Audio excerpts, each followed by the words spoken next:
Welcome back, everybody. Hope we just got to reboot their stream, and definitely Brady has rebooted himself. He's putting together a great break here. So this match will be tied 1-1. Going to a very important decider. Very important, that first match in these short, quick races. When you have 4 players in your group, you like to get that first match win.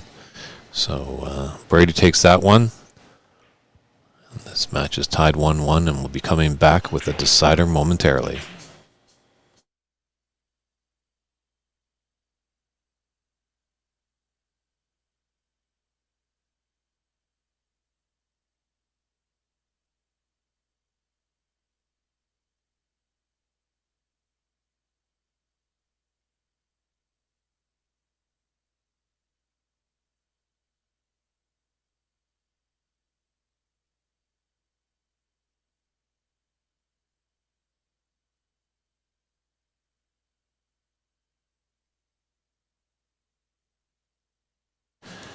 And we are back here at the Seattle Snooker Open 2023. Brady Golan breaking off in this important decider of this first round-robin match on the TV table. Just a little update. Dave Daly won his first match over Javier of Venezuela, 2-0. So Dave is looking good to punch his card into the knockout phase, and that's a great little cut there by Angus. Be surprised if he maybe just rolls up nicely to this yellow. It's looking like he's taking it on, actually. Oh, no.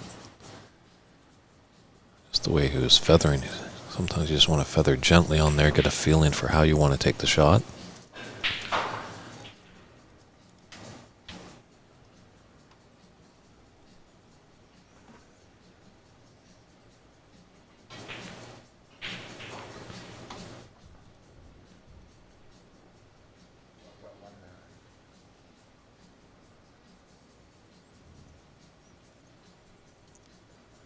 Yeah, hopefully we're all welcoming you back after that little hiccup with the stream.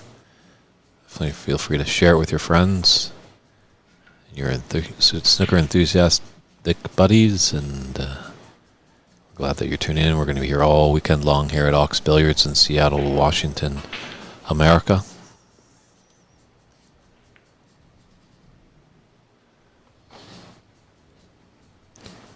Hopefully you have been enjoying the first match here. I must admit, it's a shame that both of these guys are in one group. Both of them are playing quite well, but the top 2 move on, so maybe both of them will be finding their way into tomorrow's knockout phase.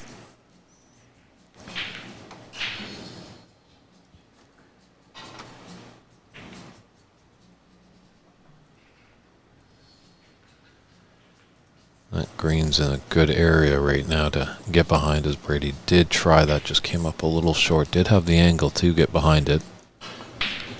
Yeah, sorry about that, folks, but I think we're all up and running. Let us know if anything happens again. Thanks, SC Manhattan, for the heads up. It looks like everything's back running smoothly. There's always a few glitches. I remember once we did a Richler Cup out in Shooterville in Burlington, Ontario, Canada, and we were all getting ready to go for Super Sunday, Championship Sunday. And all of a sudden, sometimes the scoring was lagging, and then our stream was lagging, and then we weren't sure what was going on, as everything was kind of at a miss. Didn't realize that a gentleman in the room had moved his chair a little bit and hit the cord and unplugged everything. Oh no, disaster. Oh no.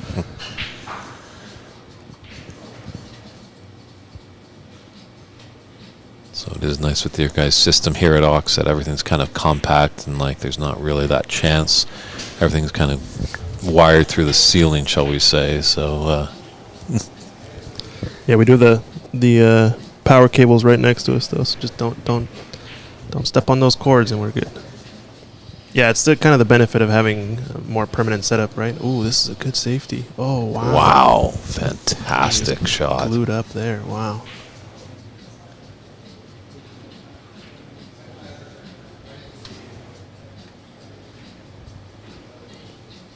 one benefit is there's a lot of reds on the table.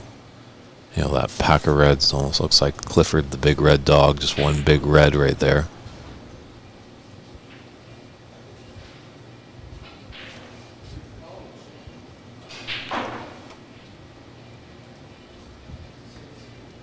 And these balls might actually be close to touching. Not exactly sure. Well, I guess Yeah, I think they might be taking away all of the escape. Yeah, asking if we should mark it, but I think it's pretty clear. It looks like it's...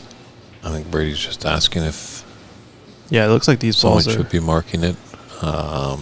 I believe that they say at the players' meeting it's kind of more up to the players to be marking it, as we don't have referees. Yeah, I think in the group stage we're kind of leaving it up to the players to kind of referee themselves. I think Mike is in the room walking around to see if people need help, but he's got it. He doesn't have any one cushion escapes. He's got to go 2 cushions or more, I think, because those balls are tight to each other.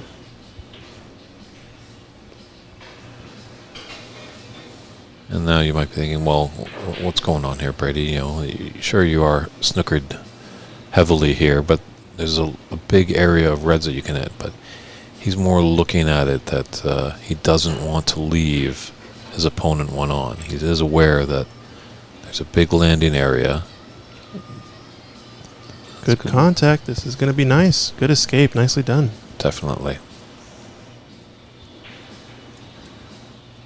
Yeah, he's certainly aware playing these last 2 frames that, you know, you give Angus a chance, he is going to score heavily, so that's why he's just taking extra precaution on that escape.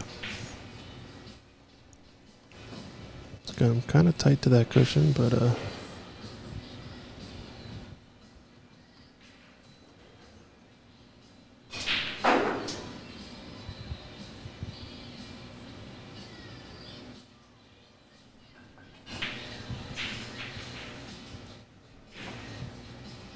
it's been pretty spot on with those thin hits Brady has. Great way to get going. Ooh. Very close, very close. Almost got him dead to that cushion. Still, it's a pretty tough layout. This blue is kind of it's kind of in the way of this. Just don't make contact with it. Yep, that was the risk.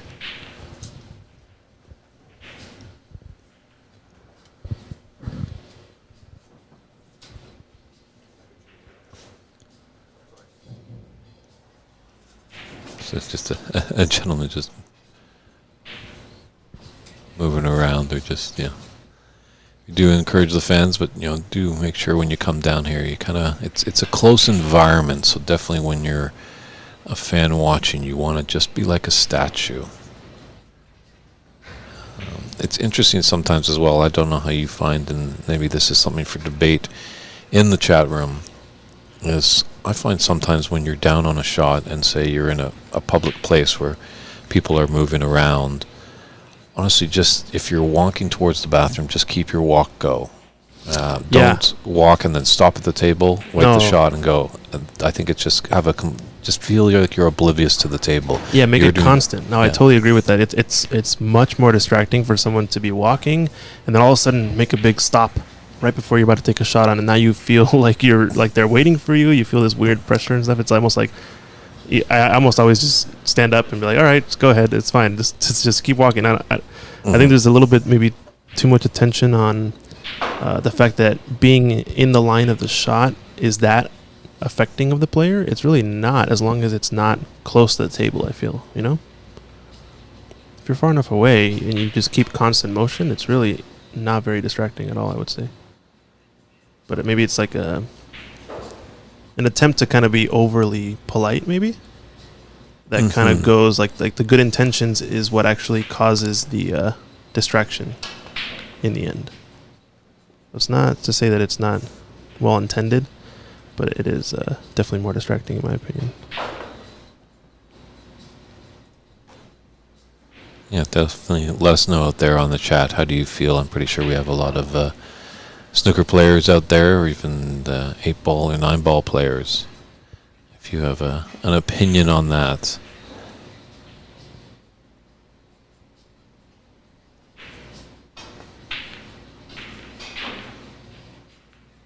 Ooh, is he going to leave this red over the pocket? Looks close. True. Is there a gap there? I think there's a gap for Angus. Yeah, I think it's on. Oh, and he jumped the red off the table. Oh, wow. Now in snooker, that red ball is now going to be off the table. Whereas if it was a color ball, it would come back on its spot and the necessary foul would be happening there. So if Angus had hit the black came off the table. It would have been a 7-point foul towards him. But alas, it's only a 4-point foul. So 4 points for Brady.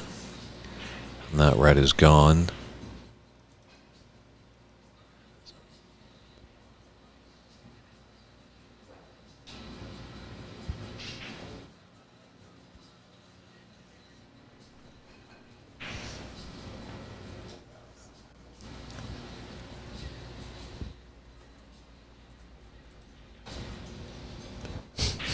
Oh no, says Archit in the YouTube chat. Oh no, indeed.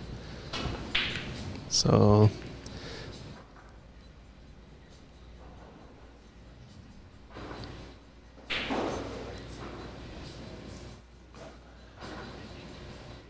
it's interesting. It's a role of opposites here, as Brady has a lot of experience. You see that he's got a very smooth stroke, and he's not hitting the ball hard, but he's still able to get in action with his cue ball, and that just shows. And you see Angus maybe a little more newer to the game, thinking, if I want to get a lot of action on it, I got to hit the ball harder, which is not the case. You just want to have good technique and just be kind of driving the car and pulling it out of the driveway. Totally makes sense. Yeah, Triple G's saying, I personally don't mind. I think talking about the distraction conversation earlier. He feels the player should be focused, and therefore anything outside of your direct aim line is merely an excuse. Focus on it. Peripheral shouldn't be a factor. Yeah, focus on the shot. Yeah, I think along those lines, I think it's kind of if you get down and take the shot anyway after being distracted, it's kind of on you, because you definitely have ultimate say in terms of when you get to take the shot. So as long as you're comfortable and that's the moment you actually take the pot on, then I think that's totally fine. But yeah, I think going out and asking for someone in the crowd to maybe stop moving, I think is his way of maybe processing the pressure of the shot, maybe, or trying to get things going. Not sure. I think when Brady was eyeing up the shot there, the gentleman was moving a little bit, and so Brady is not down on the shot. He's just asking nicely if you could just, stay about your business. But yeah, as you say, going back when we were talking about the walking in and out of the shot and stuff like that, the player is down on the shot. It is up to them. They have every right. There's no, there's no ruling that once you're down on a shot, you have to shoot. You can get back up and refocus. Yeah, exactly. I think the only thing that maybe could be detrimental is that if you're more of a rhythm player, maybe that kind of breaks your rhythm a bit. But I think that's something you just got to be able to practice and go through, because especially top level, if you're going to be playing all the time and, going to a lot of events, you're going to have to be comfortable with playing under duress, people watching, in the room, talking, movement. You're going to have to get good at doing that. It's a good skill to have. And as well, it's a new game here in America. We're doing our best to educate, so more and more, the spectators will become respectful of what's going on, knowing that it's a little different than the pool atmosphere. Obviously, if anyone had watched the Moscone Cup in Vegas this past year, it was a raucous environment there, and it's kind of the polar opposite in snooker. It's kind of has a parallel to golf, I guess. You want to keep quiet, so the player can be concentrated on the shot at hand.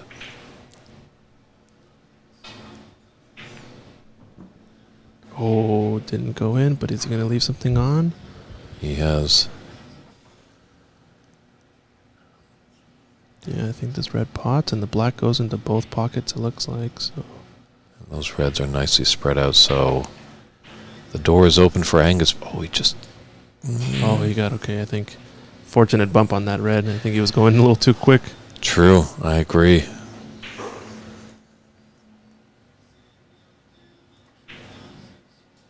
Oh, he's hit it thick. Oh, tough miss there. Very tough, because, yeah, just looking at all these reds, like, now... This table's ripe for the picking. Yeah, Brady's licking his lips, wanting to get into this. Another thing, you don't want this, like, first match to linger too much. There's a lot of snooker for this round robin phase today, so you kind of want to get them done and dusted early.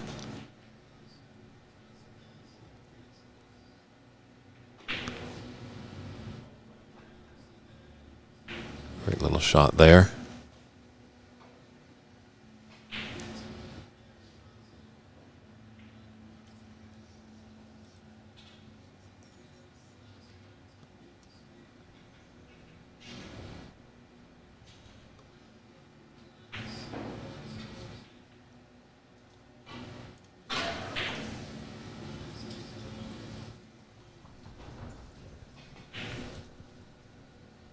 Yeah, Pratham saying possible lack of focus. Or sorry, Triple G saying possible lack of focus. Yeah, I think pressure definitely makes sense. It's almost like when you see an open table like that, there's almost added pressure to perform a big break, because it's like, well, if I'm not gonna, this is a chance, so you kind of like put that on yourself in a different way, maybe than when you are playing more of a tough break. You know what I'm saying? I think it's like the breaks you score highest on are not the breaks where you're like, okay, here's a chance, let's get a break. Typically, I feel like it's a break that you had to struggle and work for more, and at the end, you're never imagining that you would have gotten that high of a break based on when you started at the table, right? True, and at times it's... you want to leave yourself short, compact shots, as I remember talking with Kevin Robitaille, who's a player up in Canada. He was on the pro circuit as well, back in those late 80s, early 90s, kind of almost of the second wave of Canadians on the pro circuit that Brady was involved in. And Kevin was telling me he was playing a match once, and he railed off a break of 143. Oh, wow. And as he returned, as 147 is the maximum you can make, just as a reference for all the new viewers out there. So Kevin's going back to his seat after making that fantastic 143. And two members of the audience, one member was amazed by the break that he had, but talking to his buddy's like, well, that didn't really look that hard. Mm-hmm. Most shots were 2 feet, and all of them looked pretty much straight in. Yeah, okay, sure. You say that, and then you get on this table, and you're like, okay, maybe they are that hard. Just like that should have been a gimme for Brady. Oh, yeah, big miss. This leaves an opportunity for Angus. Yeah, I feel like he always thrives off of that one good shot. He makes like a really wild long pot or something like that, and that kind of just jump starts him and he gets on a roll. But haven't quite seen that from him yet on this one. Yeah, I think just maybe both these players are just getting ahead a little bit because they do see a great opportunity. Black's on its spot. There's some reds that are out in the open there. See, this is going to come around a couple of cushions and get back into bulk for Brady.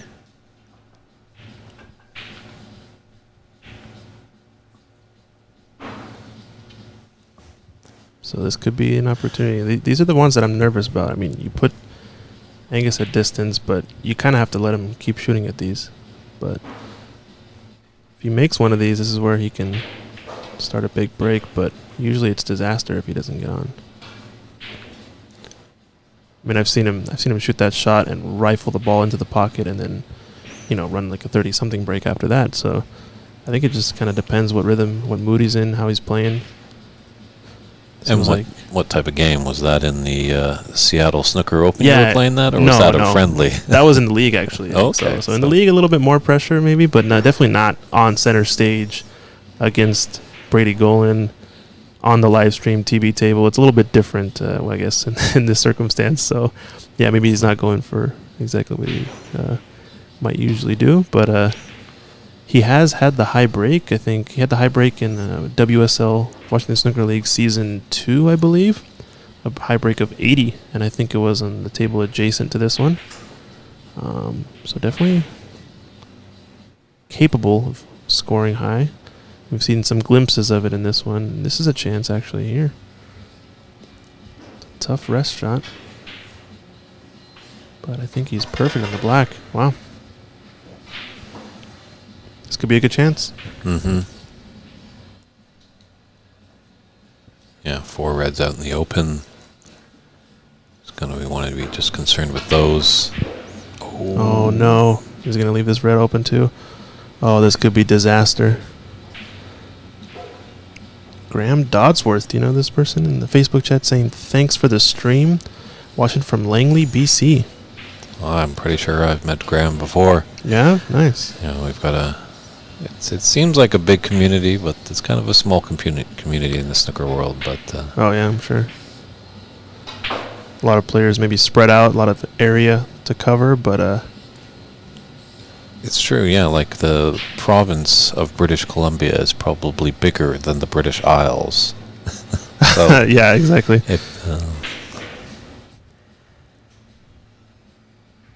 That just tells you right there. Makes sense. Mm-hmm. So that's why it's kind of,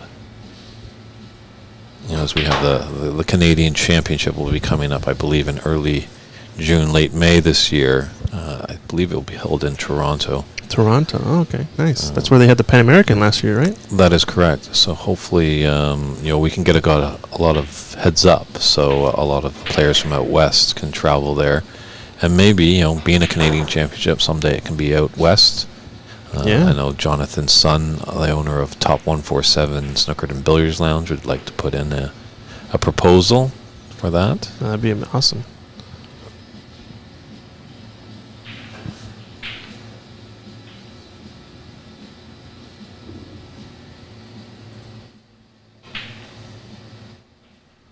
True, I agree, Prathamish. I think we're seeing something nice here. Although we're just not too happy, just maybe ran just a bit too much on that last shot.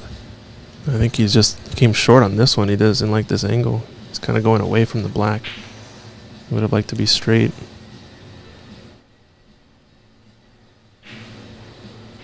Yeah, this could be the end. Oh, we try to open up the pink, maybe. Oh, the blue's an insurance. Just hopefully he's got a good angle to come back table.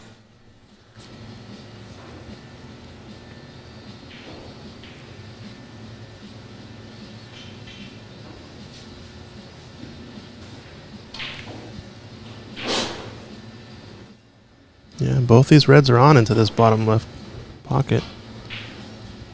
Mm-hmm. Black on its spot. Having that blue is a nice insurance always. Be able to go on up there just in case he gets out of position slightly. This is the decider. This little stun run through there. Perfect on this black. It's gonna put maybe a little bit of pace behind it to get it up. He's got a good amount of angle.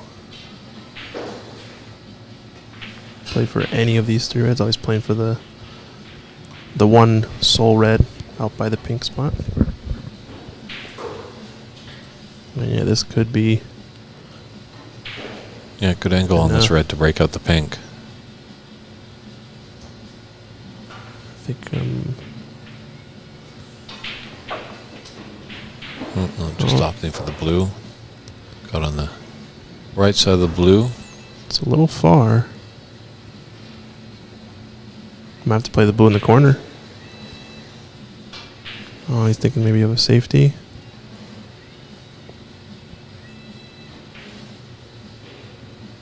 True, just needs any color right now. Because after this, there'll be 51 on the table. I think I might be off on the score slightly. I'm going to check with them. I don't know if he has one additional point or not.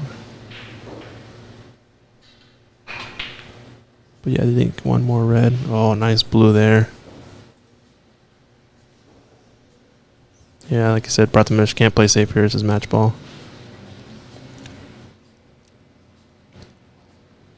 don't exactly. They haven't updated their score. I think I might be on, but it might be slightly off on the score. We'll see.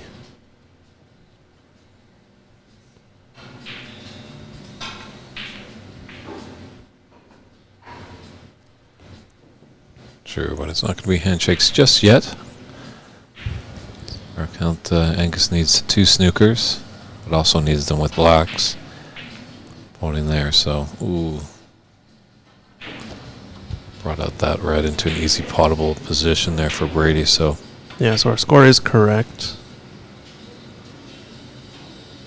Nice little stat up there, as you can see how well Brady's doing, an 81% pot success. Oh, I jinxed him there. Wow, you did jinx him hard on that one.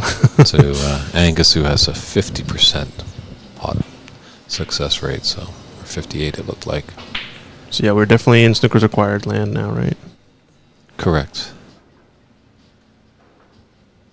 It's always some key numbers as a player you got to remember. You always have to remember the colors are 27 points remaining. 1 red on the table is 35. 2 reds on, 43. 3 reds is 51. So with 3 reds on, 51, not enough to catch up. He's going to be playing for some sort of snooker. But the only problem is he's got to push this red up close to the other 2 in order to kind of have one area on the table to play safe at. But the problem is once you push that red up there, you only have the black to hide behind. Maybe the pink. It's pretty tough to get a snooker in this situation. So I think he's going to be wanting to go for potting a couple red blacks, but not when Brady's making shots like this. True, yeah. As much as it's Angus is in the snooker required stage, but he will need those reds and blacks. So with the reds up in the bulk area, that makes the task a lot more difficult.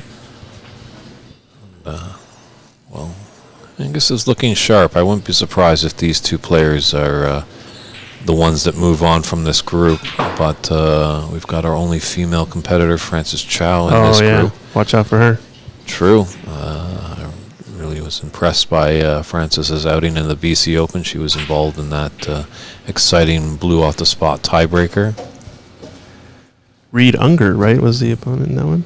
There was Reed Unger, and there was one other, I believe, Barry Bancroft as well. Ah, yes. So it was a 3-way tie.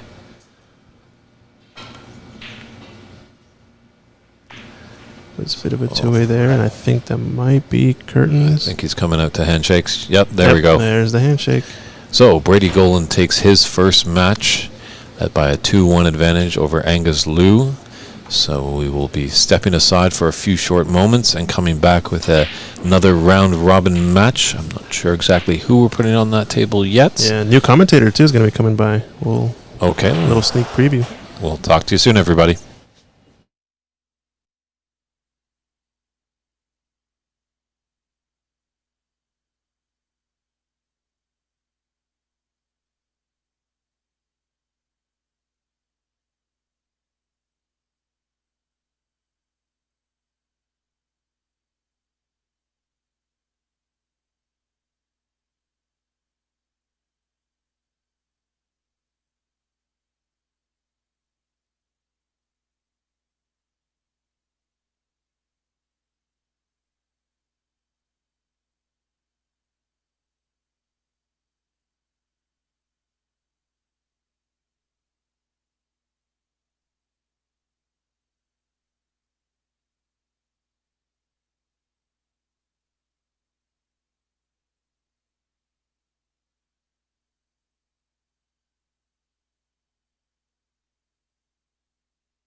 All right, welcome back, everybody. We're going to get a little bit of bonus coverage before we go to our featured match. We have Cherie Conth Potpourri against Javier Venezuela. It's David Burney in the booth, and I'm joined by a gentleman that's just lives south of here in Rochester, Washington, opening up a great new room in the Pocket Snooker Club. Carl Hancock, pleased to meet you. Hey, Dave, it's great to be here. Thanks for just inviting me up here and being a part of the tournament. Fantastic, fantastic. So, how long has your club been in business? Well, we just opened up March 8th, and generating a lot of excitement down there. We've had several people come and play on the new Riley tables, and we have kind of a small group of players down there that have played on kind of an antique 10-foot Brunswick table. They're at the Olympic Club in Centralia, which is basically the only table between Portland and Seattle. Wow. So a lot of these players are transitioning over to the 12-foot, and so there's some adjustments to, some learning to do there, but they're coming along pretty good. It's good to hear. Yeah, it's not like how it used to be. I remember reading once that back in, I think, the 1920s in Chicago, Illinois, they'd have rooms with 800 tables. Oh wow, yeah, that's a lot. It was just quite the thing to be involved with, but I'm quite impressed by. I was watching Javier's match with Charlie Brown in the qualifier here a couple of weeks ago, and although Javier plays with a pool cue, a more thicker tip, or maybe a 13 millimeter, is with a snooker cue you'll use a 10 millimeter or smaller. Yeah, I know the tip I play with is like 9.5 millimeter. Sure, and that's a good shot of Sharink, Mr. Potpourri right there. Definitely, wherever you're tuning in, feel free to let us know if you have any comments or questions. Where can they find your club, Carl? If people on the stream, where of us you? Well, we have a website. It's inthepocketsnookerclub.com, and we're also on Facebook by the same name. And how far is Rochester here from Seattle? We're downtown Seattle, Capitol Hill area. Yeah, we're probably a couple hours south. We're about 30 minutes south of Olympia. Okay. So we're getting players coming in from Olympia, Aberdeen area, Centralia, Chehalis, kind of that Thurston County, Lewis County area. Well, it's good to see. I think more and more snooker clubs are starting to pop up in America, and we're seeing a regrowth in Canada as well. I think the big thing is people being able to see it. When I tell people I'm going to commentate on a snooker event, they think it's a dirty party trick or something like that. So when you can see actually how great this game is, that's going to encourage the youngsters to, maybe not everybody, but someone's going to want to pick up a cue. Right.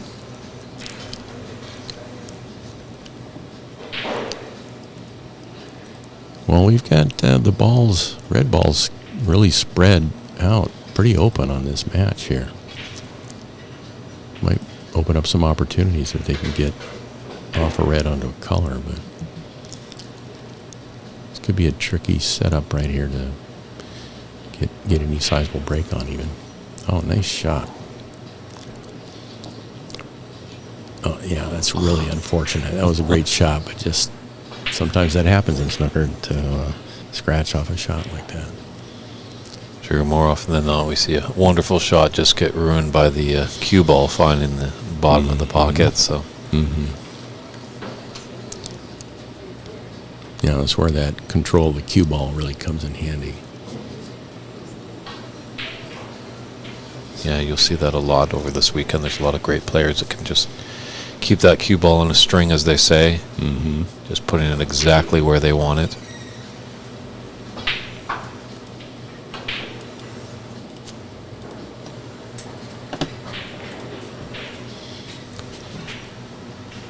Any bold predictions, Carl? Do you know who's going to lift the trophy Monday night? I have no idea.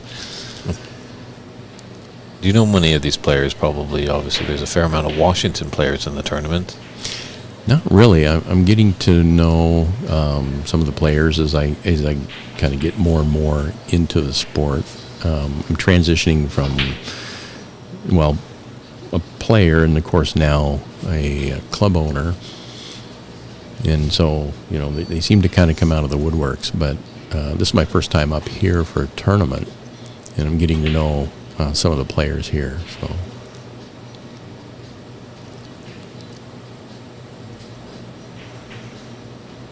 Well, It's a nice good control on that shot. good friend David Brock is tuning in all the way from England, and he's giving you big congratulations, Carl, on opening the club. David Brock was out here last year for the Seattle Open, actually visiting his nice. friend in Arizona, but he made a pit stop, and we had some good fun, and he and I both, from a Commonwealth country, had quite a laugh that there is an establishment here close to Ox where you actually have to throw dollar bills onto the ceiling. Oh, I think we both looked at each other and said, only in America. right.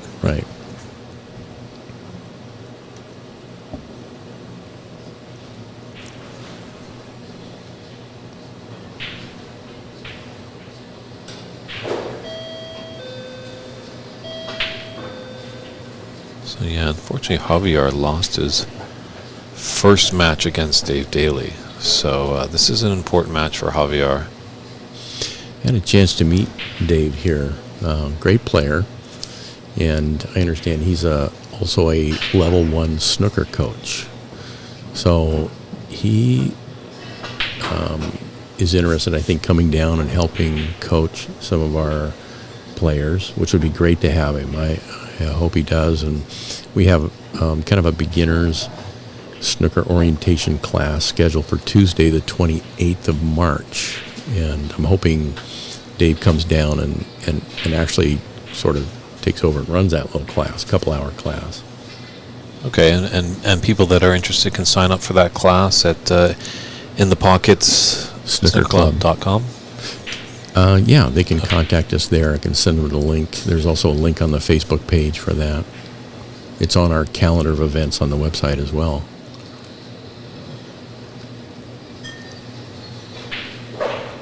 And one of the things we're trying to focus on down there in that area in regards to tournaments is doing more of a beginners level competition, sort of an invitational where we can invite just a select group of people learning the sport.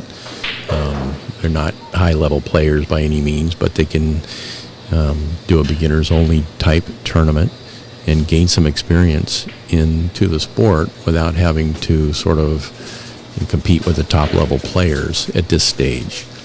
And then as they advance, they can advance up in higher-level events.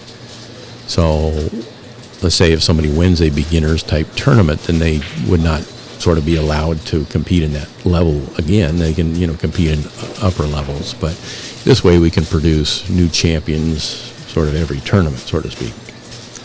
It's a great outlook, yeah. Like as Nietzsche used to say, you can't fly into flying. You must learn to walk before you can run. Right. It's good to get the grassroots there, and not to say, obviously I think a lot of the time when beginners come into this game, they see, I just want to pot balls, put balls in pockets, and then they start seeing that safety side, the devilish side, as we like to call it sometimes, of lane snooker's tactical play, and that just opens up their eyes even more when they're like, really, I don't have to make all the balls all the time. I can, put my cue ball tight behind a ball color. So, well, I spent a lot of years in competitive tennis and tournament arm wrestling. A couple of sports there, not only as an athlete, but as a tournament promoter and coach. So I've coached both sports over the years and conducted a lot of tournaments in arm wrestling throughout Washington, Oregon, California, Idaho. We would usually put on tournaments in malls and fairs and athletic clubs and things like that. So I'm not doing those sports anymore. I'm sort of been transitioning into the sport of snooker, and I'm hoping to kind of bring those experiences into the sport. And when I was doing tournament arm wrestling, I sort of developed 4 levels of competition, and one of the levels we had was beginners only tournaments, We had a computerized ranking system.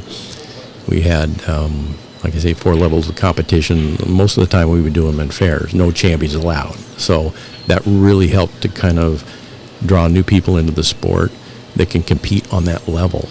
When I started in arm wrestling, it was just all open. You hope maybe you win one match before you got, thrashed by a world champion or something like that.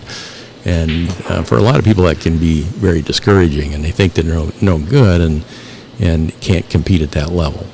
So I'm hoping to kind of introduce that idea into what we're doing in snooker, to have introductory tournaments where people just, at a beginner level, can compete with other people at the same level and, do relatively well. I think Mike is also interested in, working with some of the players here. And it would be by invitational, so we'd have to kind of see where their level is and invite them to the tournament. It's sort of our way of screening and making sure that, at least at that level, that we're not having a top-level player just sort of, sneak in and just, win everything. So. True. We kind of we had tiered kind of entry fees in Canada for our snooker events, where more the elite players were paying a bit more, and the newcomers were paying a lesser entry fee to these tournaments, because we wanted to encourage people to come into the game. Right. But as you say, sometimes when you're playing one of those successful and great players that you're sitting most of the time. Well, it's another unfortunate shot right there as he scratches. That looks like one of my shots. Yeah, I'm familiar with that one.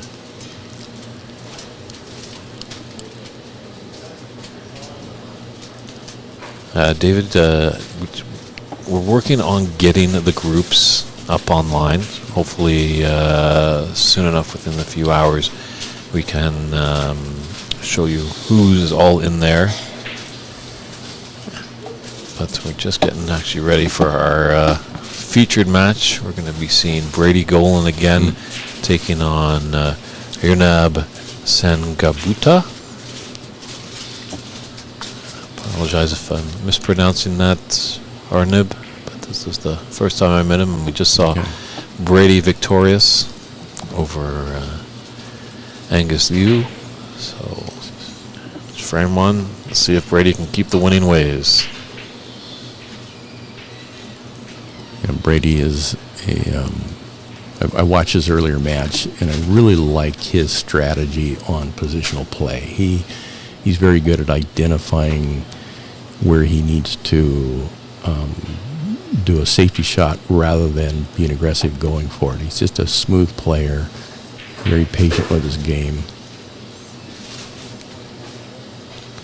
Yeah, he might be a person for you to talk to, Carl. Maybe you can wrangle him from the interior of British Columbia and bring him down to maybe do an exhibition or a little something like that. His opponent here is Arnab, and I met Arnab earlier as he was waiting for this match. Really nice guy. We had a good conversation, and I think he understands he has his hands full here with Brady. Big challenge for him.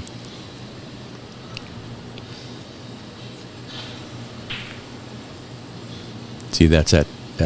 See, he could have tried that in the corner, but he's real patient, Brady here. He just opted to do that safety shot as he's developing his game here. I really like that aspect of his game. And one of the things I really like about the sport of snooker, a great shot in snooker isn't always about potting the ball.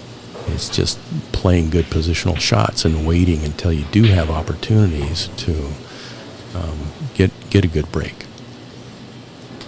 Sure, I had a few years back had a great conversation with the great Tom Finstead, a great player from Edmonton, Alberta, Canada.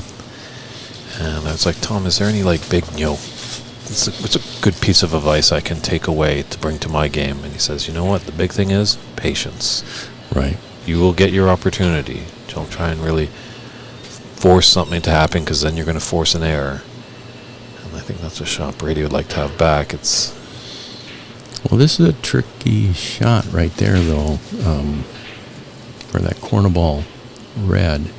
Very, very thin cut. I'd be surprised if Arnab actually tries that shot, might be better off. Well, he could. It depends on how far away from the rail it is. Yeah, it looks like he's going for it. The nice thing about this, though, is if he doesn't make the ball, he's in a good line for a good safety shot. He should come back down to the ball again. Oh, wow. Yeah, nice shot. So he had enough distance away from the rail to make that shot. Very nice control.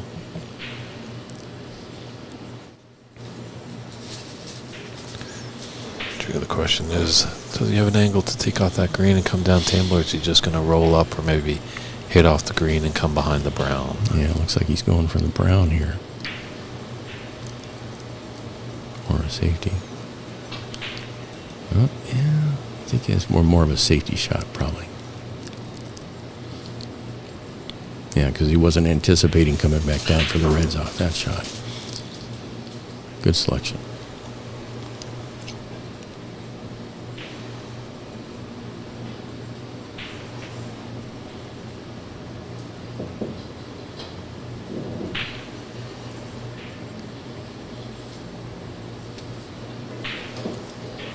Yeah, they're going to be doing this for a while, playing good safety shots. The red balls are still grouped fairly well. There's only a couple possible openings there, but this is what you were talking about, Dave, just being, patient with your game and letting it develop and waiting for those opportunities. True. I thought that Arnott might have that red just cannoned in. I thought he might have been able to take that, and there might have been an angle just to escape off the top cushion. Right. Yeah, he left one open here in the side. So here's an opening for Brady right here. It's definitely thin. Yeah, he's going to come off that rail, not trying to hold. Well, it's an unfortunate kiss off the red, but I think I don't think he anticipated that kiss off the red there. He was trying to come back down to an open color. He knew he couldn't hold for the black, so. Sure, I just want to ask a question to our good friend David Brock. He's a very high enthusiastic with the game of snooker. And David, do you remember Brady playing over in the professional circuit? It's going on almost maybe about 30 years ago. I know, David, you're not a spring chicken. He's been around, but just curious, David, if you remember Brady. And hopefully you'll be up in Sheffield for the World Champs, David, because I'll be over there in about a month and a half time to take out snooker's crown jewel, the World Championships in Sheffield, England. Oh, wow.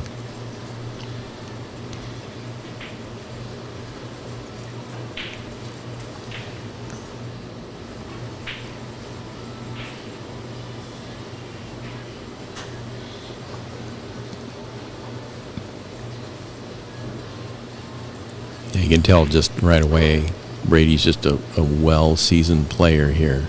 Just how he develops his game, just how he approaches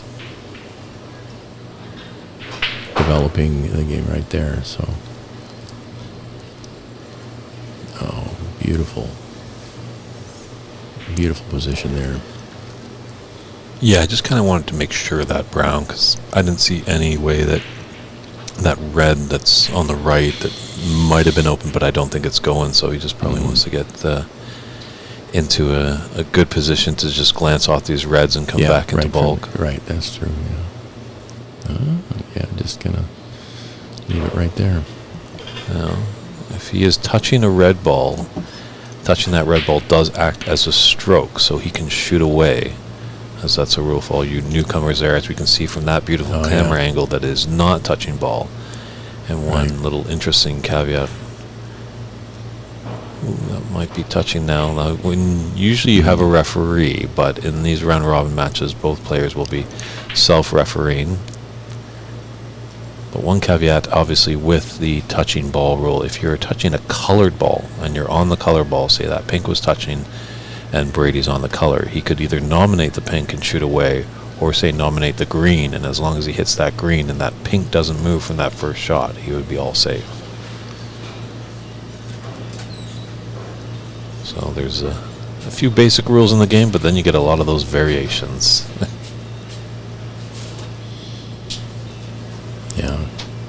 Nice positional shot back down to the bulkhead. Very nice touch. That could be tricky shooting over a pack of reds like that. Just got to be careful not to hit any of the balls with your cue in and out of position, of bridging and everything.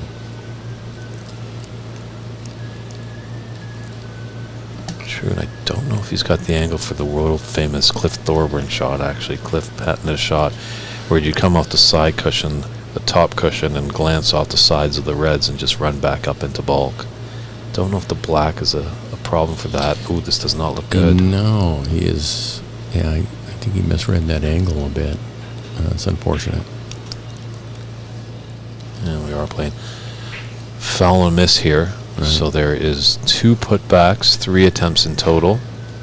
Well, he has to come off the rail. I mean, he does have a direct shot for the reds, but he would hit the pack pretty thick, and and I'd have a risk of leaving some open reds if he went that way. So I think that's why he's opting to come off the rail and not break open those reds.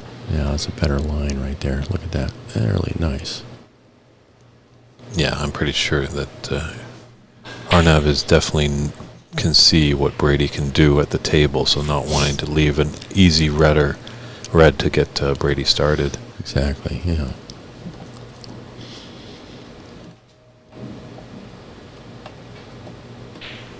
Thanks for that research, David Brock. Yeah, Brady was over on the main tour in the mid to late 80s, early 90s, I believe, kind of part of that second wave. Brady played the great Patsy Fagan way back. And David played Patsy the last week. So, yeah, it's a game you can play forever pretty much. Like sometimes, obviously, over time, the eyesight gets a little wonky with age, but we do have the great glasses, that the great Dennis Taylor once famously brought to the table, the upside down glasses. But they're a lot in common with our older players, as their eyesight isn't as sharp as when they were young. I can relate with that.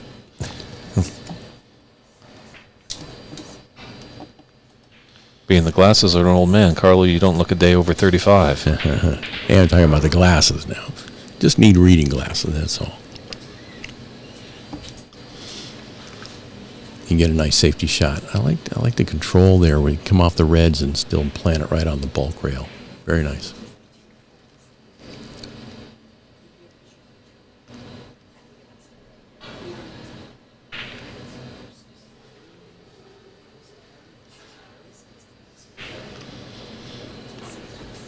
Well, he's left a long red here for Brady. Mm-hmm. Just to kind of negotiate the green and brown a little bit. He's able to put his hand on the table. He's he's being patient. Yes, that's a tempting shot, but he's still opting to kind of continue to play safeties here, which is a good choice. A lot of players are, they take more of an aggressive approach and would have gone for that long, maybe tried that long pot in the corner. Sure, and the problem with that, you miss it, you leave your opponent in. Exactly. So Brady's experience is really paying off here. I like that, yeah. Yeah, you can learn a lot watching players like this. Well, definitely, way back in, I believe it was the mid-'80s, since we're circling that decade quite a lot today. This young little Scot player, a guy by the name of Stephen Hendry, was just kind of starting to emerge, and his manager Ian Doyle set up some exhibitions with young Stephen and Steve Davis at the time. Steve Davis, as we pretty much know, as the player of the 80s, was unstoppable, and Ian pretty much just told Steve Davis, go out and just thrash him. So Steve beat Stephen Hendry 10-1, 10-0, 10-2, just a thrubbing. Yeah. But look what happened after that. Oh, yeah. Stephen Hendry took his licks and now is a 7-time world champion, as opposed to Steve Davis only hoisting that crown 6 times. Yeah, we have a signed Stephen Hendry cue with pictures and stuff, a little artwork piece in our club. I think one of his, and then Steve Davies as well.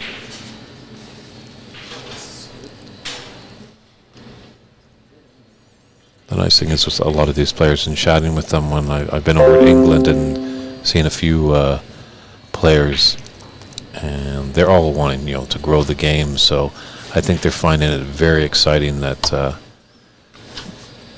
America and Canada is getting back into it. So they're, wanting to maybe take a nice profitable vacation to come to the Pacific West and show the Americans and the Canadians the great game of snooker. Oh, yeah. It's a great sport.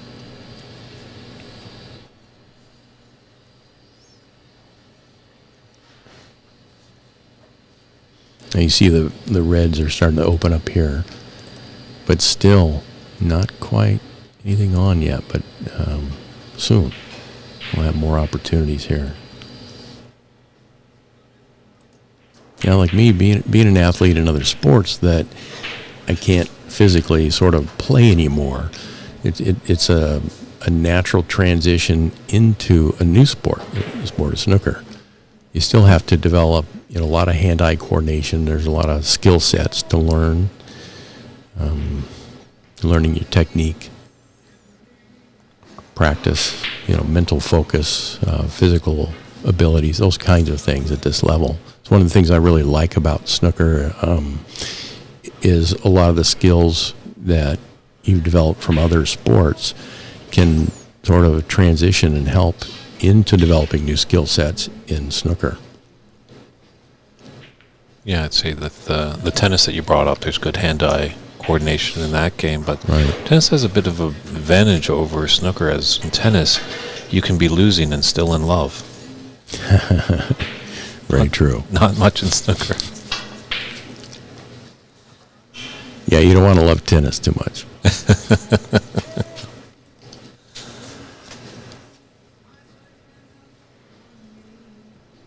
Oh, now is this an opening for Brady here?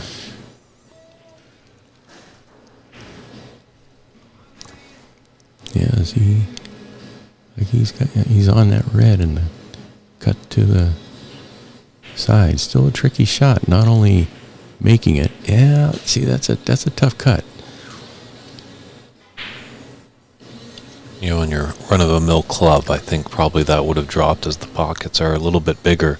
Mm-hmm. But here, Mike and his crew have spared no expense here. They want to give top quality conditions. They may be tough, but it's just going to make you a better player. Right.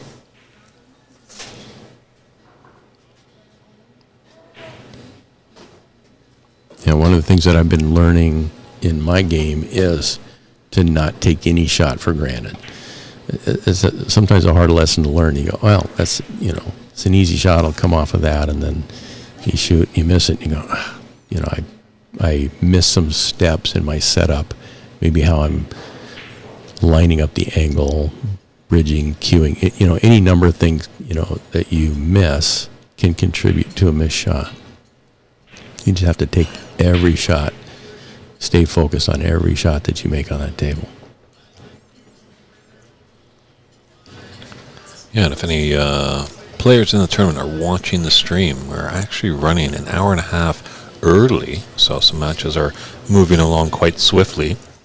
So if you wanted to head down to the club a little earlier than your scheduled match time, you can possibly get onto the table, but you will not be penalized if you're on time when your scheduled match is. But just giving you a heads up, if you are watching the stream, you might be able to get into your match earlier, as a lot of time with these amateur tournaments, they are battles against the clock, and we just kind of try and keep the tournament flowing, keep matches going, don't want to get in any stalls or anything like that, but it can happen from time to time. And probably got the commentator's curse now that they'll probably force the black ball over a corner pocket and it get really tied up, so...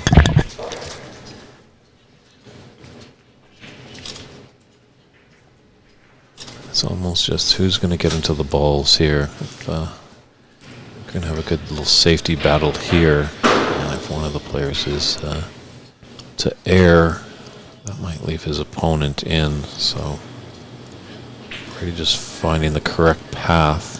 Might have a shot to nothing here with that red that's over the... Oh, yeah. Nice shot. Found the gap.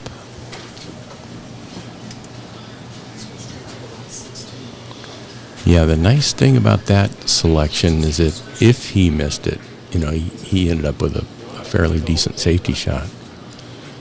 Now the challenge is selecting a color in such a way to where he can not only pot the color, but get back down to the reds. I think he's got a natural angle for that right here. I think He opted to go for a safety instead. Yeah, that's that experience. I might have been tempted to try that brown in the corner,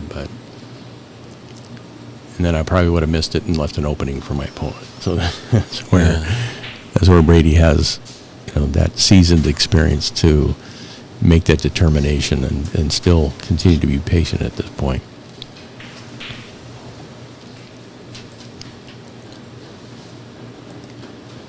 Yeah, I wish I could take a look at that angle of that shot before, because I don't know, there might have been a little bit of a shot if he just glanced off the yellow and he could have rolled behind the brown there. Right.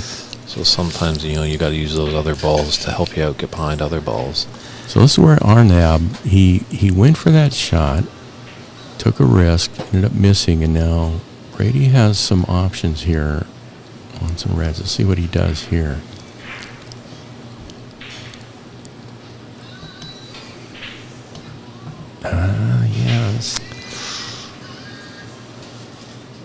That was a good shot selection. He just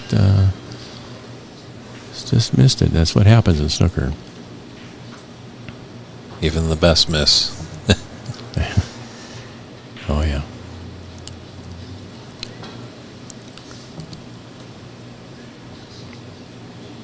Well, you not only have just, the game itself, but then you have tournament pressures as well.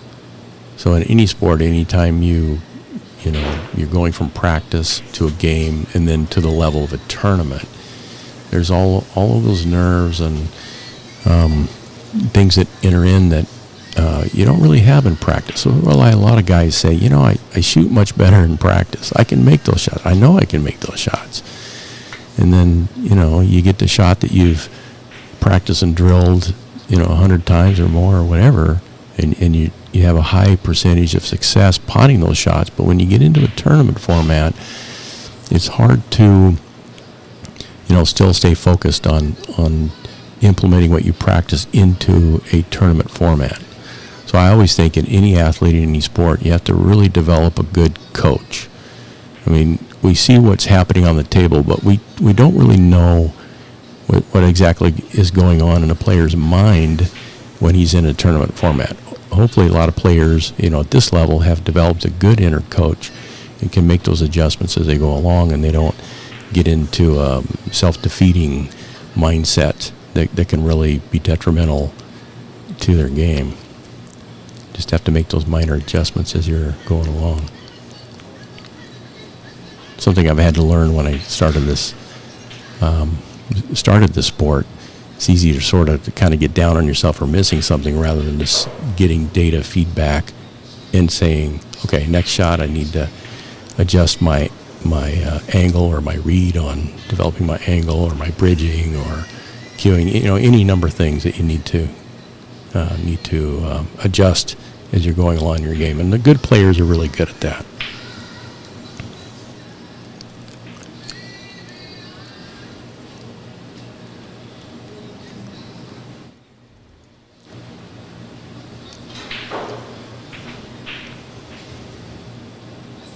Oh, this could be nice. Yeah. This could be real nice. This is the second time he's attempted that opportunity right behind the brown there next to the yellow. Real close, but still a really good safety shot.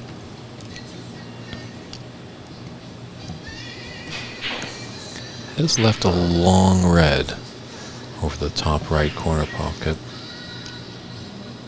Mm-hmm.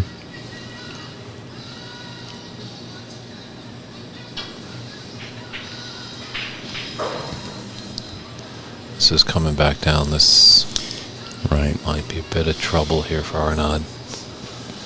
Oh. First glance, he might have actually got lucky.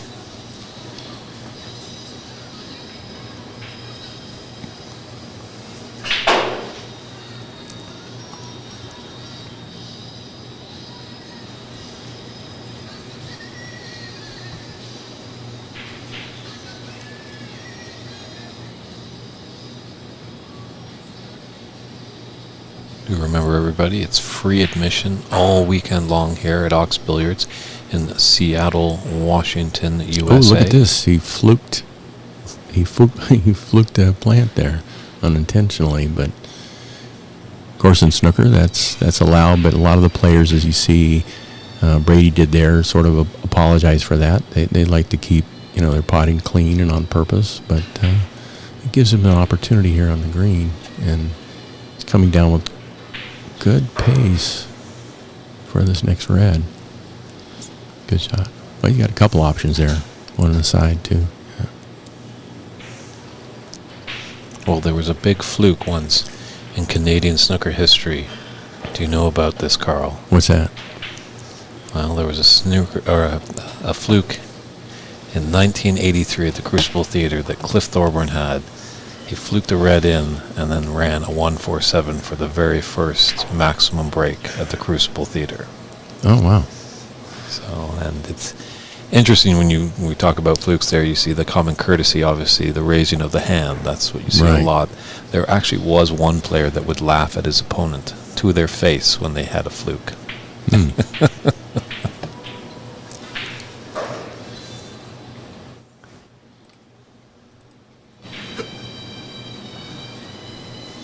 This is what Brady needs to do, capitalize on that fluke. Yeah, he's got a good opportunity for a good break right here. See if he can come off this. I wonder if he's going to try to open up the pink away from that red here. Yeah. Beautiful. Yeah. So now he's got some options, pink and black right here. A good development on that pink-red combination to open up the pink.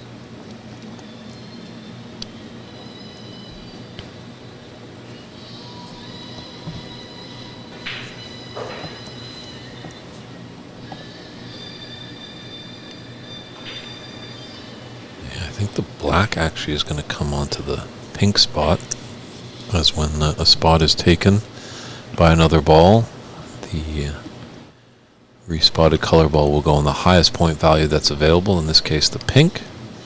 If all spots were covered, it would go on a straight line with the spot, in angle with the top of the table. See, one thing I like about, again, watching Brady play, you notice how earlier in the game, very patient to wait for this open up, and what he's obviously really good at are these short little angle shots, not trying to make those big, long shots all the time. But if you can practice, stay focused on just these shorter shots around the pocket, learning how to just control that cue ball, open up, some reds, and make some developments. You don't always have to be real good at those long shots. Safeties are good, but just wait until you have those opportunities, like Brady is showing with this game here. Yeah, just really good at coming off his object ball and positioning for the next shot. Yeah, you pretty much want to cut the table in half, pretty much. You want it to be a 6x6 table when you're amongst the reds and the black and stuff like that. Short, compact, little stuns, little fall-throughs, little drawbacks. So yeah, you won't see those wild and long shots because there's so much more chance of error with a longer shot as opposed to a short 4-foot shot.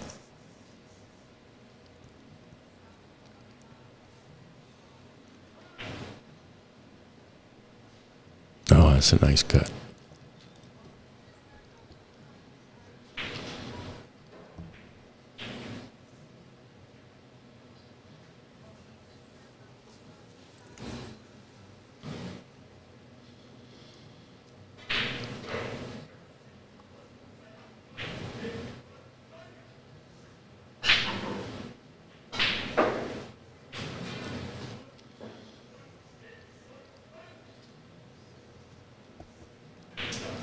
Real nice. Oh, wow. Yeah, nice control on that. That is, one of the hard things to learn on these tables that run pretty fast is is the amount of pace that you need to put on a ball to run it around a table like that, and then just be, oh, that's unfortunate. He had an excellent shot coming around the table off the black, great position on the red, and then what normally should have been a pretty straightforward pot in the corner, just unfortunately missed that. Yeah, it's a big uphill battle for Arnab here. Brady's fortunate enough that red is tight to the right cushion. A nice break of 42. 42, that's very nice.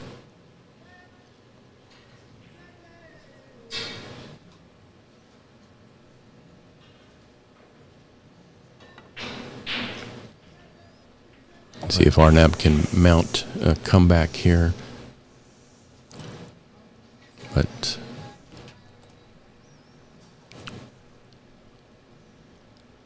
doesn't need all blacks, but he needs a fair amount of them with these reds. Yeah, he's had some opportunities here, but it's still early first game. You see, some early match jitters maybe that kind of sneak in, and yeah, he sort of had to go for that one to get some points off that red. And that's a concession there. So yeah. Brady Golan takes this first frame 59-3, and we'll be back momentarily for frame number 2.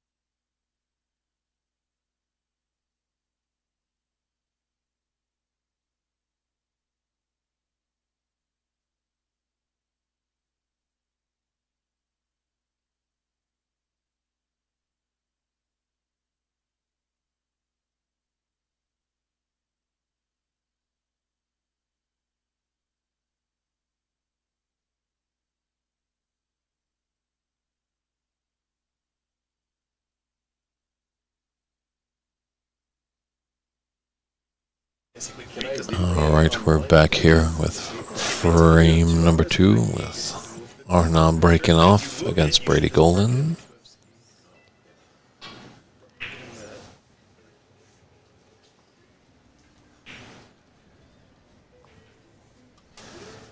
It's David Burney in the booth. I'm joined by Carl Hancock, who has got a new club down in the Rochester, Washington area in the Pocket Snooker Club. So if you have any questions or things you want to know about Carl's club, he's on the airways and willing to answer any of your questions.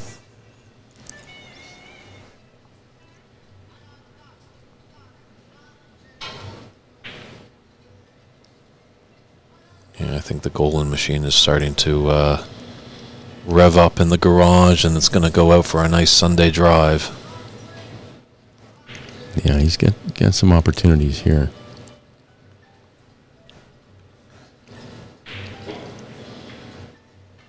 Yeah, Brady's from the interior of British Columbia, so there's not a lot of snooker tables around there, so he wasn't part of the qualifier that we held in Richmond, as Ross Bratson and Karim Gill actually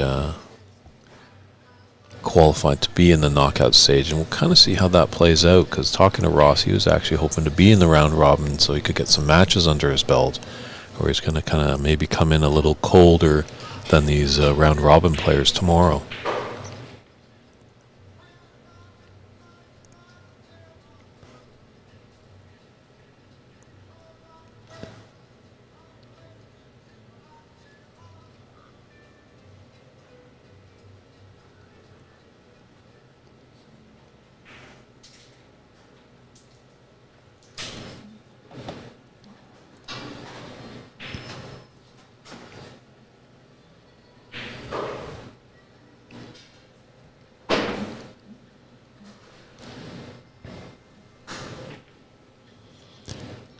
Now this is a little different setup for Brady right here. Normally he's been, trying to do some safeties to get down in the bulk, but that doing that strategy would risk opportunity for that red ball sitting right over the side pocket for Arnab. So interesting to see where he ends up with this shot. Maybe that red just on the right of the Oh, he's going cluster down to there. the corner there, it looks like. Yep. He tried that. Oh, wonderful shot. And on the black. Yep. Got a couple more reds. Oh, yeah, it's very good control and good eye on that angle.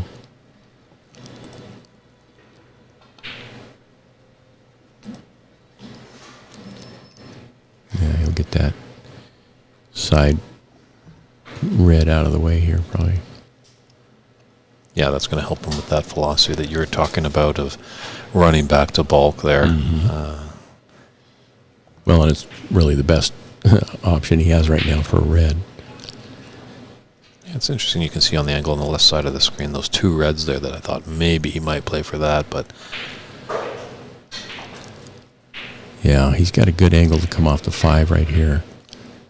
Whether to try to position on open red or cannon into the pink from there, possibly to spread those pack of reds out a little bit more. Be interesting to see what he decides off this shot. the 5, that sounds like a pool player over there talking. 5? Yeah. Oh, there he goes. Yeah, he went to the pink and spread those reds out a little more. It is true that blue is worth 5 points, but Yeah. usually we go by colors in snooker, not by numbers. Well, right, but true. Hey, could be a new trend here set by Carl. Yeah, I'm sort of, I think about, obviously, colors and points, so sometimes it comes out either way.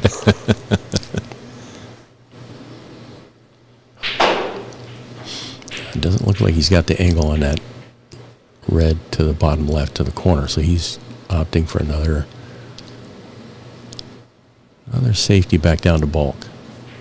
And you see by getting rid of that red that was right over the side pocket, he's able to now continue his safety shots back down to the bulk end. Precisely.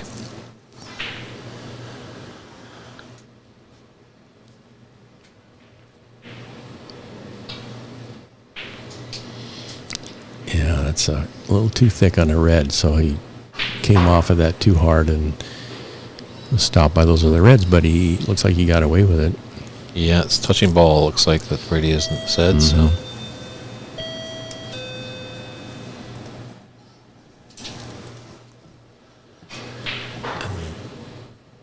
just wonder that red in the open to the left of the black. Does he have no, I think that touching ball is just going to negate that.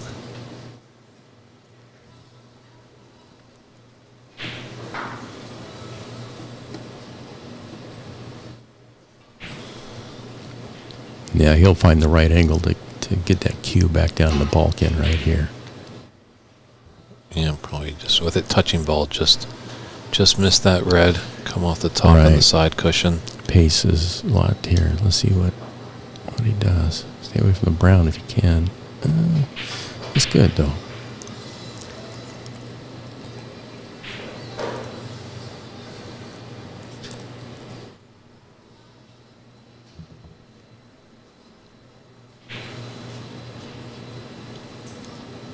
Are you going to be around all weekend long, Carl, for the tournaments?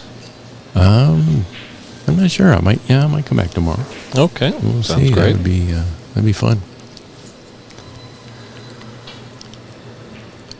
It's almost getting a 50-50 battle in here. I see a few more Canadians coming into the room. Some great helpers that I have, Anita Sani and Baltaj Atwal, who do great work helping me run the tournaments up in Canada. They do great scorekeeping, and that's Oh, nice.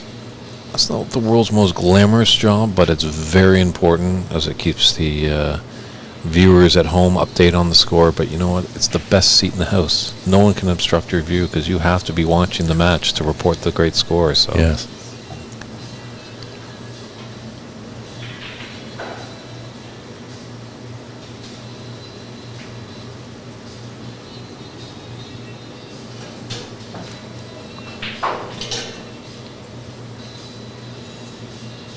And sometimes you think you need to get that cue ball right on the bulk rail, which is a great shot, but if you can sort of plant it right in front of a color like here, sometimes you have to bridge over a color makes for a little bit harder shot coming off of there. But Arnab has a pretty decent bridge set up right here on this shot.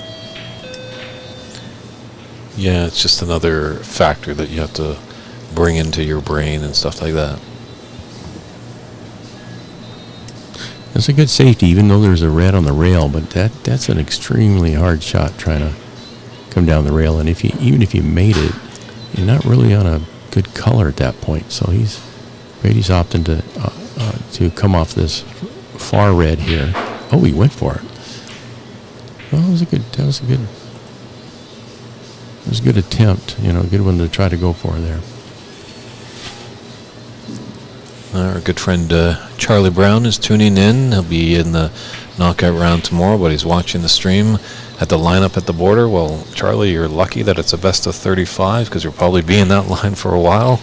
Hopefully not. Hopefully you can get there pretty quick. But I don't know. We got to issue like Nexus cards to snooker players. That border lineup can be quite a while.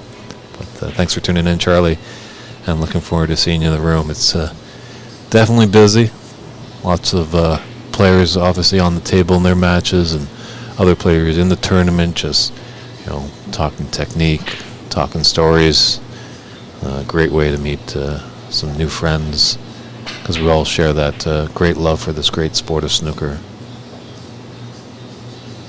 So please do pay us a visit if you're in the Seattle area.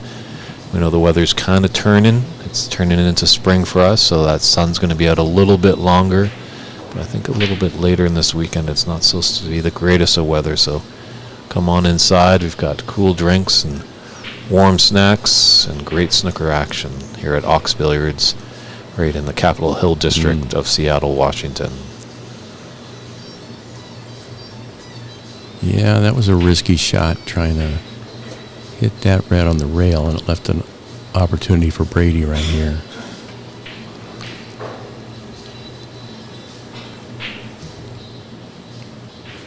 I don't know what he'd like to do is just a delicate little shot because he wants to get that black back on its spot sooner than later. Yeah, he might not be able to hold enough for that. Maybe. Yeah, he should be able to, but I wonder if he'll hold for the black or try to come off an angle off the blue, coming back down. It'd be interesting to see how he handles this shot.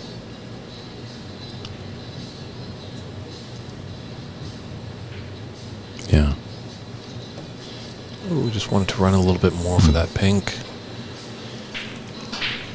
Thanks, Mickey Singh, giving us some kind words that the stream is good as usual. Great job and highly appreciated. So thanks for tuning in, Mickey. Feel free to let us know where you're tuning in, any of you. It is a global game. I think it's played obviously in over 100 countries, the game of snooker. I remember when I was first introduced to snooker, I was about 15, 16 years old down at the Olympic Club in Centralia, and they had a section where the minors can come into the pool hall. At that time, they had 3 snooker tables there, and the old timers used to play, hang out, and I was like 16 years old, and I'd jump in with these guys that are in their 70s and 80s, shooting snooker. I wasn't any good at all. I played pool a little bit, but I loved the game back then, and boy, these older guys sure put a whomping on me back in the day. Mm-hmm. Some of they have these old pictures of these guys that used to play snooker back in the day up on the wall there. It's kind of fun to go in and tell people, hey, I played with these guys that were probably born in the late 1800s. They kind of look at me like, really?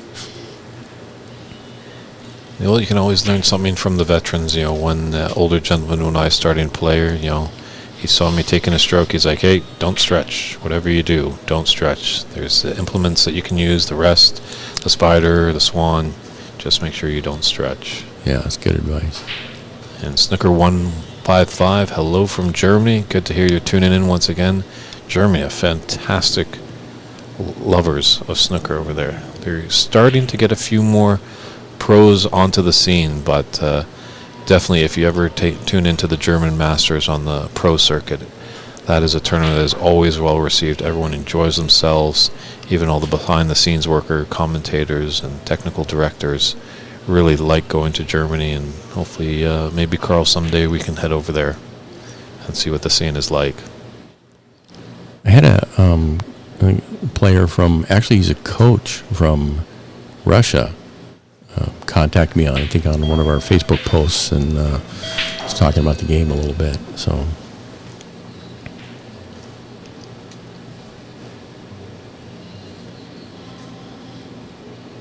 he was asking me how, the idea that it wasn't as popular here in the United States as other countries, and which is true. I'm not really sure why it's not, but it's a wonderful sport. I think part of the challenge could be the venue that you need to position 12-foot tables in. So it's a little easier to have the smaller. Oh, that's an unfortunate shot. Looks like one of mine. It's a little easier to have the smaller pool tables in a restaurant or a pub or something like that. But yeah, it's. And with more of the North American game, it was more of a hustle kind of game. People trying to hustle each other for money and stuff like that. Right. Like there was a bit more class in Britain. And as well, when in the olden days, the picture is painted pool hall. You think a smoke-filled room. It's very dark. Mm-hmm. Shifty characters at every turn. If you're the mother of a child, is that where you want to drop off Junior for an afternoon? Probably not. So I think the turn is happening now that we're trying to more in North America just classify these rooms, getting them more family friendly. So, Junior might not be into baseball or karate, but they've found some interest in cue sports, and the parents don't feel that bad of dropping them off in a room to enjoy these great games. I think another aspect to that as well is the need for patience for this game. And sometimes a lot of players, it's hard to transition to having the kind of patience to develop the game. They just want to sometimes just shoot, make the shots, and not wait so long. And so a lot of the good players, they'll have the temperament to still be patient, not get frustrated with missed shots or missed opportunities or fouls like almost being there in the corner. It's good leave, but that's one thing that I try to incorporate into my own approach to the game is keep telling myself just be patient, make adjustments, don't worry about the missed shots or whatever, and it's more of the long-term venture. Like you get into any sport, it takes quite a while to develop your game and to learn this. You're not gonna learn this overnight and be relatively well at it. You got to give yourself lots of room to experiment and learn and get a feel for this game, and be patient to get to a point where you can sort of play and make some pots and things like that. Yeah, I've been playing for 6 years, and I think my high run is -6.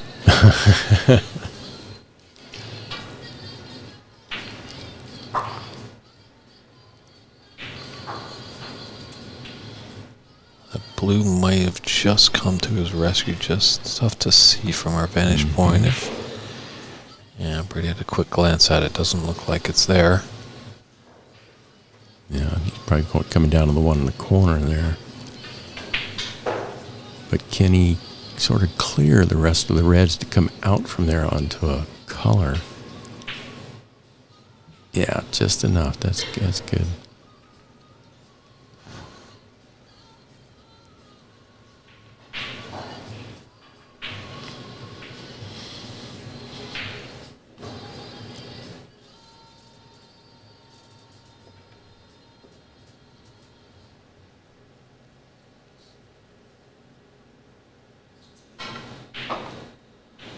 Well, Brady's going for the jugular now, that's for sure. Oh, yeah. You see how low he got on his cueing on that cue ball to draw back just enough to position himself for that red. It's kind of blocking the spot that the black would normally go on. That's why it got positioned up on the blue ball spot. Yeah, he's trying to draw back up for the pink. Great Great position. Good control.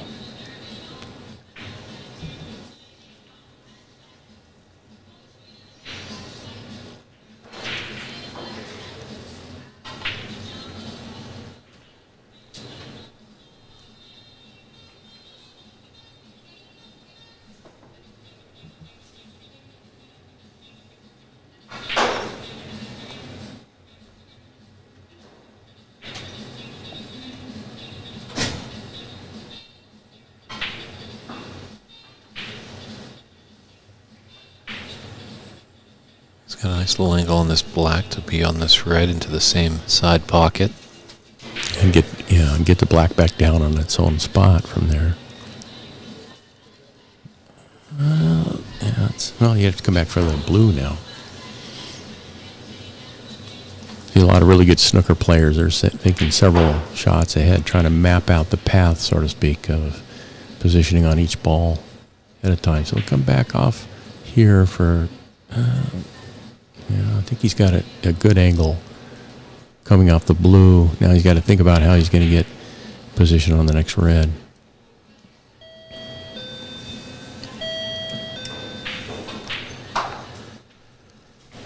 Really nice.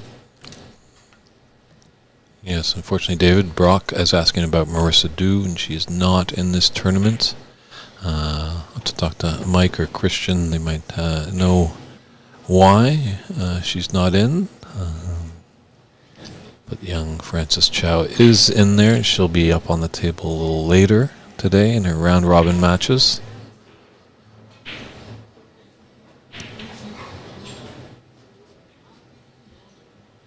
Yeah, hopefully Marissa maybe is just sitting this one out, and hopefully we'll see her again to a good young, upcoming, promising talent. Maybe if she is in the neighborhood, hopefully maybe she could stop by. I think she would just really enjoy and get a lot out of watching Brady play, as this match is looking like it's going to be coming to its conclusion soon, with 71 in it and 67 on the table.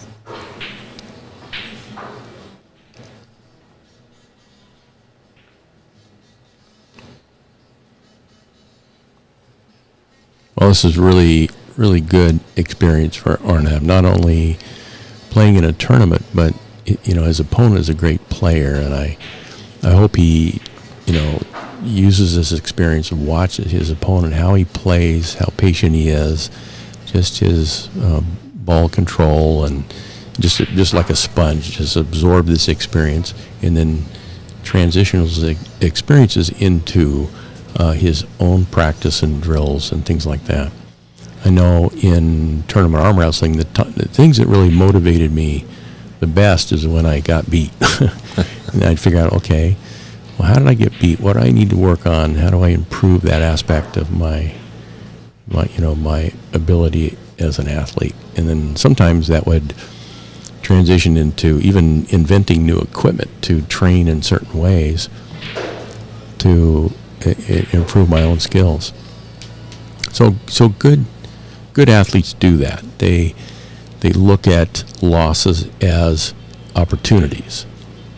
Not, well, I got beat, I'm never going to be any good at this. They go, well, thank you. You helped me to realize and see some of the things that I need to work on. It's an unfortunate. That's not good. There's the handshakes there. Yeah, but that's it. Yeah, I didn't need that. But that's really good game. Break of 46 there. That might be pretty good so far for the high break of the tournament so far, but we definitely have some heavyweights coming up. So Brady Golan takes that round-robin match 2-0. He's 2-0 in his group stage, so he's looking definitely promising to move on. I'm pretty sure all the viewership and us in the booth would definitely agree that he's going to be punching his card into the knockout round. Carl, it's been great having you in the booth. We're going to just step aside for a few moments, set up our next TV match, and you feel out there in Chatville, go get yourself a nice cool drink or something to eat, and we'll be back momentarily.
And we are back with some more round-robin matches. Another little battle border actually here. Ashik Taki from Canada taking on Daniel Sardencilio.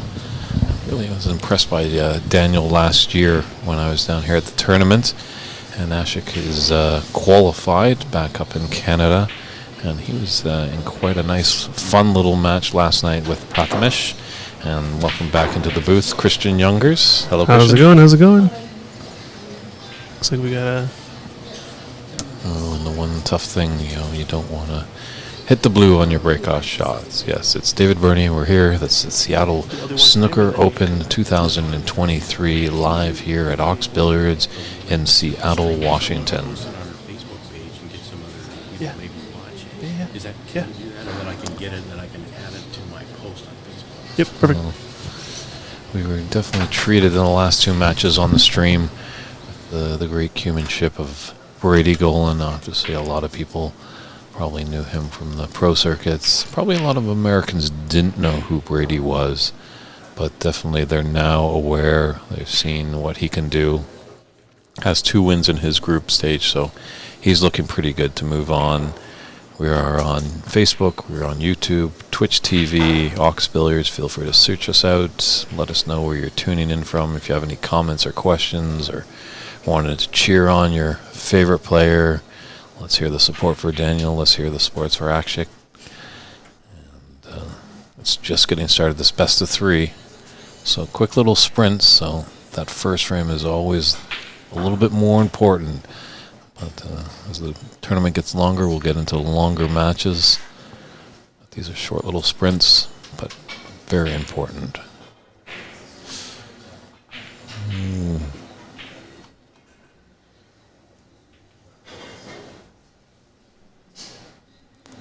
Follow the newcomers. When the cue ball does go into a pocket, the opponent has the option of placing the cue ball anywhere in that D, and you can shoot both forwards and backwards, which is, I think, a little different than sometimes in some pool games. You're in that spot and you can only shoot forwards, but I think most pool games now is ball in hand. So the only time you see ball in hand on a snooker table is when the shootout is played. Another fun variation on snooker. That one always can be filled with high drama, 10-minute frames.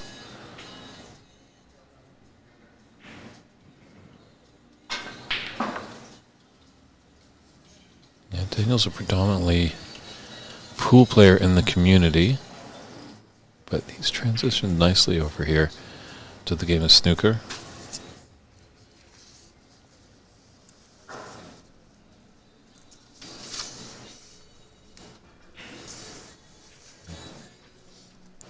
Actually, Ox Billiards sponsors Daniel. He was a junior champion in pool and has also been a multiple champion as an adult. And he had a good showing in last year's Seattle Snooker Open, but unfortunately was knocked out by Angus Liu.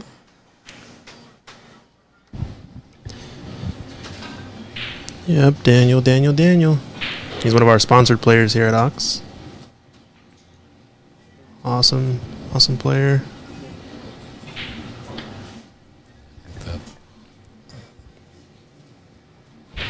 The brown is taking away that potting angle on that red into the side, but Looks like he's going to play a safe off of this, maybe. I don't think he can have enough to Yeah. pot it, but just come back down.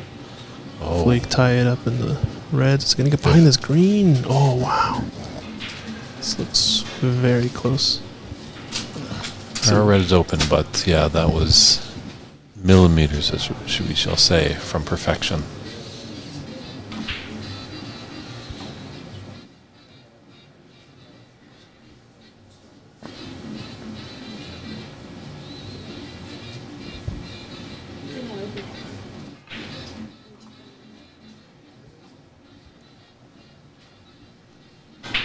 So it was a great shot there, what Daniel has to deal with.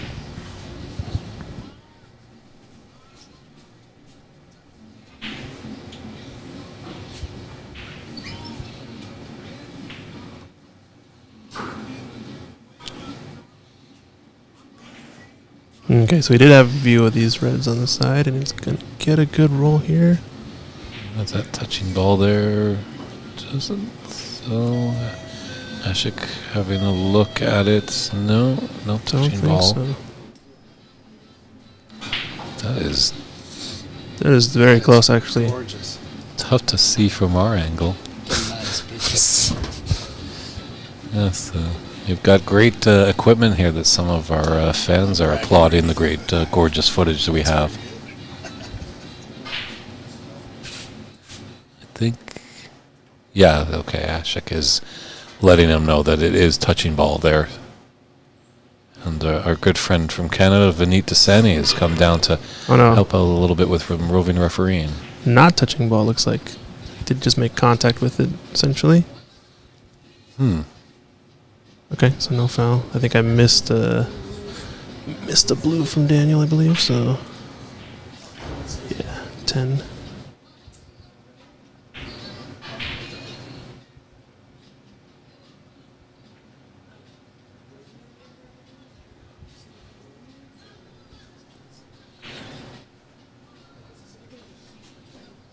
All right, so we're going back and forth now.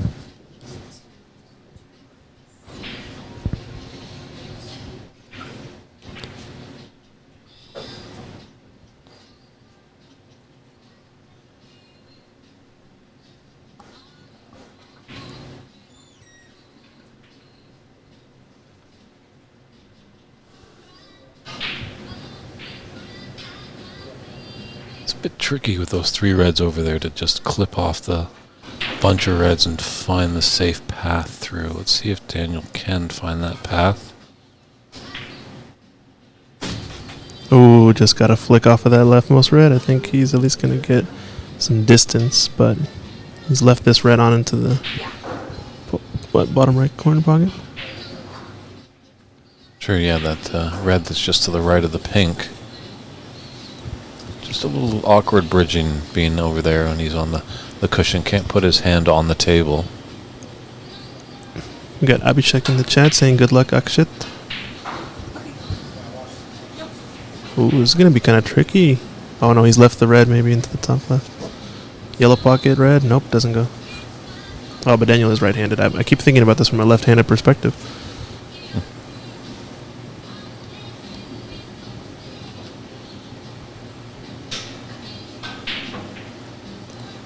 Oh, nice view there. Unfortunately, Daniel. It's almost a David versus Goliath match here. Daniel definitely probably one of our more taller players than Ashik. One of the shorter statues, so... A literal David and Goliath in terms of size. yeah, not that it terribly matters a whole lot on the snooker table, that's for sure, as... I think only Robert Walden, is that his name? The old 8'10" giant. He might be the only person probably that would not ever need a rest on a snooker table. As, you know, some of these guys, a lot more players are playing both right and left-handed these days. But there's still time for a rest because they are such large tables. Actually having a chat with Nick Barrow, world-recognized coach that was here at Ox Billiards and was also at Top 147 in Richmond, British Columbia.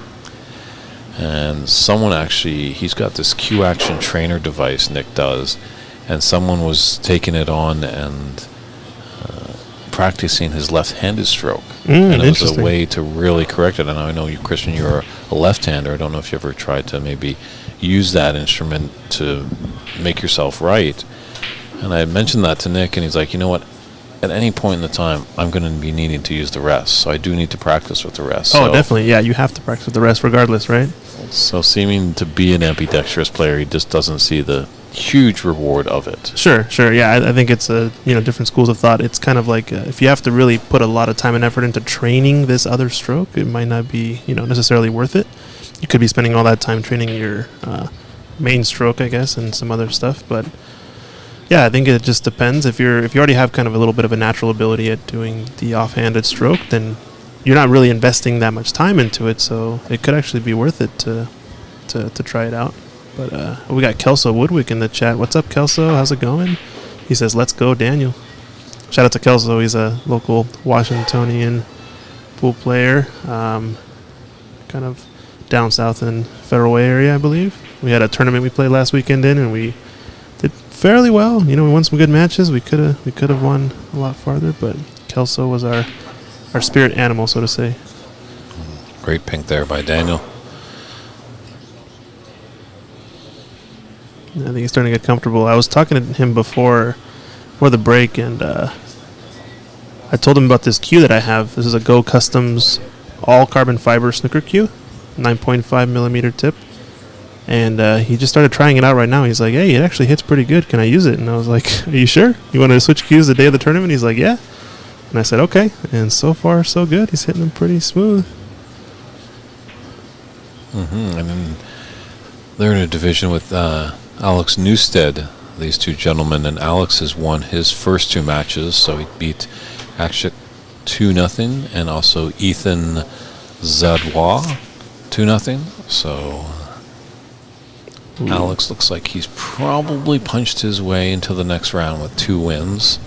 As well, Clay Belvoir has 2 wins, and same with Brady Golan. So those 3 gentlemen are looking pretty good. And over in Group 3, Dave Daly won his first match, beating Javier of Venezuela, and then Javier won his second match. So a lot of work to be done in Group 3. But remember, the top 2 from each group move on, and it's moving day. A few players are going to go home today, but 8 players will move on to the knockout round that will start, I believe, at 10 a.m. tomorrow morning here at Ox Billiards. Yeah, I think 10 a.m., yep. Or doors open at 10, I don't remember. Something like that. I probably should know. I think I'm playing tomorrow. True. I believe, yeah. When is your scheduled match? We'll have to confirm that and let the viewing audience know. This kind of weekend of the Irish, shall we say. Yesterday was St. Paddy's Day. But I think a lot of these players have worn off those cobwebs from last night, and they're ready to get down to business.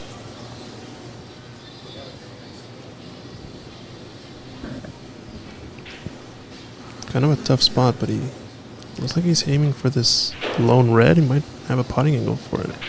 And maybe coming off it, coming back into bulk. Yeah, okay. I kind of like going off of the other stack that was closer to the black, just because it was a big channel to kind of go 2 cushions to escape and kind of get back up to the yellow spot. Because with that shot, he hit it uber thin, and even at that thinness, he still managed to clip a red in that second stack. Had he hit it any thicker, his cue ball would have been stuck down here. Seemed like a little bit more risky of a shot, but always hard to tell if you're not at the table. That is true. The best advantage is what the players are seeing when they're down on the table, and he's kind of left. He's letting the stroke out a lot more on these. He's trying to power. I think the last couple shots he's missed with a little bit more pace.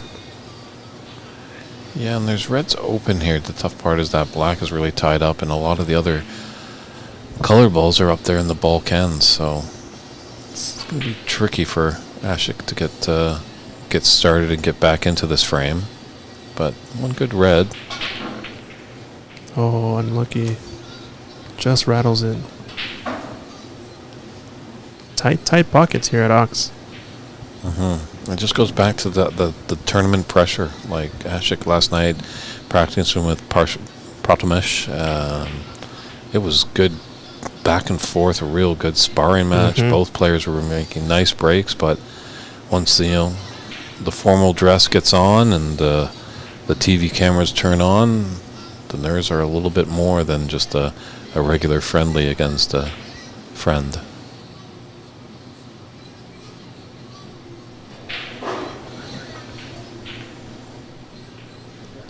Just gotta make sure he covers this top red. He might have leaked out. I think the potting angle is on. Because, yeah, that area of the table up there with that yellow, green, and pink, it's starting to be a good target area just to get into that area, and there's potential that you could lay a snooker, so It'll be something that the players will be thinking about.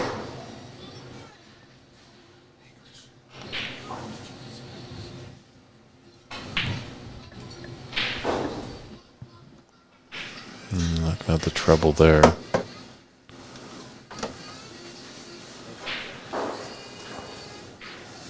Yeah, I think both these players would love to get the blue back on its spot, just a little bit closer.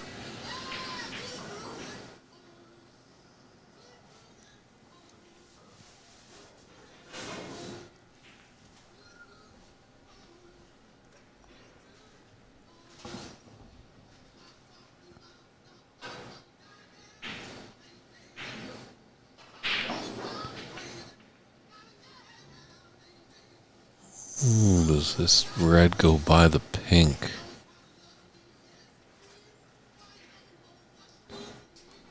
Oh, no, it's not going to. But Ashik could. You roll forward here, or looks like he's going to put some low on the cue ball. Come off the cushion, get behind the pink. Oh, okay, Ooh. yeah, that's a good idea. So little Pacey was also looking for the green, but safe. And now at that last shot, that pink has really closed that area up there by the yellow pocket. Really makes it a good landing area for safe.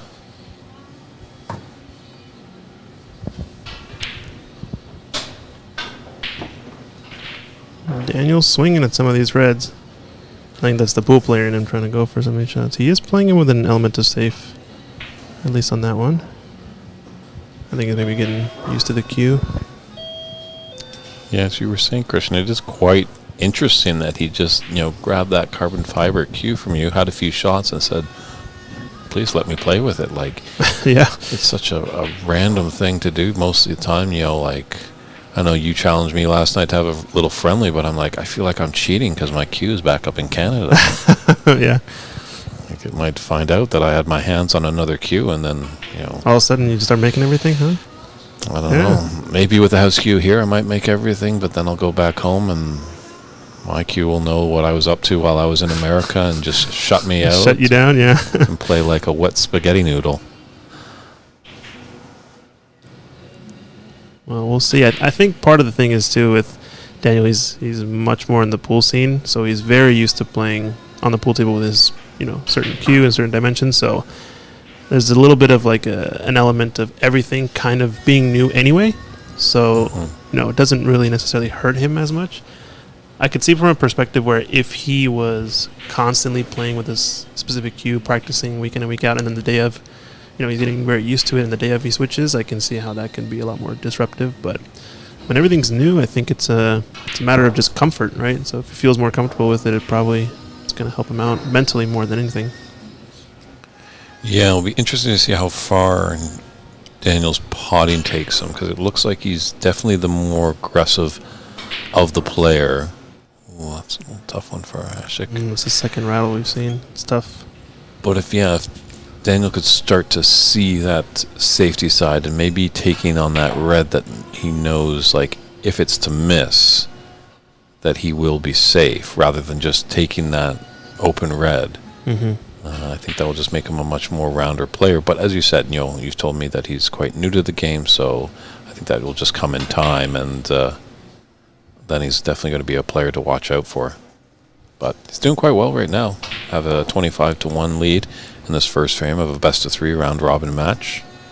Yeah, I think these are pretty important frames, I think, for a lot of players, too. I wonder kind of what sort of upsets we'll see coming out of the groups, because, having played a full day of matches coming into tomorrow, I think there might be a bit of an advantage for some players here, playing against some of the seeded players, maybe, who haven't actually gotten some table time yet. We might see some big matches. Maybe I'm setting myself up for failure on that one, but we'll see, I don't know Nice if I've ever shot heard there. of a player commentating curse themselves before their match, so we'll see what happens here. See, now almost I'm thinking, Daniel, if he comes off that red, Yeah, it's on play that safe. cushion, and he could come back maybe off the ball cushion, be behind the green, or in that area of the yellow and pink. Yeah. I think maybe he just doesn't see it, or he's playing a different kind of safety in his mind. He's going to get fortunate with his roll. Yeah, True. he's going to double up the balls. Definitely the blue came to his rescue. Yeah. Now I think we might see if Akshit takes on the shot that you were talking about earlier, but the angle's a little bit different now. It's looking like he's going to take this red on into the bottom. Yeah, into this left corner pocket. Not much reward in making this, though, I think. Not sure if it's quite worth it. Because this can happen, and you just open up a bunch of shots. Yeah. There you can see Frances Cho in the background warming up. She's in the building. I think her match is going to be up next. Probably not on the TV table, but we'll see. Oh, nice little bump, but I don't think he's on it. Yeah. Might have a look at the pink, maybe. If not, worst case, the brown.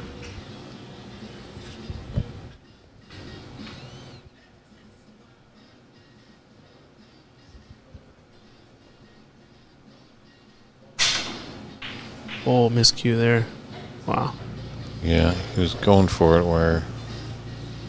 Luckily, still hit the pink. Mhm. No foul on that shot, huh?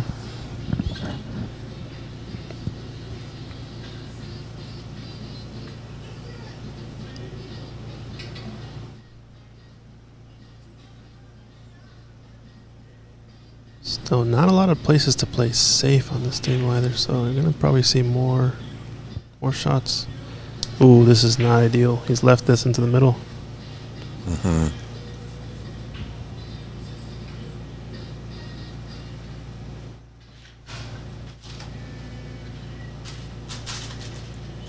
Looked like it could just stun down. This black is still in a tough position. But it's got a yellow in it to its own pocket. Mm-hmm. Bit tricky when you're going from one side to the other. But he's also eyeing up the green. Gotta be mindful of all these reds that he's queuing over. But he's a tall gentleman, so shouldn't have a problem. It's a nice shot. Good stroke there, but I feel like maybe the yellow would have been a little bit easier shot to come up table. Not sure. Depends on the angle, I guess, but it's going to take on this long red, maybe play 2 cushions up table. Yeah, with some outside, but I think he's going to hit it a little too thin. It's going to leave something on. Uh-oh. Yeah. So clawing some points, little by little, Daniel is, and Akshit just had a couple of colors he's kind of rattled a few times that have maybe a little bit uncharacteristic, but, you know, being on the TV table under the lights, pressure is a little bit higher. Yeah, and it's not his own club, you know, although he was in here last night, so he's definitely got used to the speed, I would say, but it wasn't as busy as a room as I would have thought last night. And everyone was kind of feeling loose last night, you know, the night before the tournament, everyone's just having fun, getting to see old faces, sharing a good laugh and stuff like that. But now everything just kind of cinches up just a little bit with that tournament pressure. Yeah, definitely, yeah. I think just the fact that I think that we have, I think 8 seeded players that are advancing automatically to the next round, I think that probably has a little bit to do with why, you know, maybe we saw less players. Maybe some other players, like Charlie, for example, is going to be arriving later today. Making commute a little bit easier for some folks. Oh, no. So a shot This that could Ashik be- would have liked to have back. Call up Doc Brown and get the DeLorean. Let's go back in time. This could be disaster. He's going to open this red up, I think, too, after this shot. Yeah, busy on the pink. Oh, no, says Archit. Oh, no.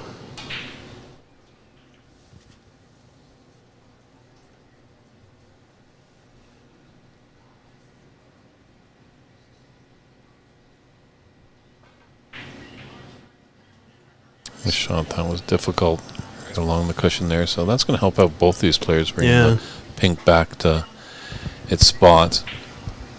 Now, does he go for this, or is he going to play safe? Let's see. It's a delicate shot. Always playing for the top right. I thought it might have gone for the middle. Oh, no bounce there. He's left it. This is where Ashik needs to pounce. This is it's the third. He's missed. He's rattled 2 shots into this corner pocket, so Hopefully he's able to shake that off and Yeah, sink this one. It'd be nice to get the blue back on the spot too. Definitely, for sure. So, gonna give this just a little bit more care. Just gotta focus himself. Oh no. I think he might have been trying to play safe there. Oh, interesting. Or was that such a big miss? I was looking at our other angle, and I'm pretty sure the blue did pass the yellow, so I don't know if I would have necessarily gone for the safe there. But he's trying the bank shot here. The pool player with the bank. Sorry, the double. Comes away. Yeah. Smelling all right. Always tough to double into the corner pocket. Much easier for the side pockets in this game, but it's one thing I noticed though from an example from Javier's game. Oh wow, I almost went in. Yeah, Javier is a bank pool player, and he was on the side table earlier, and I saw him trying to double the black into the opposite corner pocket multiple times, and he was getting close. But yeah, like you said, it's such a hard shot that it's just statistically or percentage-wise, it's almost not worth going for. Oh, nice shot there from Daniels. So that's an example of like he can make these dynamite, spicy shots, but sometimes that can be maybe a false motivator. He can take on some shots maybe he shouldn't be taking on, and it's about knowing when to pull out that sort of tool in the tool chest. yeah, definitely when you make those long pots, your confidence level is up sky high, but then you pump out a little bit of adrenaline in the body as well, and you might squeeze a little too harder on the next shot. So obviously always good to have a walk around the table. I know there was a write-up a little bit in the rules, obviously discussing slow play, that things would be monitored and stuff like that. It's hit that little thick, and I think he got away with it. He hasn't left this red on.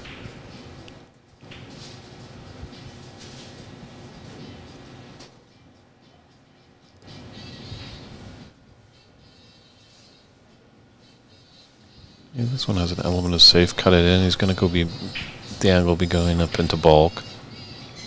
Oh, nice shot there, yeah. Yeah, well, let's see. It's got to be a confidence starter. He's got to get the engine rolling. He's been missing a couple of maybe uncharacteristic or, kind of 8 out of 10 type pots that he probably should be making. So, but hopefully he starts to settle in a little more. He's got to get something on the board pretty soon here. It's starting to get away.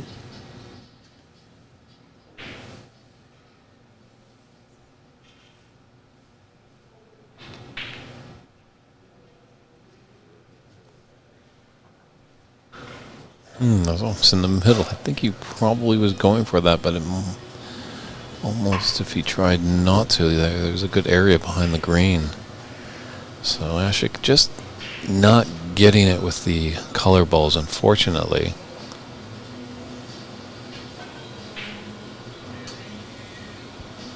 Ooh, that blue ball's got to come to his rescue.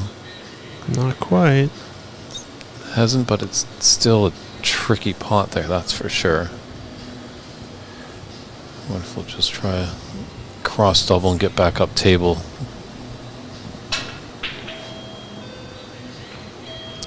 Well, we got a Michael Lubrin in the chat. He's a friend of ours, good friend of Daniel's, shouting out saying good luck, Daniel Sardencilio.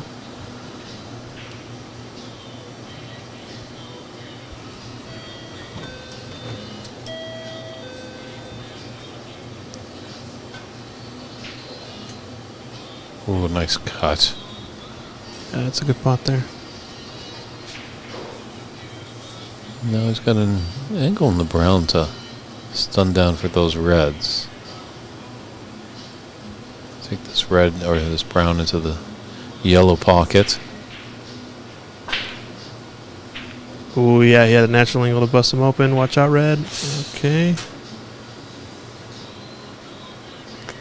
Oh, brown just tied up the black. Yeah, so that's unfortunate. can take that out of the equation, but there's pink and blue, so All right, Ashik, what are you made of here?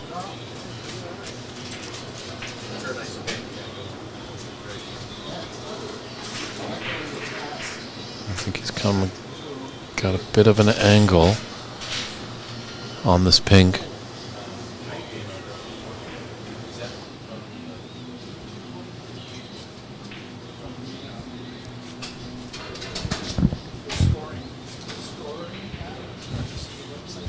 Looks like cleaning the cue ball request.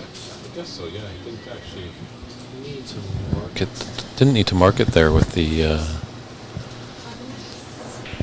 pencil, but that's good technique, good practice there by referee Desani.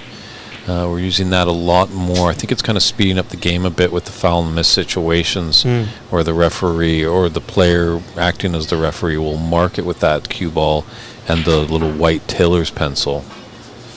So Looks like my score is off by 3. I don't know if they forgot to score the green from earlier. I think I was correct.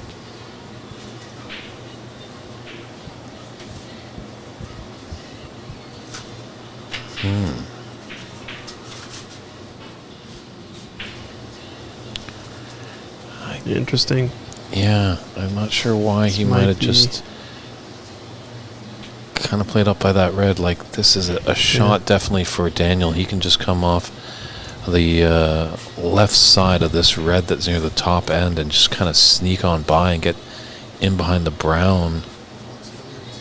See, that's just going to come with experience there. You'll probably see a more experienced player probably playing that shot.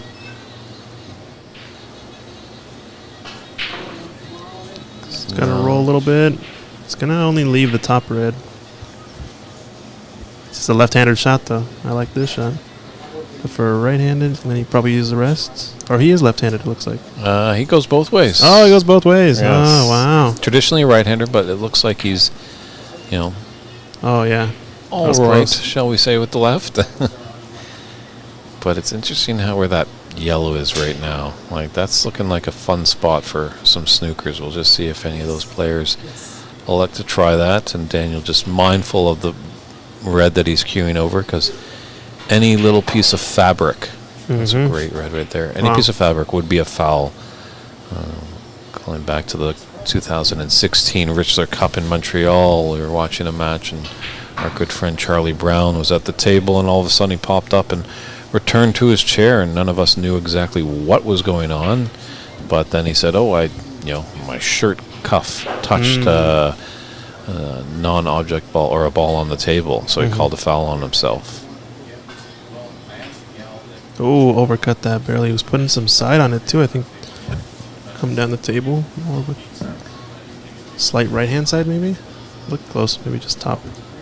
Wow, now that's an interesting collection area. Do you, Ashik, take the left side of that red up near the bulk cushion, come off that bulk cushion and maybe off that left cushion and just slither in between the brown and the yellow? Interesting, yeah. It's going to just play a little bit more of high percentage containing shot, I guess. Sure, it's a tricky cue ball there for Daniel, so It's not a bad shot here. He might get this. If this covers with the green or the pink, he's going to have full ball snooker, but I think it leaves the top red in the window.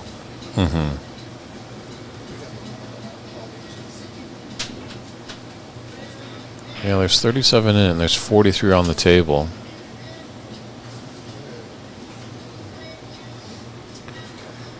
This looks like This could be the... something Daniel will take on, this aggressive nature that he's been playing. Yeah, nice spot there. Now where that red is, if he's able to He could just roll up and not worry about... I don't know if he should make this ball right. He should just play safe to the top cushion. Yeah, True, I think if he there feels it. Yep, he's doing the right shot. Don't go in, blue. Oh, he's left it on, though. I think the one cushion escape is pretty trivial. true, and if he's if he can get by enough and maybe have a 2 cushion, he might be able to hit that red off the 2 cushion escape on the right side, and that might just squeeze that Oh, okay. red down there. Go bulk first.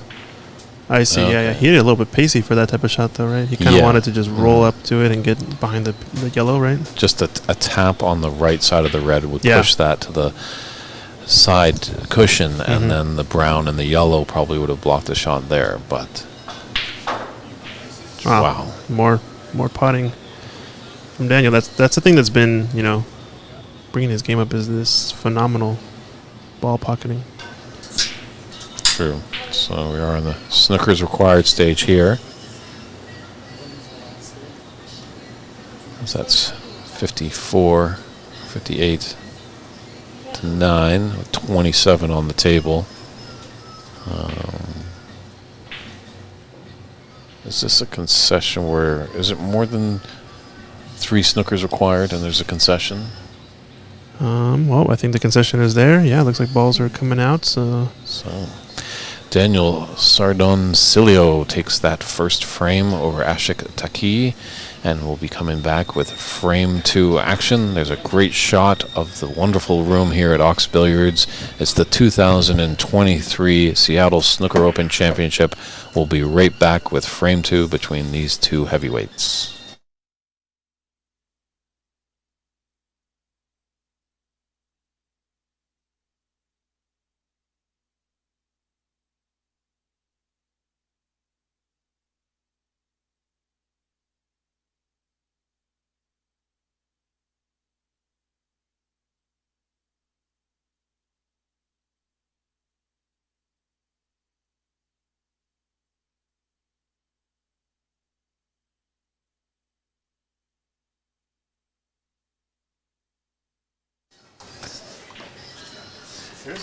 And we're back here at frame 2. The Canadian is up against it. Daniel was really potting a lot of wonderful shots there. That's really what kept him in the game. And unfortunately, Ashik just wasn't. He was able to pot some good reds. It just couldn't get the colors to help him out a bit. So we'll see. More often than not, we've seen when players are up against it, they really find another gear and come in. But Daniel's got to keep on the gas and just keep pushing. Good to hear Aaron Moss is turning in. Hopefully, Aaron, maybe we can see you in the room. It's been a while. Oh yeah, Aaron's here. Nice. Oh, Daniel picking up where he left off in the last frame. Potting balls. Now let's see if he can string some together and get a decent break. Oh, he's barely there. He's got the pink. I thought he might maybe have stun-runned it through a little bit because that black does look like it goes to the... Oh, no, it doesn't go to that top right. Okay, he knew better than us. Here's just focusing on not getting the double contact. And a little bit thick. That is a tendency when you're going diagonally to that middle pocket. You slow roll that ball and the nap's going to take it into that near jaw. Mm-hmm. So break of 7 to start this off, but an opening here for Akshit. Unfortunately, not a lot of colors on their spots. Just has to play for the blue most likely. Yeah, that's tough. He was always going to come into some contact there. And I believe that Brady Golan so far has the high break of the tournament at 46. But remember, we do have Bernie's best here. I brought my Canadian $100 bill. If any player is to get a century, they will get 100 Canadian dollars from yours truly. So I'm not sure Christian might be able to ask better. Has there been any centuries on these tables of amateur players? Amateur players? No. the only centuries on these tables, I think, when Judd Trump was in town, he had 6 or 7 out of the 10 exhibition frames he played. But Wow. Yeah, not since then. I think we've had a few 80s. I know when Ricky Walden was in town, he got super unfortunate with some of his splits that he only managed to get like an 85. He got like 75s back to back in the same frame even. But yeah, no centuries yet, which it's a good sign. That means we have a lot work to do, you know? Oh, and it also just shows you how difficult this game is. As much as Judd's hitting 6 centuries in 10 frames, that's just out of this world. And you Yeah. can tell why he's a world champion. Oh, I yeah. think number 5th rank in the world right now. I don't have the rate sheet in front of me, but Yeah, somewhere in the top. he's top 10. definitely in the top 16. He will be there in Sheffield, England in a month and a half's time for the World Championships. But right now we're trying to find out who's going to be the champ of the Emerald City here in Seattle. CCU will be in action tomorrow, defending champion. Yeah, undefeated defending champion, too. He has yet True. to lose a Seattle Snooker Open frame, That is true, yes. our inaugural event I last year. think he was up against Varun Juneja, yeah. Juneja, okay. Thank you. Yeah, that was the final last year in our inaugural Seattle Snooker Open, and was a whitewash, right? Mm-hmm. So, yeah, both of those players qualified either through the qualifiers that various clubs had. I know there was one qualifier down in Arizona. You guys here in Ox had a qualifier, and there's also a qualifier at Top 147 in Richmond, British Columbia, and as Wow. well the Washington State League. I believe there were some qualifiers that came from that. So, Yep, Washington Snooker League, yep. and you can also pay your way in, as Brady Golan has paid his way in and has been looking quite impressive. Caught a few eyes of some players that probably didn't know who he was at the beginning of the day. Well, now they definitely do, right? Mm-hmm. Had a couple of 40-some-odd breaks in his match, a 42 and a 48 or something like that, 46. Pretty good. Well, Daniel's making some balls here. It was a phenomenal red to start this break that he's on now. That's the thing. I think he hits a phenomenal shot, and then he's like straight in on like the next color. So makes things easy when you make the really hard shot first. Yeah, that's what you probably will notice if you're watching some of the Brady matches. Sometimes you might see that there's 2 reds, and, well, there's obviously, I look at one and it's much more easier to pot, but he might take that more difficult one knowing that he'll be on shape on a color, and then he'll go for that easy one. So it's just building up the frame. You know, he's waiting to open his Christmas presents, I guess. He's Wow. not opening them on Christmas Eve. He's going for Christmas Day, really. Mm-hmm. So, What a shot there! Did you see him? He perfectly split open that red-black, and now this is on. This break could. No commentator curse. No such thing. I don't believe in it. This is a good angle on the black. Maybe a little steep, but he can just control the speed. But excellent breakout from Daniel with the rest too. Who says pool players can't use the rest, huh? just wonder if he's straight on. He might just have to. Does he have an angle to stun up? Looks like it a little bit. Oh no, he's going to draw Ooh, back. he grabbed. Did you see that ape? He grabbed that. Oh no, he actually moved it. Okay. No, it moved. It rocked, I guess, right? The black He did cannon into the black. a cannon little bit. into it slightly, and then it kind of rolled back into position, I think, just because of the little bit of a divot that has formed over time. That goes by those silly players. Roll the ball onto the spot, please and thank you, ladies and gentlemen. If you're playing this game, do not hammer it down on the spot. Do not use another ball to hammer it down on the spot. Oh, That that's creates terrible. divots. And sure, as you see, balls will fall back in their spot or you won't get a true roll. So please, these are beautiful pieces of equipment. Treat them like your own. As I know, there was discussions with Damien, who helps out here, and he was showing us these new fancy boxes they have for carrying the cue balls, and I'm like, those are great. And the gentleman was like, well, it could get dinged up here and there, but you'd hope people would. This is a upscale club. Treat the equipment rightly, and you know what? It will turn around for you. My Yes, game it has will. improved since I've started cleaning tables. Just get a new appreciation for it, you know? True, and that's with a brush and a blocker, not with a cue ball and Uh-oh, here we go. Here we go. little pool shot here.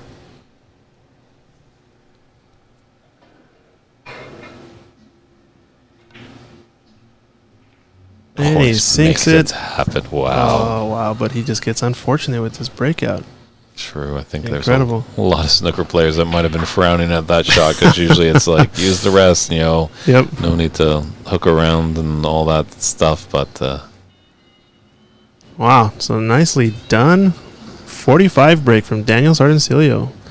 yeah, Well done. Well done. just needed one more red to tie Brady Golan. But I'm pretty sure that's not going to last for long, that break of 46. Shu Chang Chow in the chat saying Daniel's playing this frame like a pro. Yeah, it looked pretty high standard in that one. But look at this. Look at this. Is this red going to leak out? I think. No, it's close.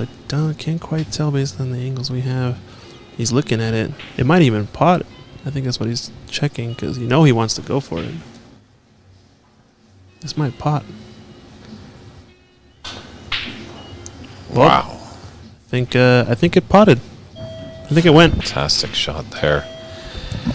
Well, this isn't looking good for all our friends that are cheering on Ashik Taki. He's lost his first match, and he's not looking good here. And having 2 frames to the bad, or 2 matches to the bad, it's not going to help you advance unless Always underhit this. one of these players can really run away with this. This is Daniel's first match, so, and with Alex in this group winning his first 2 matches, there is a potential for a 3-player tiebreaker. Yeah. You never know. It's not until it's over. Ooh, rolls that right in. If Ashik is to lose this match, which unfortunately it's definitely looking like it, he still could be in it. That being said, he does need to win his final match. We got Junior Sardencilio in the chat. That's Daniel's dad. Shout him out saying that's my boy. Yep, he's putting on a show in this one. Uh-oh, watch out, cue ball. Uh-oh. Uh-oh. Wow, that rolled on for quite some time. Heated slate. That's how it works. And very careful there. He had his hand in the pocket, because honestly, if that ball did not drop in the pocket and he touched it, that would be a 7-point foul. Oh, really? As much as it's going right in the pocket, Mm-hmm. you might want to just let it drop in there just so no foul happens. No more pricier foul than it already is. So Yeah, exactly. just a little education for all our viewers out there is, It's going to catch the jaw. It's going to bust open the balls. Oh, yeah. no. It's a bit unfortunate there. Wow. Oh, look, he's going to do a little bit of the inside Mark Sure. Williams shot, or just shoot it left-handed. Nope, he's going back to his old ways. Oh, he's just teasing us now. I don't know what he's going to do. I say just shoot it off-handed.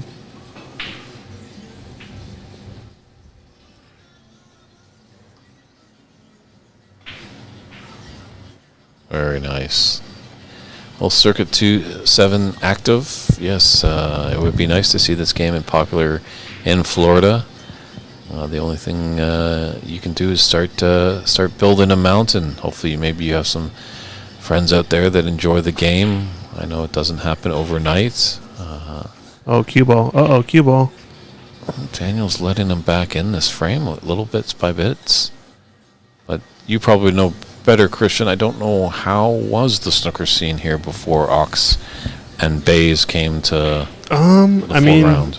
Definitely more of just like a not very well known sport. I mean, we had CC's Club, Empire Billiards over in Bellevue, but it was mainly kind of just CC. Another cue ball. Wow, we're starting to lose the cue ball in this match.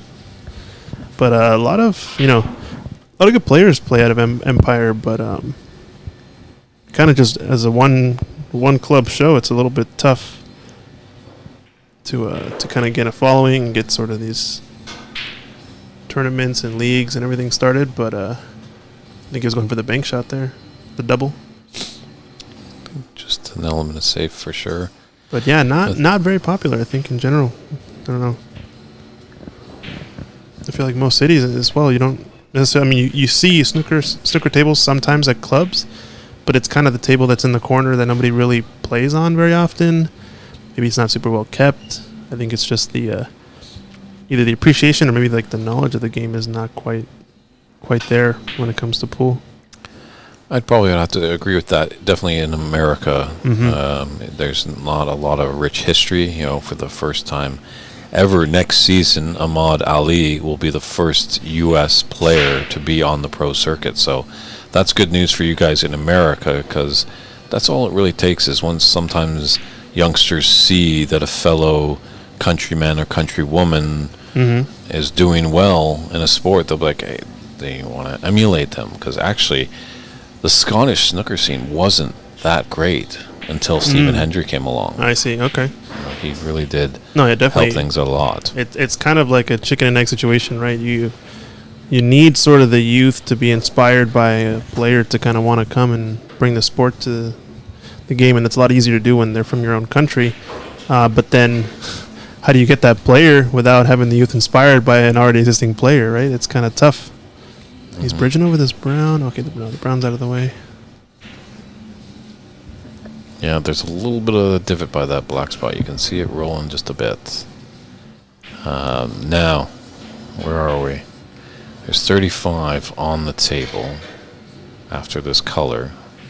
He's down by 46, so kind of, coming off the cushion and maybe rolling behind that brown might just be out of the question. The triple might be there. No. Yep, and I think that's the handshake, it looks like. Both players taking apart their cues. Yep. Yep, the handshakes are there. So Daniel Sarduncilio takes this match 2-0. So Ashik Teki, you're not out of it just yet. He's got to win his next match, and that will be coming up a little later this afternoon. But we're going to step aside. Christian Youngers is joining me, David Burney in the booth. But feel free to grab a cool drink, and we'll queue up the next match for all you great snooker fans and be back. So keep those questions coming. We'll answer them when we get back. Take care.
And welcome back, everybody. As promised, some more great action here from the Seattle Snooker Open of 2023. Well, I hope there's a lot of fans of Daniel Sardoncilio in the room as he's back at the table going up against Alex Newstead.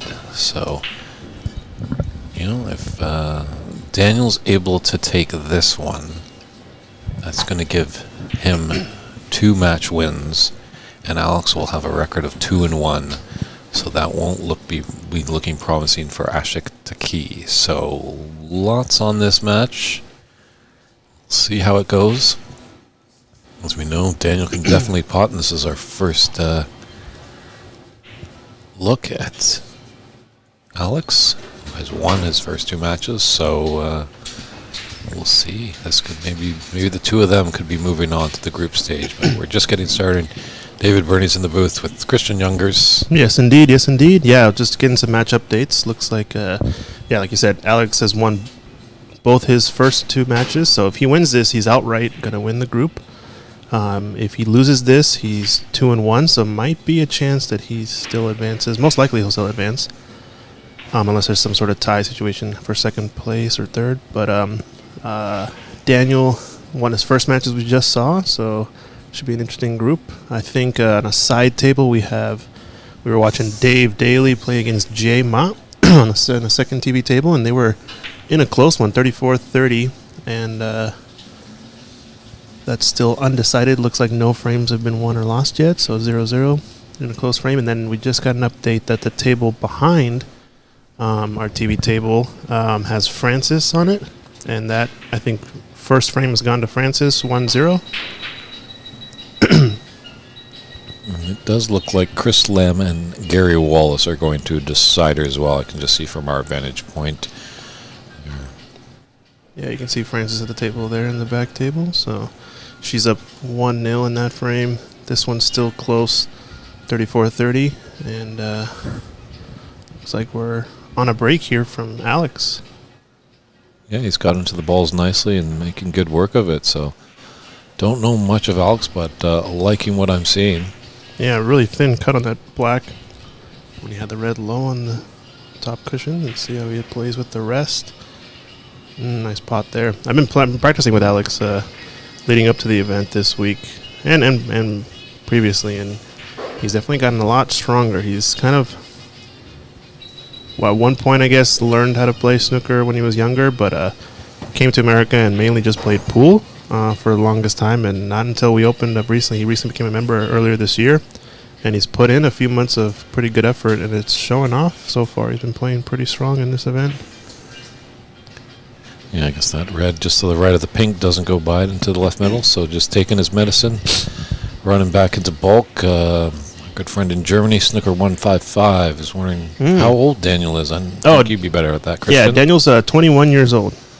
He's sponsored by us here at Ox Billiards, and I think he has a few other pool sponsors. Don't remember exactly who, but yeah, he's part of Team Ox here, part of the Ox family, and pretty good shot, I'd say. Not bad.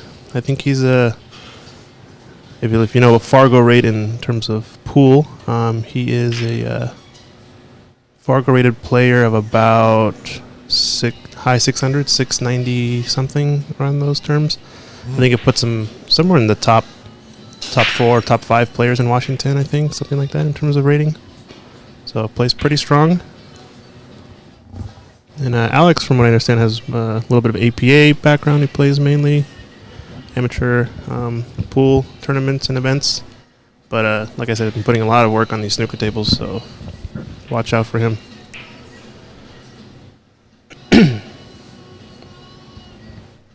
Yeah, very interesting that obviously Daniel was on the TV table for his last match, and he's gone back to his cue. He's not using the carbon fiber one anymore. And interesting. It's a bit, I have to say, interesting is the correct word to say, because he won that match. You would think he'd have to pry that cue away from his hands. Yeah. Most athletes are superstitious.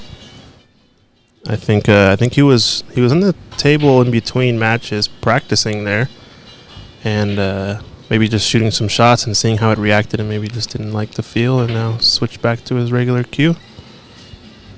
Not a big deal. So long as it doesn't get into his own head, he should be fine. Just pick what you like and go with it.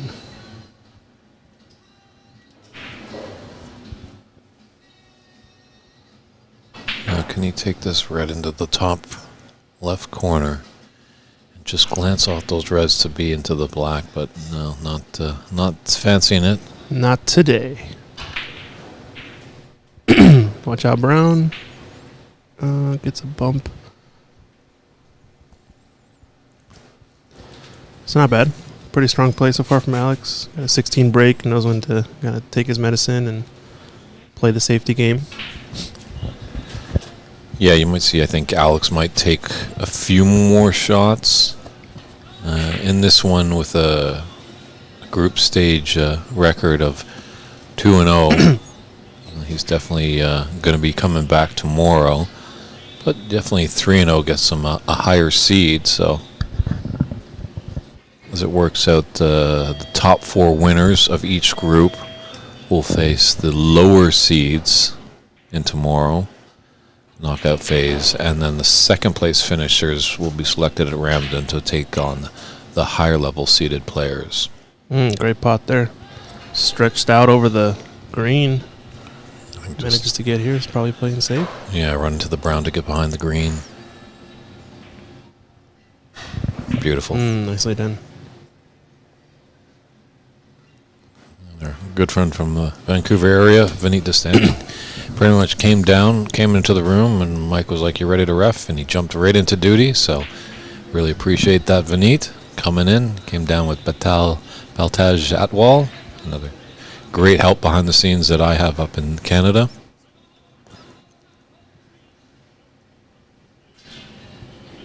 Good contact. Yeah, there's a shot of Vinit right there. The roaming referee, as some might say. Shout out to him for helping us. Supporting the snooker family. Yeah, hopefully as we continue to grow and grow more and more, hopefully we can have referees at each table so the players can really just focus on playing. Ooh, this could be good. Oh, wow, that was close. Almost put him quite the spot. Sarah, I'll let Christian answer that as he's the tech whiz. She's wondering what camera system is this. It's quite incredible. Thanks, Sarah.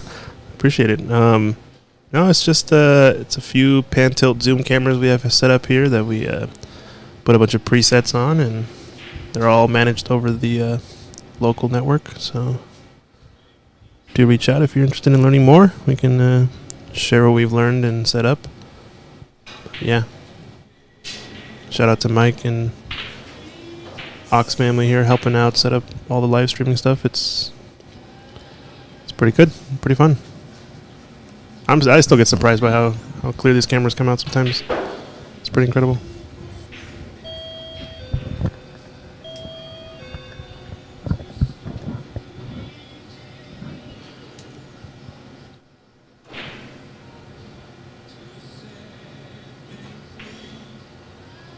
He's just looking for his escape route to come back into bulk.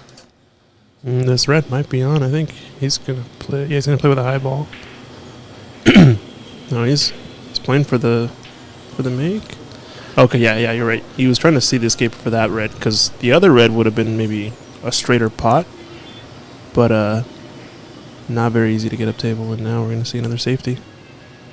Yeah, that was a great video shot there of Alex. As you can see, he's not down on the cue as some other players are. You know, the cleft of the chin really is where the cue rides, so you'll probably see it with Daniel. He really gets down, but that last shot we saw on Alex, as much as he's not all the way down, he's very steady. His camera or his head does not move at all when the shot is being taken in afterwards. So that's a key attribute to have if you want to be a successful snooker player, is that head cannot move. More often than not, we see players, as soon as they've struck through, they're popping up like a Pop-Tart. You want to keep it good and steady.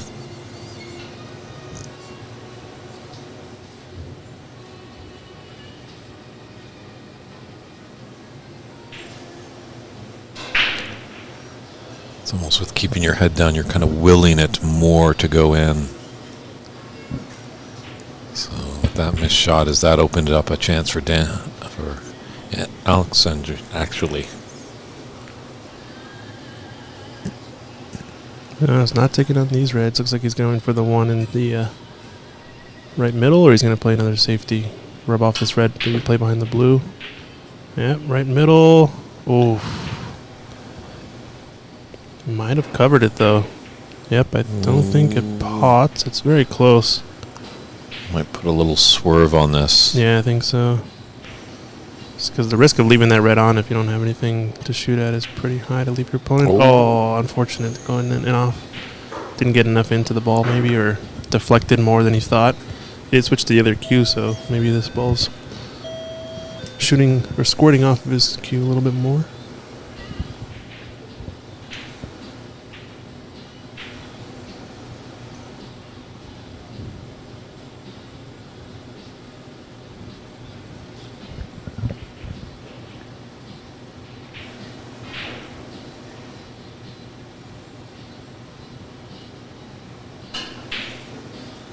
Nice long pot there by Mm-hmm. Alex. Let's see if he can get things started. Doesn't really have any good angle really on any of these bulk colors to come back down table. Off the yellow, okay. Let's get behind the blue. A little far, but with going a little bit farther, he at least puts him closer to that bulk cushion.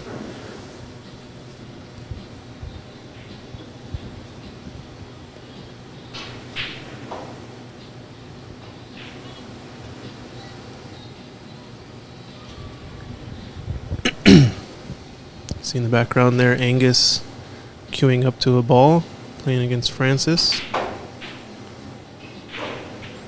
Ooh, went for a pot there. Black, not gonna go. It's gonna leave something on though. The black is available, possibly. Pretty sure if it gets back on its spot, it's gonna go into both corner pockets. Yep. So this could be a chance.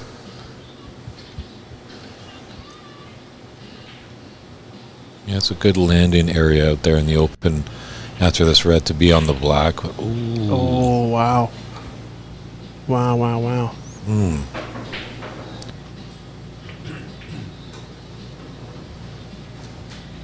So first real mistake we've seen from Alex in this frame. I guess maybe the one to the middle, but playing pretty strong. Oh, there you go. See, look, Daniel's brought out the other cue again.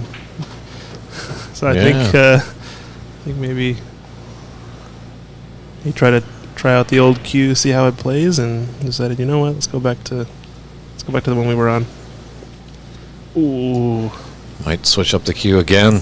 The only time I've seen that was Luca Bassell back in the 2018 Masters at the Alexandra Palace in London. Everyone was wondering why he brought two cues down to the match, and most players and commentators were going, it's like, well, that looks like a sign of defeat already, because he was just unsure of what cue to use. Yeah, not worth it, not worth it. I say keep the same cue, commit. True, as they much say, it's a thinking person's game, but sometimes you don't want to think too much. That should be a decent black for Alex.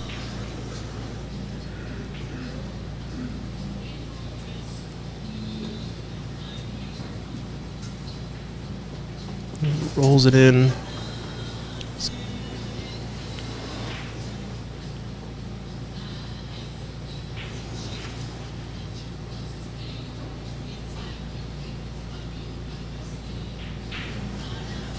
put him at 31.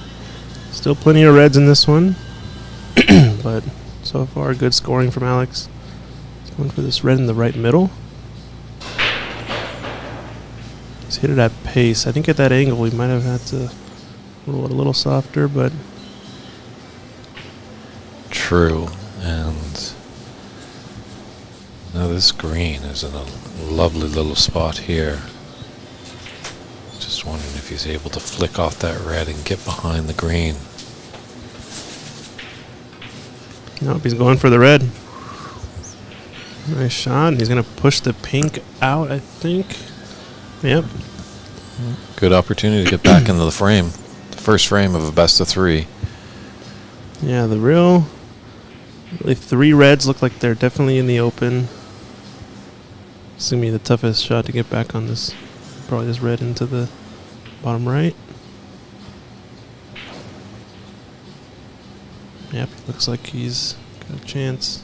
Yeah, stun it or just a fraction of drawback. Instead of run through a slight amount. Interesting. Stun run through. Not too bad because that's a great angle there. You could see that red out in the open will go to the top right corner. With this angle, he's going over that way. Played it a little bit with pace to take on the same pocket. He's got an option of 2.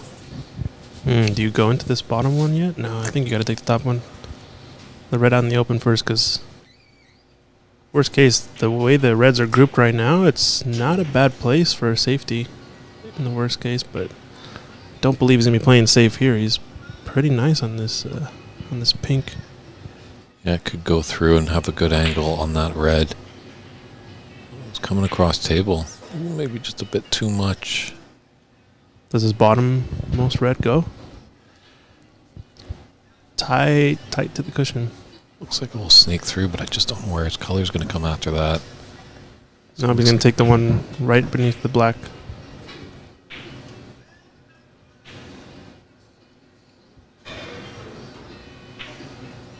Just a little thick.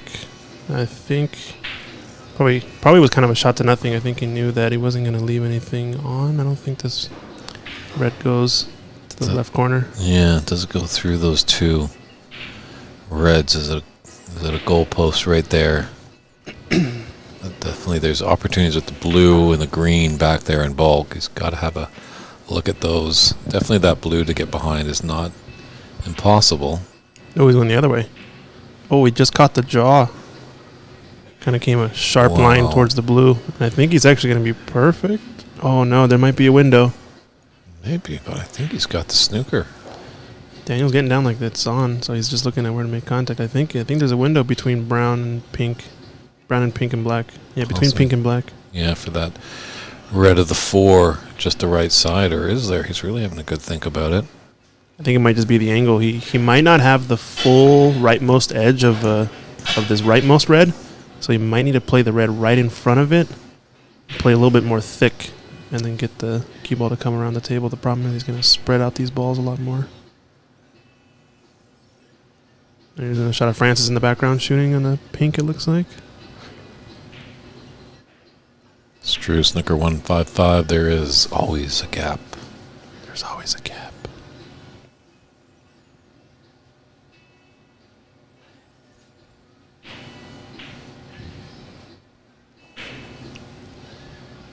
But the brick of 21 definitely got Daniel back in this frame.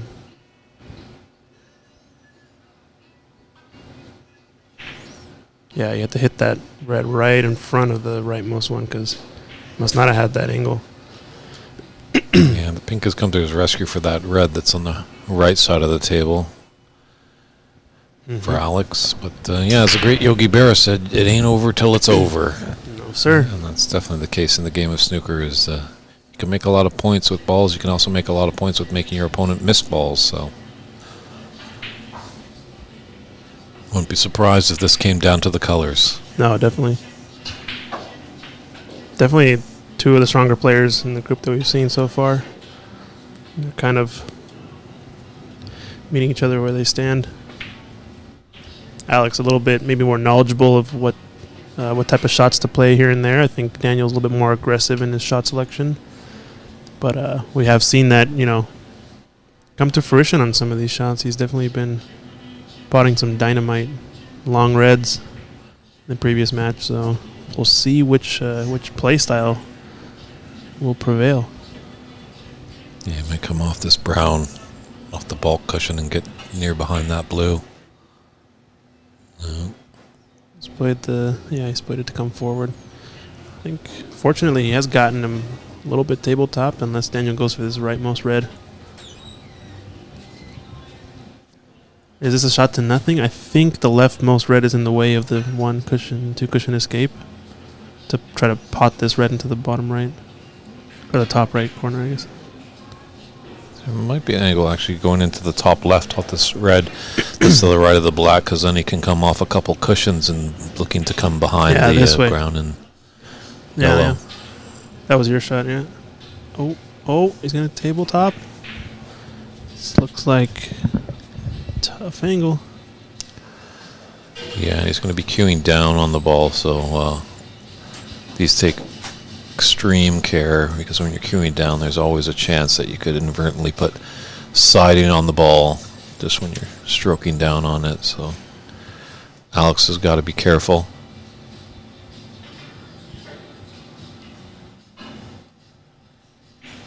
Clean contact with the cue ball, but not the right angle. Ooh, did he double him up? Yeah, that red has come to his rescue. That was going to look like an easy starter for Daniel with black and pink in the open and reds around. So Yeah, this is all tied up now, just barely rolled into place. So now Daniel should probably just take his medicine, play safe with this red in the top area, but he's looking at the plant. Yep, he's going aggressive. It's been the story of his play. We'll see. Will it pay off? I think you kind of have Yeah, to. Here, the don't know. prudent shot is to just take the red up table and bring the True. cue ball behind one of the bulk colors, but yeah, maybe hitting on the right side of that red that's near the blue spot. so there is a lot So then of it- distance, right? Yeah, the red kicks up and down the table, and then the cue ball goes up to the bulkhead, because this is very tricky. Yeah, tough shot. A lot of space between those balls, and Oh, will he get away with it? Wow. Nope, I think it's close. I think the angle is there, but it's just he's Yeah. tight to that cushion now, so a little fortunate for Daniel.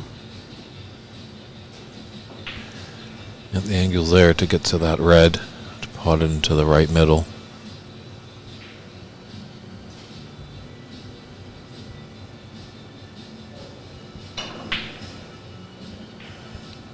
Oh, I think I missed a red. Yeah.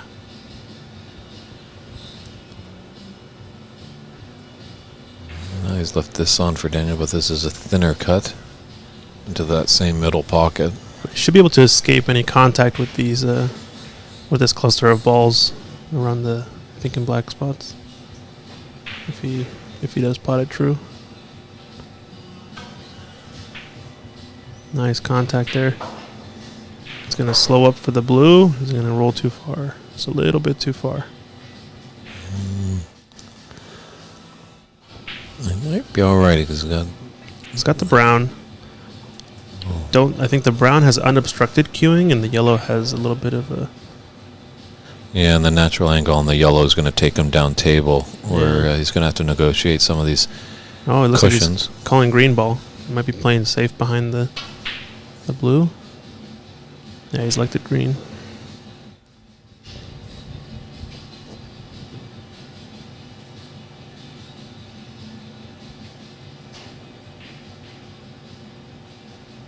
Oh, he's running behind it. Nice.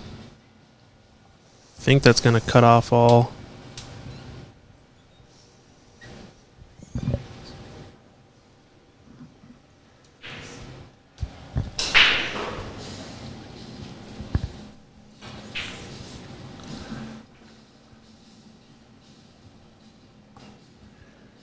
Just getting referee Mike Dominguez taking a look at it, just in case there's a respawn.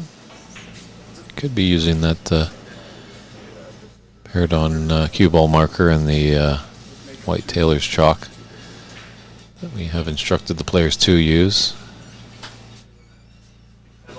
And yeah, it's probably going to put him back here. That,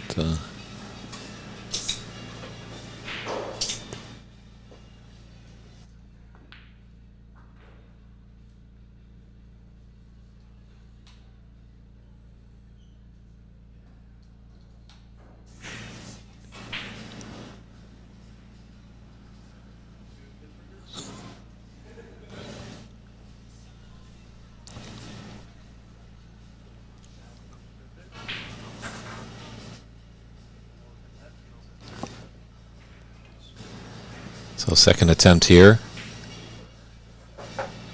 Looks like a much better attempt here. Oh, missed by a millimeter. Now you just wonder sometimes is... Yeah, Dan's going to put him back.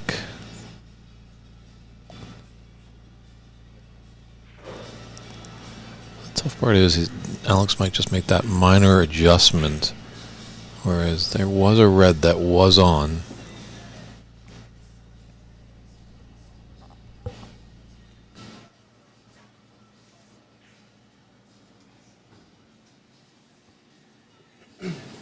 All right, sorry. Set a step away from it. So it looks like first foul only, right?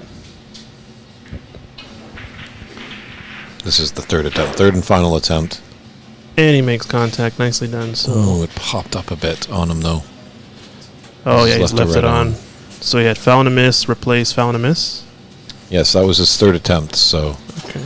he was successful in his third attempt. So only 8, pardon me, only 8 penalty points were succumbed. But All right, so. he's left Daniel in a good position here. Oh, yeah, this is dangerous.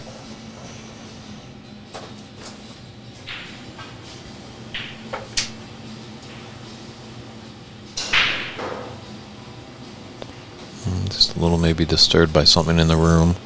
I might almost want to play for black.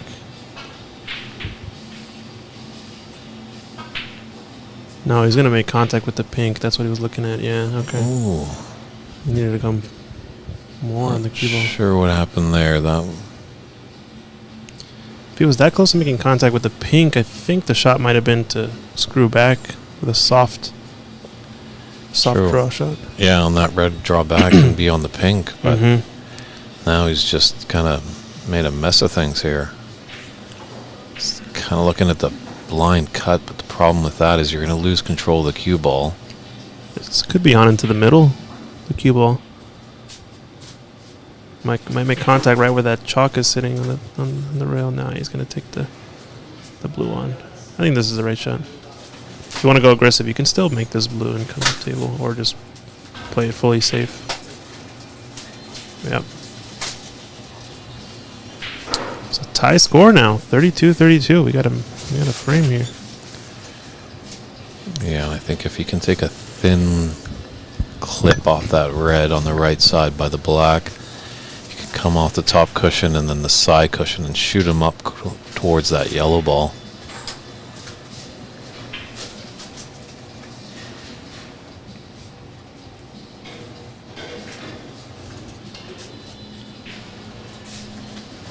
He's going to go in one more cushion. Is he going to get behind anything?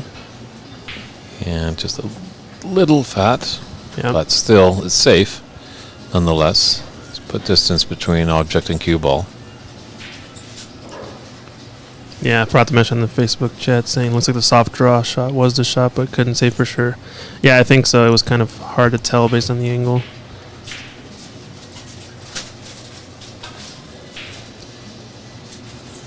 Just based on how fully it hit the pink, I guess that was the thing. Oh, he's going to get a good hit here. He's going to cover with the blue, yeah.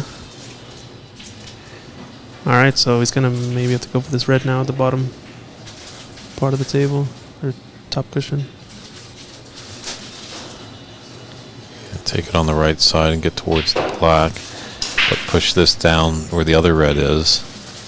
Oh yeah, that's a good shot. Use the pink kind of as a backboard to stop the cue ball kind of full. I think the frame in the background there looks like Francis and Angus. Angus probably took the second frame because they're playing, I think, what is the third frame now. So looks like somebody just broke off there.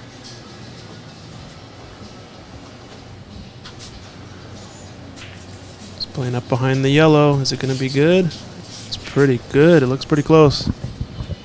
It does. Is there might just be able to come off. Yeah, cushion first. He doesn't have a direct line, so he is in fact snookered. Yep, I think it's actually better for Daniel that this red also came out to the middle pocket area, because missing this red now leaves a red on.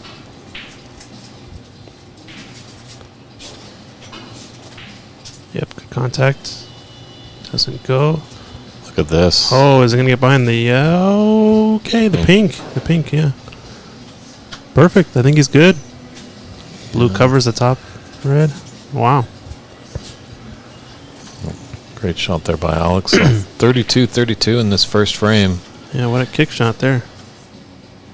This frame getting bigger and bigger by the moment. See, Mike's taking a look at ball spot.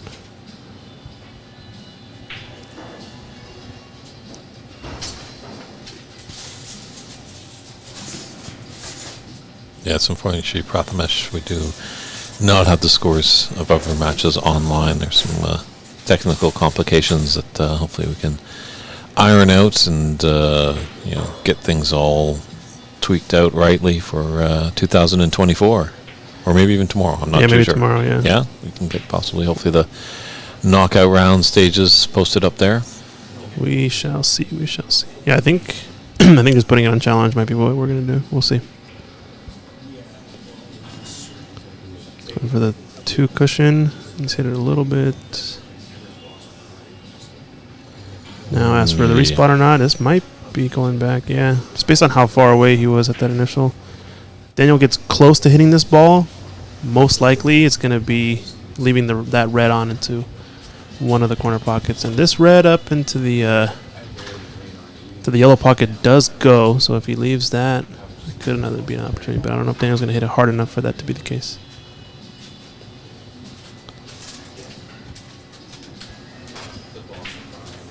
Yep, shortened the angle and made contact, and Better shot there, yeah. managed not to leave a shot on that red as easily. But so we saw the red does go into the yellow pocket. So 2 somewhat tough shots here for Alex. I wonder what he's going to take. Yeah, his bridge hand is going to be on the cushion, so that makes it a little uncomfortable. But he does have a red into either left corner pocket. Sticking this one on.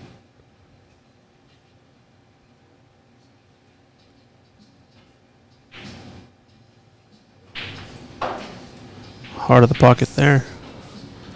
And looks like a rest shot with the black or another safety. You can just roll up and tap the black. It'll leave Daniel kind of on top of the ball.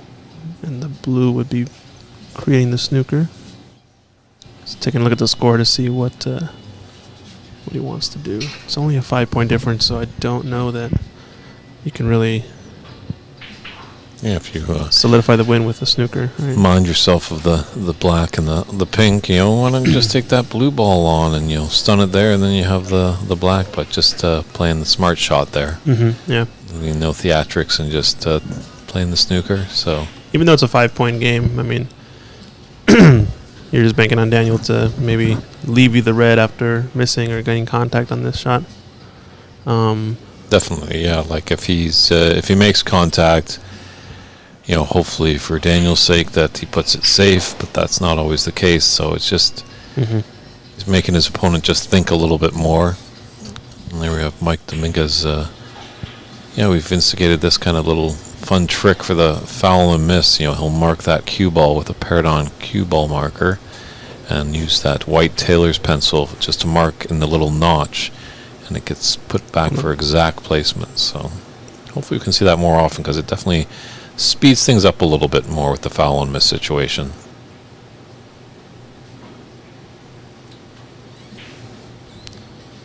So there's the miss. Hits the yellow. Does he leave it on?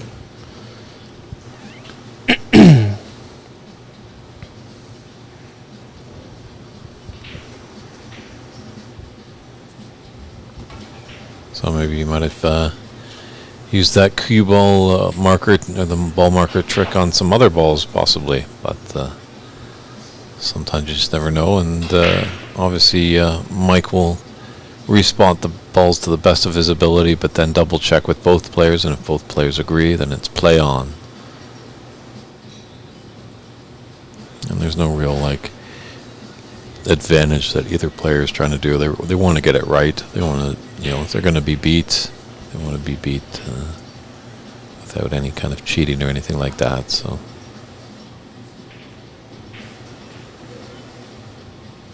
There's contact there, but I think he's left that on into the green pocket. So a few good snookers here by Alex has increased his lead to 41-32. Oh, no.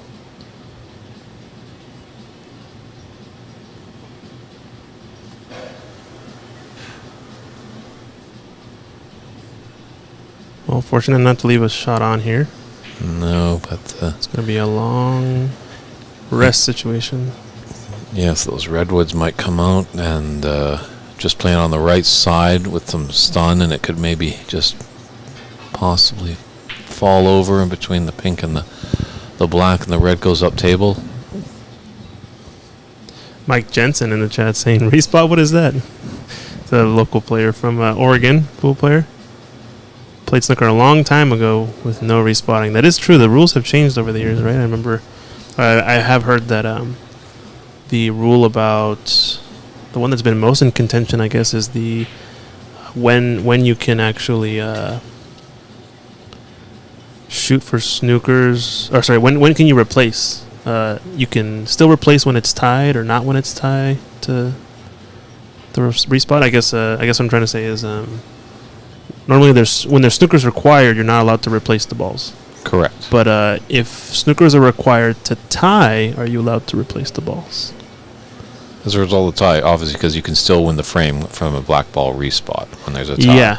Yeah, but I think that rule has changed at the professional level a couple of times in both directions. One where you can, one where you can't. But look at this.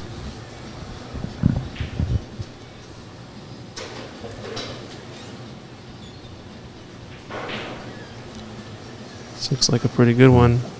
The red being out in the open also makes it a lot more dangerous.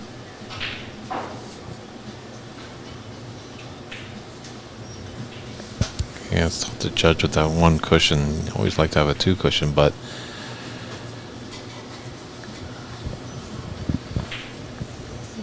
he's got to be careful not to hit it like full in the face. If he does, he's got to hit it with pace because it could leave it on into the middle pocket. Yep. Hit a pretty good speed, but he's going to leave it in the other one. True, yeah. Maybe not. It's a little bit thin, but good job to make contact there from Alex. I think a little bit of a match update. I think J Ma was able to take the first frame against Dave Daly on our second TV table. The Snooker Shed is in the house on the YouTube chat. How's it going? Hopefully the weather over there in Scotland is nice. I appreciate the Snooker Shed tuning in.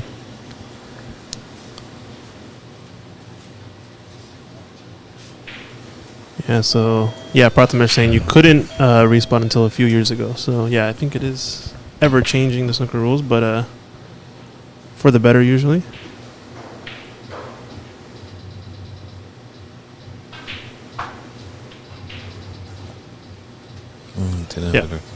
Didn't run up and down table. He had the angle to do that. Changed recently, now you can replace even when you can tie, yeah. So it makes sense. You can still win the frame, etc.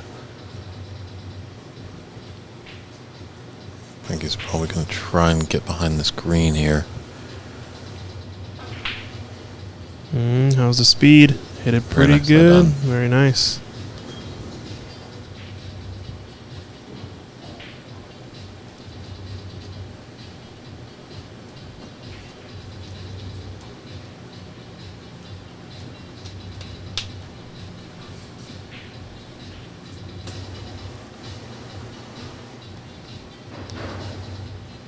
Mike Jensen in the chat asking, could you explain the logic behind respotting? What's the logic? I think the idea is to make snookers more valuable, essentially. So simply kicking out of a snooker without nice hit there. Wow, excellent shot from Alex. I think it goes back into when did the foul and the miss come to play? I think back in the 80s, some players were missing on purpose and creatively to put their opponent in a tougher position. So then the governing bodies felt like they were missing on purpose, and you guys are professional players. You're not expected to miss. So that was kind of the reasoning behind it. Yeah, I think if we equate it to like the pool world, it's essentially like some players are basically doing a push out after 9-ball break shot. You know, when on the 9-ball break, if you can't see the ball, you typically will play a push out and roll to any part of the table, intentionally fouling, but your opponent having the option to give you the table back or to play on as it lies. So I think what players were doing was intentionally playing push outs on every shot they were snookered on, kind of treating the game in a different way or making the game play a little bit differently, right? Because it definitely changes the dynamic. You're not really pushing to hit the ball, you're pushing to leave a slightly less encumbered shot that your opponent maybe wants to give back to you, right? Oh, look at this. Is the blue going to get it? Almost. No. Awesome. Excellent kicking, though. Good escape from Alex. 2-cushion escape. Daniel still trying to put him. This could be dangerous, though. This green is pretty close to the yellow. Going to act kind of as a backboard. Thin off the right side of it. Yeah, if he came cushion first into that yellow. Oh, he hit it thick. Might get it behind the blue. Think it's good. Nice shot there. Definitely very nicely done.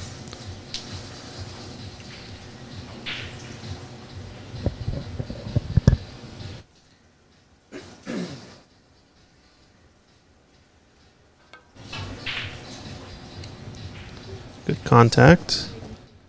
The brown covering the pocket means we're still playing on.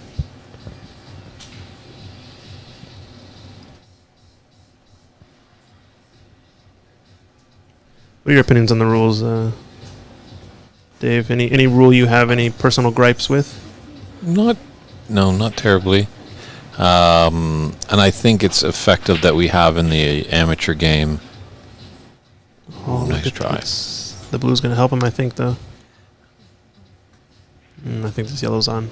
I think in the amateur game, like I know when we get into the knockout round, it's going to be pretty much unlimited foul and misses. And I'm like, I don't know if we're just there right now with it. Maybe the finals would be it. Yeah. Because I think we're still all... Because we've seen many times in this that a player has, laid a good snooker and they deserve all the penalty points that they get from it. Mm-hmm. But then sometimes there's a player that just might completely just fluke a snooker and... Then, win the frame effectively, right? From just the fluke. It's just more impactful, I guess. So it's a matter of, like, is the impact worth the trade-off of sportsmanship, I guess, right? 2-cushion escape, someone says. The miss rule was changed because of 2-cushion escape. I wonder what that means. I'm not entirely sure.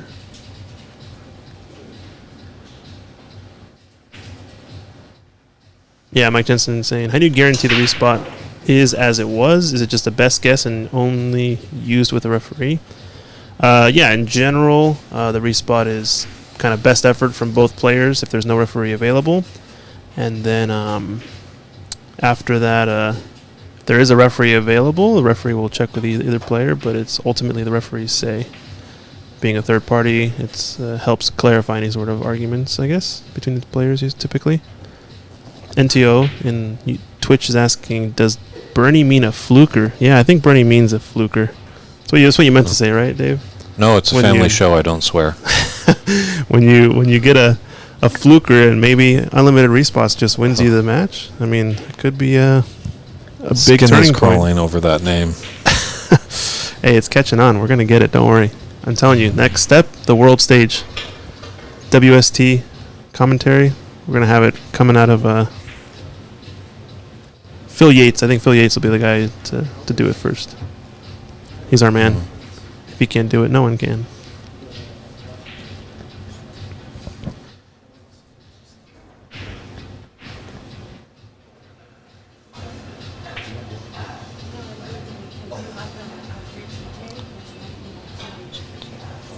Just need a bit more pace, but nice try, Daniel. think it's at least taking away the potting angle, or no, he has the full ball. It's hard to tell. He might only have an edge. Might have an edge to get back there too. Yeah, this is going to be a natural snooker if he gets behind blue or black. Oh, the window's there. There's always a window. Let's see if Daniel can come up with the dynamite shot again.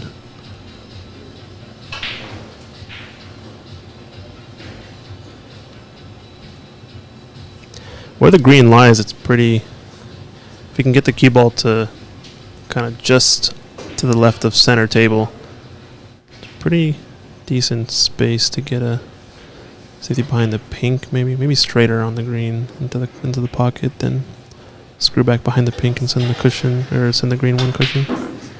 Wow. True. Yeah. There's that shot from Daniel, rattles it in. It's interesting when he got up from that shot, he kind of stayed in the position and got back down, where sometimes you want to like just recompose yourself and just walk into the shot. So.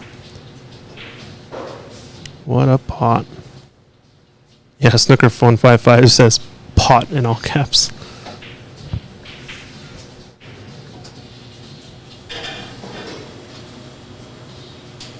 Yeah, okay, Cab 3121 saying 2 cushion escape is when a player is snookered but tries to come off 2 cushions, and if they miss, the cue ball returns to bulk. Like a shot to nothing players were deliberately missing. Yeah, okay, makes sense. So like you would do 2 cushion escape and hit it way off the ball, but at least the cue ball is playing up table, so you don't... it looks like you might be going for the ball, but you're really not. You're just trying to play the cue ball back up to bulk, and in the worst case, you make contact with the red and stay down table, I guess. Makes sense. So this is a close one.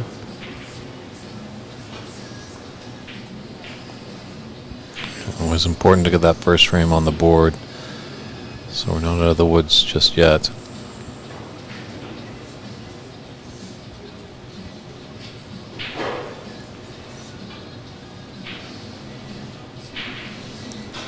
He's using the extension with his cue. This is a funny thing too. I don't know if you've seen there's I think a famous Chinese player or Taiwanese player that I've seen before who uses the cue extension and the rest, but when they put it on their cue and they line up the shot, instead of putting their cueing arm in front of their face and cueing the shot with elbow out to the side, they cue as if the cue is just really long and their arm and elbow is still behind them like a normal shot. So they have an extra long cue. They put the bridge down, or the rest down way up in front of them, and they just cue with an extremely large cue, effectively with a normal stroke. It's pretty interesting to watch. I think Daniel prefers to do it. I've seen him do it a couple times when we've been playing and practicing on our own. Ooh, this has a chance. This has a chance. Oh, wow. Yeah, need a bit more pace to get behind that pink. That was the shot, and good call, Snooker 155. Yes, it is Sunny Akane from Thailand that does that stroke. Thailand, okay, that's what it is. That was Taiwan for some reason. And as well, a gentleman in the Vancouver scene, Brian Brown, uses that technique as well. So I think a few more and more players are starting to use that technique of the traditional cueing when you're using the rest. Hey, in the chat says Bo in the Facebook chat. How's it going, Bo? Daniel's up right now. This is a close one, 40-41. He's down by one point, I guess. Both players have each won a match. I guess Alex has won 2 matches in the group.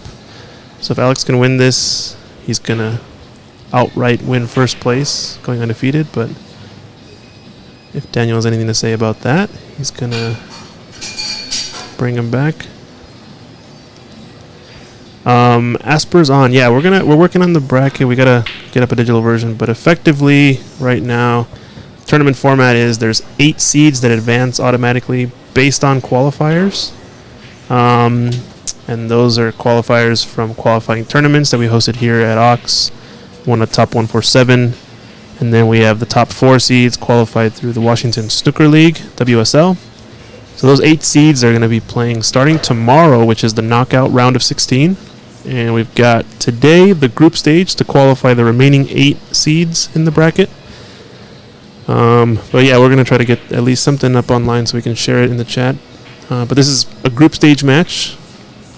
Groups of 4, top 2 at each group advance. And the top seed in each group will play seeds 4 through 8 that are already seeded. Oh, nice pot there.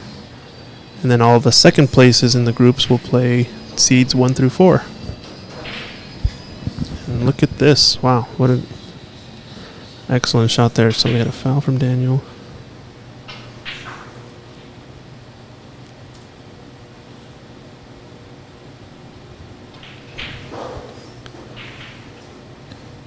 Oh, narrowly escaped that. 12 points. It's the pink as well, so not out of the woods just yet. Blue is down.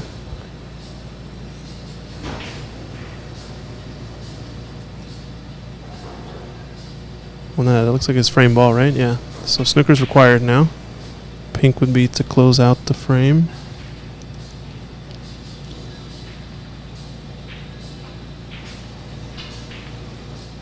Oh, is this on? Oh, it just caught the cushion on the way down. But tough situation for Daniel.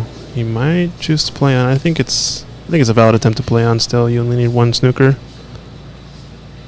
13 on the table, 17 difference. Any snooker would be 6 or more. It means only 1 snooker required. So he's just checking with the mic referee, asking if it's snookers required or what the situation is in terms of the score. But yeah, 13 on, 17 remaining means there's only 1 snooker required when we're on the pink ball. True, the player should be doing their own arithmetic here. You know, as a referee, you can't give away any knowledge that would be considered an advantage. Is a rule clarification considered knowledge that's advantageous or no? Depends on how it's worded. Oh, interesting. Okay. So I guess if you just ask, are there snookers required? How many snookers are required? Look at the scoreboard, and you can find out. That would Interesting. be the answer. Interesting. And with that, that's a concession there by Daniel Sardoncillo. So Alex Newstead takes this first frame of a best of 3, 57-40, and we'll be right back with frame 2.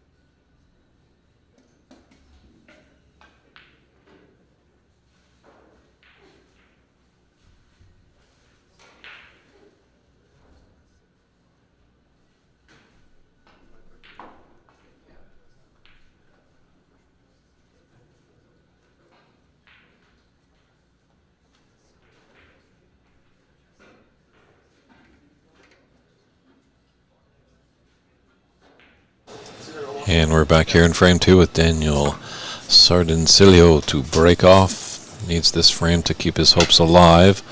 Although a loss wouldn't be the end of the world for him, but definitely if Alex is able to take this frame, it will put him as a match winner, as a group winner, and as a good seed moving on to tomorrow's knockout phase. Keith and Marcy, glad that you're tuning in from Birmingham, England. Great to hear some support over in the pretty much the motherland of snooker, I would say. Unfortunately, it was actually invented in India by the British soldier Neville Chamberlain.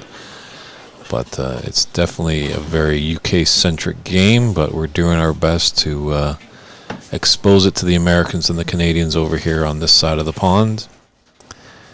Apperson, the favorite for the event. Well, you got to say the defending champion CCU is a top runner, but obviously, as we've seen, and I think a lot of people in the room have seen Brady Golan play quite well.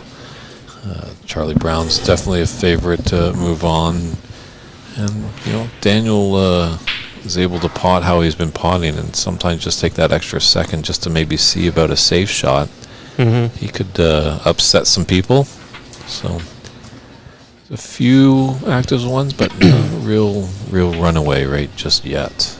As Yeah, kind of like a raw potential right now, right? Needs a little bit of refinement in terms of maybe some decision making, and can turn into a pretty strong player. Got Cab saying hi from Birmingham, England. Keith and Marcia enjoying the Seattle Open. Thank you. Welcome. Glad to have you. You just talked about the favorites, I guess, but it's all levels. It's an open event. There are no handicaps. There were qualifiers, though, to get seeded into this tournament. We had the WSL Washington Snooker League. We got a little bit of info here for that, how we qualify that. And then we had a lot of partners with us that qualified other players. I think mainly was the top 147 tournament we had, but shout out to all the other partners for the Seattle Open. Yeah, I kind of agreed. Conceded the first frame. I feel like he definitely had a chance. The black was somewhat in the open. I don't think it was necessarily a concession he needed to make. I feel like I would have played on. definitely in that situation. It's just one snooker, so it's... Even though it's the black and pink, it's not... Yeah, it's sure there's less balls to run into, but you only got that one ball, so... And it would come with patience, as we've talked about. That's a key ingredient. You know, you might not get the snooker right off the bat, but if you kept at it, you know, the black might have just gone off a little bit by a cushion and created a nice little safe haven behind it.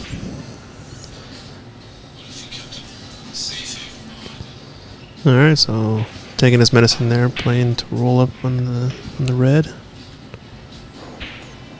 Don't know if these are touching. They might be. Alex is taking a look. He's claiming touching ball, I think. So Mike's gonna go take a look real quick. Yeah, touching ball looks like so.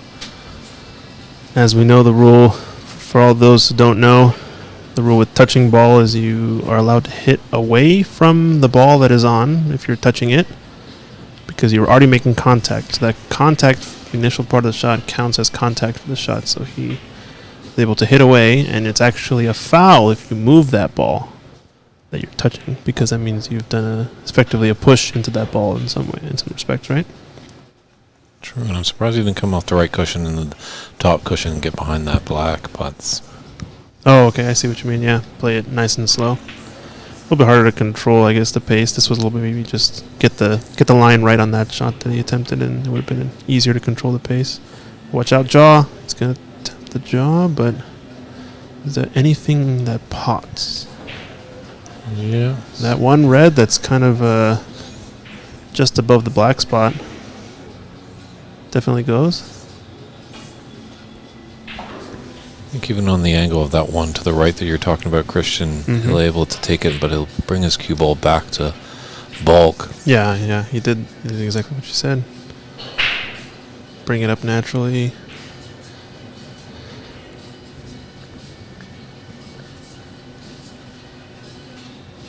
Circuit 7 Active on YouTube saying thanks for the explanation. Yeah, no problem.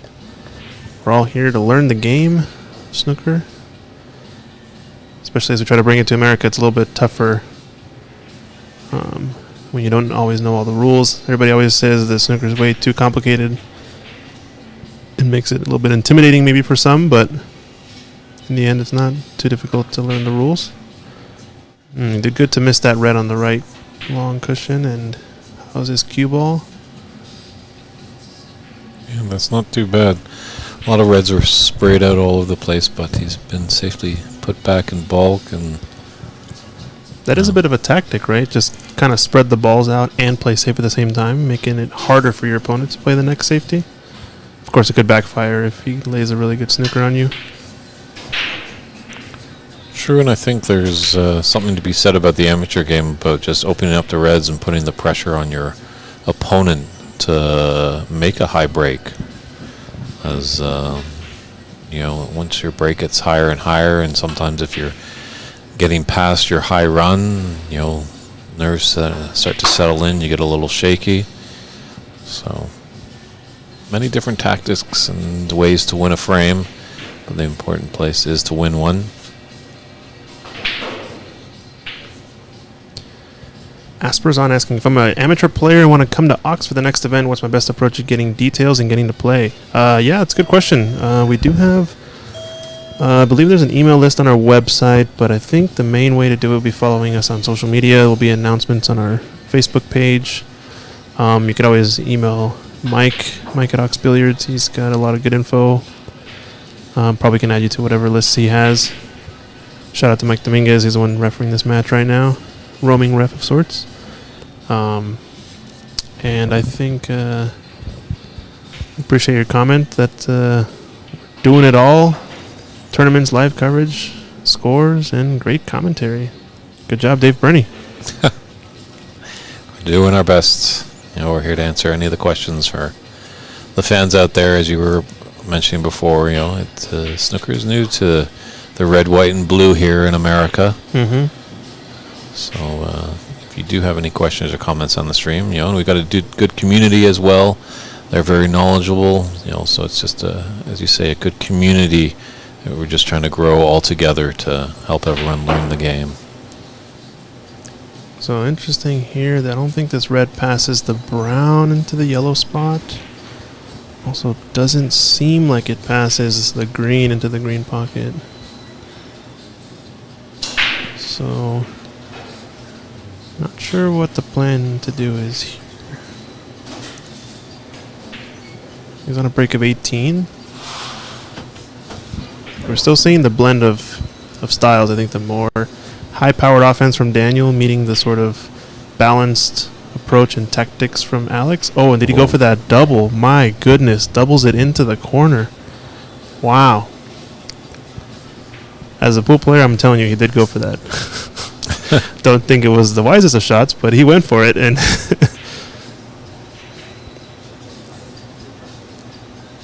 excellent shot from Daniel. Wow.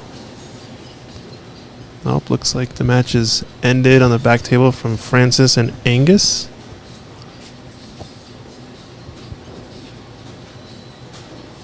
We'll have to see if we get a score update and see who won that one. I think they did go to a decider. No, they were packing up cues and walking away, so that match is all finished. Yeah, I think that was the decider, though.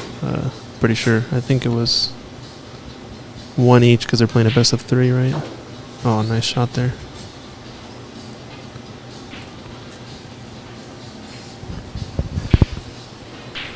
This has been a nice little break here by Daniel. 24 and building.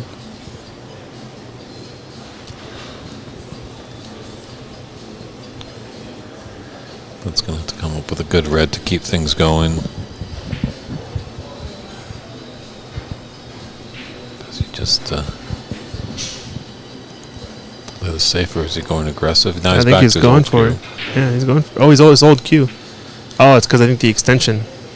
He has longer extension on the other cue. Oh, but I told him I had an extension back here if he wanted to use it. Yeah, I think he should have played safe on that one. It just he's now ran into those reds, and the pink is over the pocket there. So let's see how Alex can respond to that mid-20 break by Daniel.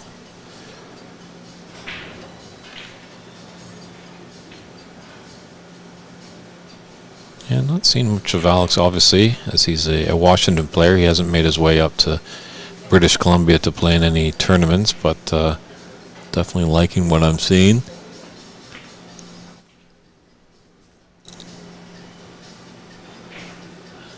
Yeah, he's got a good chance here.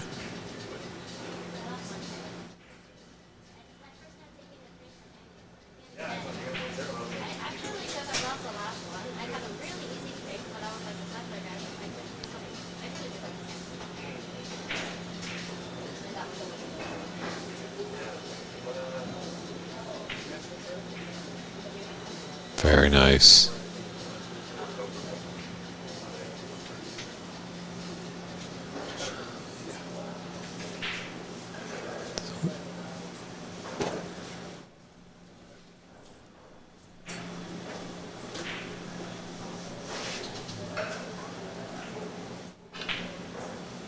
Ooh. It's a bit unfortunate. All right, I'm back. Sorry, we got to update the score. Looks like a break of 8 from Alex.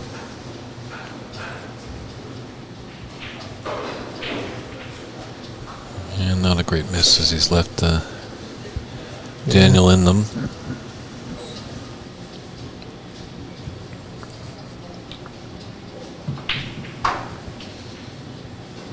Good stun shot there. Get high on the blue.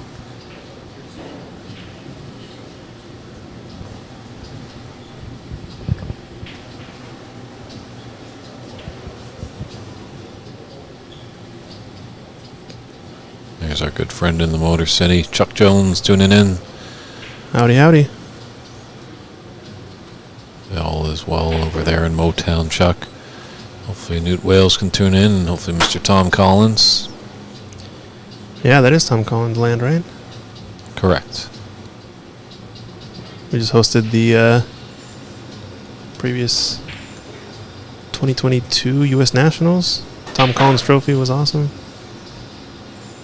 Shout out to all the players from that.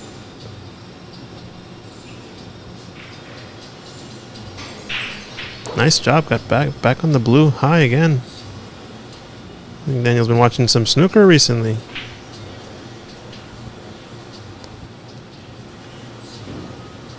Oof, he's got it on the rail though. Yeah, we'll call him Daniel Tutu and his double EQs here. He's got 2 cues that he's using at the table. There's no rule against it.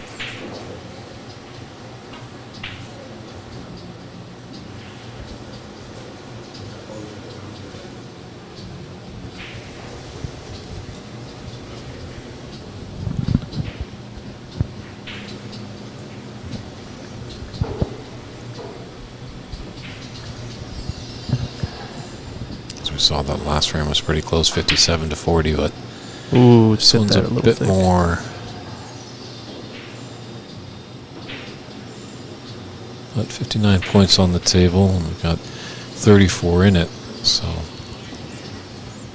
Alex still can come back. It's going to be tricky, obviously, with those reds down on the top cushion.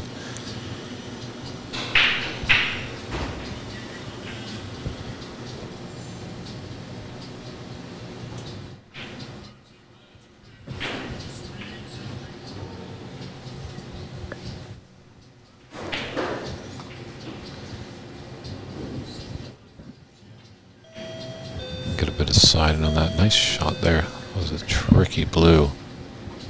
Deserves to be better on that red.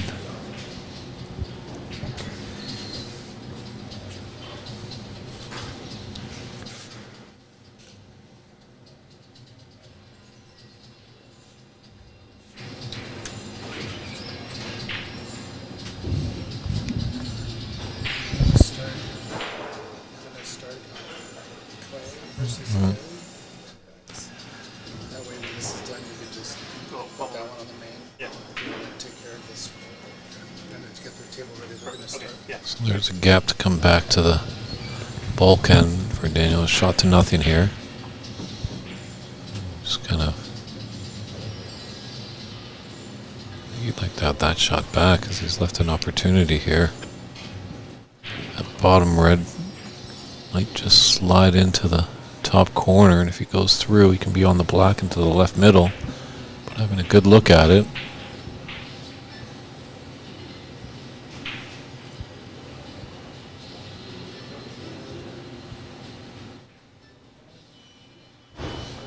Looks like my score is wrong for some reason.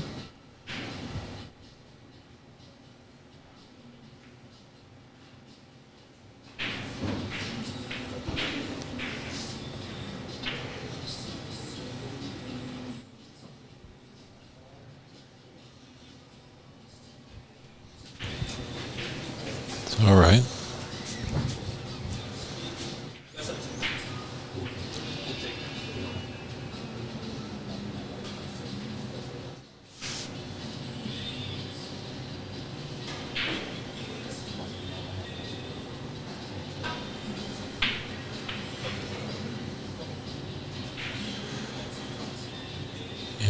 That's the shot he really wanted, you know. Got to be careful sometimes taking on these shots.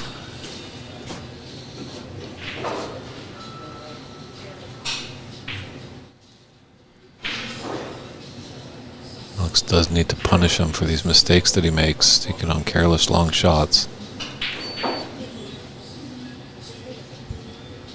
This is going to be a good opportunity for him to crawl back in. He's got a brown into the yellow pocket, got a red into the middle, blue, and maybe get a good angle either to get behind that red or break that red open a bit more in a couple shots time.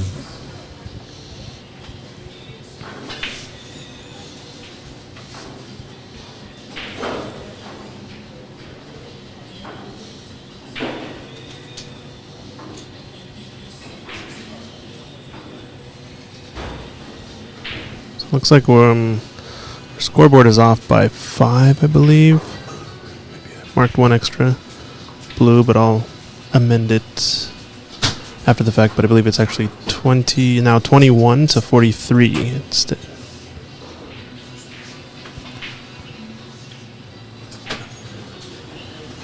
Probably could see a cross double here. The chance to come off the cushion and go into the bottom left corner, but also send his cue ball up to the bulk end of the table.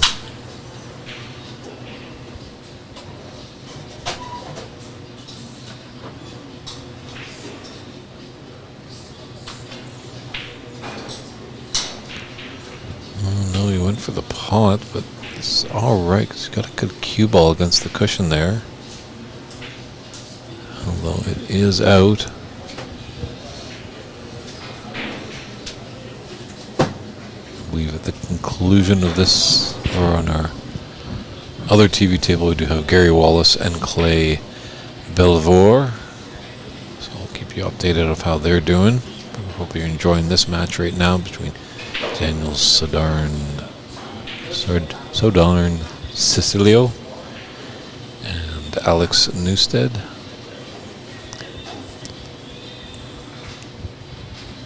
This is potable.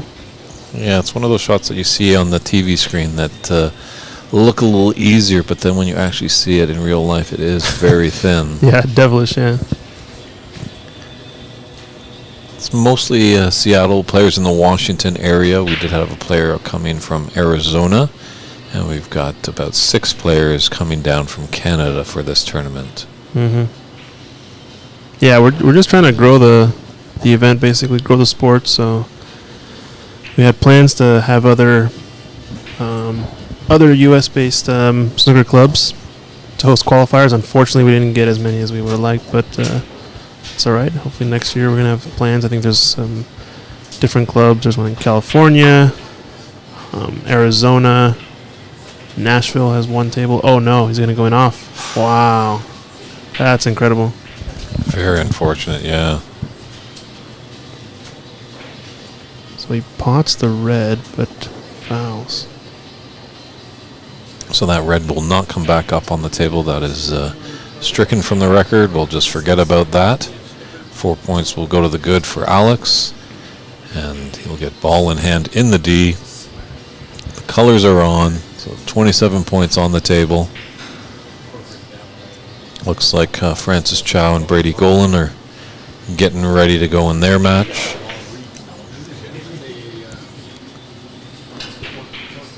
Oh, playing the safety. This could be good. Very nicely done. Yeah, no shot is on. Green has got him. The blue's got him. Excellent shot from Alex. So the score is actually 30 to 43. I think I've added 5 extra points by accident. So, believe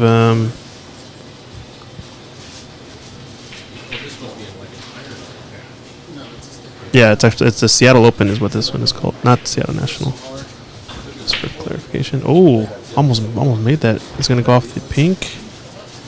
It's gonna get a decent roll, but window is there.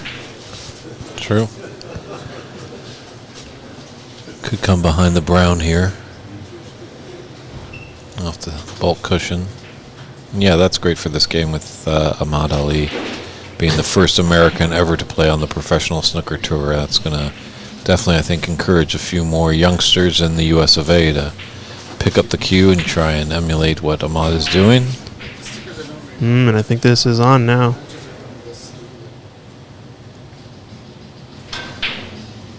Oh, he went for the double. It's going to leave it. Yep. This is potable now. So Alex with a chance to come back in this frame. If he can steal this one, it'll end the best of 3. Put Alex at the top of the group.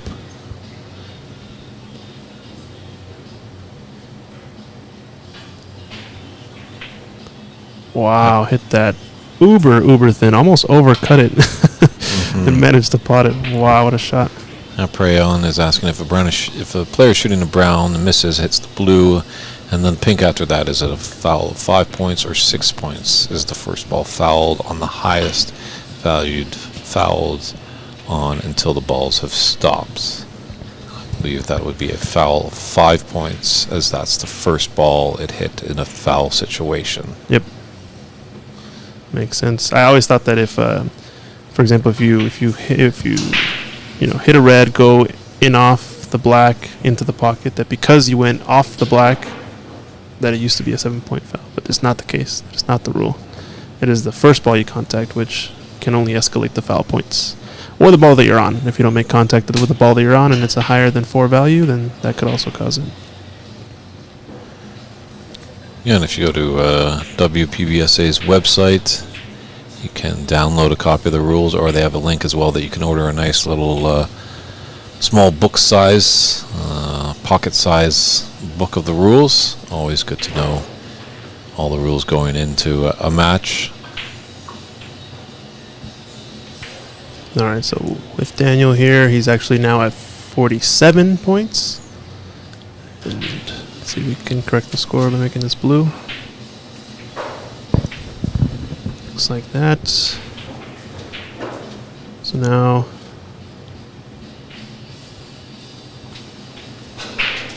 48.59 points.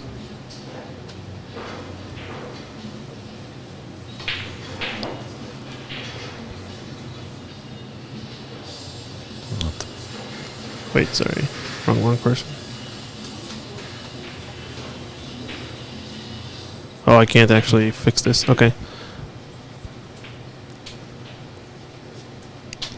It's actually 51, I believe, right? I believe so. I think Daniel's having a look at the scoreboard. Yeah, because it was in a situation where snookers are required with just the pink and the black on. Wayne is wondering what the highest break in snooker. Well, technically, usually one break is the highest is the 147. That's what you hear a lot. A maximum 147 points is the most you can make at one visit to table. Well, now then there's kind of a very flukish situation where you can foul and you have left a free ball on. So when there's a free ball situation, a color ball can act as your red ball. So say, for instance, that happens and you knock in that red and knock in a black. So then you have 15 reds. And you take that with 15 blacks and the colors, then you have 155. So traditionally the maximum is 147, but there's very rare cages that you can get a 155. Oh, Jim Rempe and Steve Mizrak played on the Pro Snooker Tour in the 1980s. That's cool. All right, so the score is actually 35. Oh, yeah, 35-52, so we're correct here.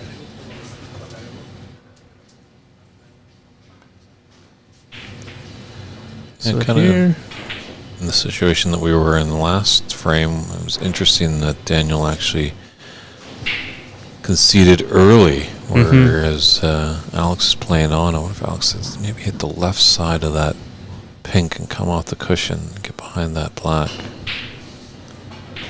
And trying a different way, and that cue ball is going to be in trouble. oh no, and that's going to go into the pink. Lots of things spinning around Concedes the there, frame. but the frame is in a concession, so Daniel has drawn even and will be going to a decider that will be coming up right after this.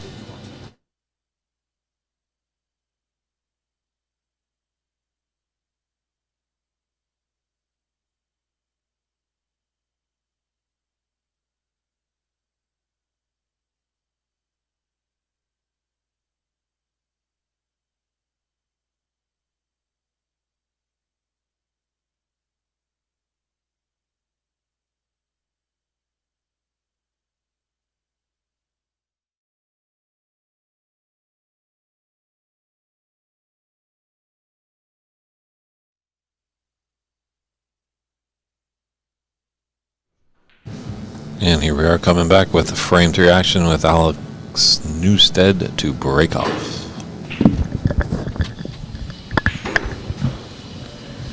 Uh-oh. Oof. He almost picked up where he left off in the last frame on that one.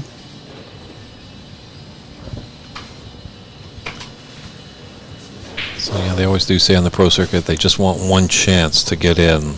Well, in the amateur game, there's always just a few chances you get, so... I think in the amateur level we just say we want one more chance to get in.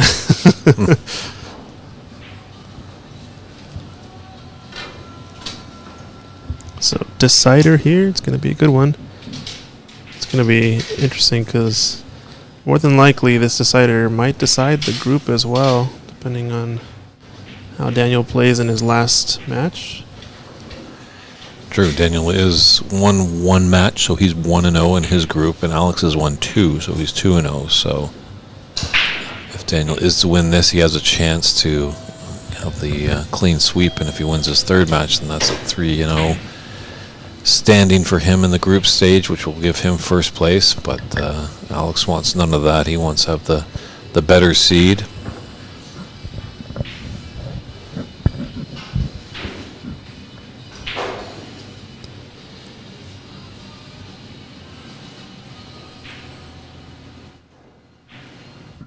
Yeah, we did do a little bit of a cruise, but just saw the ad for the 2023 U.S. Women's Open. Like Chuck says, count me in. Sounds like we have a good volunteer coming all the way from the Motor City. Will do. It'll be fun. Thanks for helping out, Chuck. This is the U.S. Open World Women's Snooker event, and it's an official tour stop, I believe, too.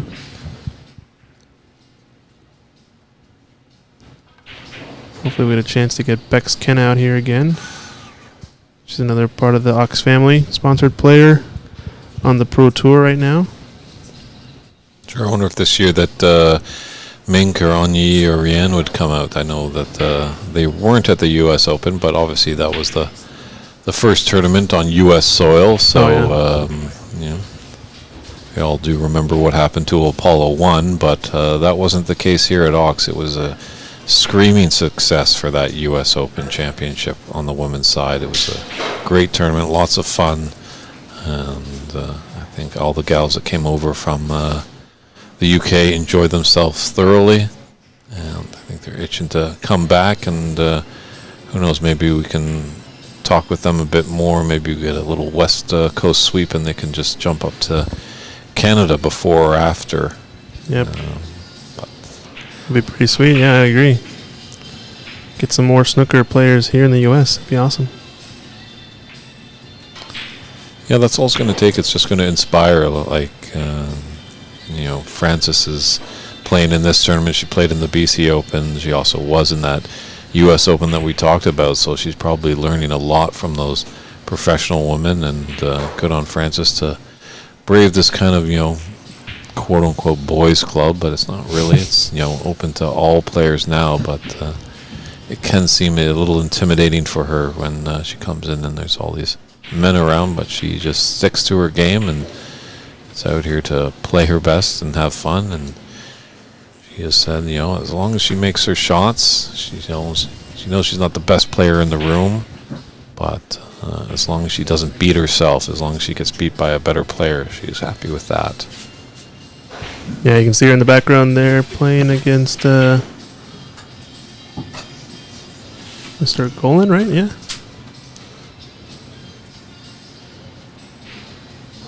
It's going to be a good match.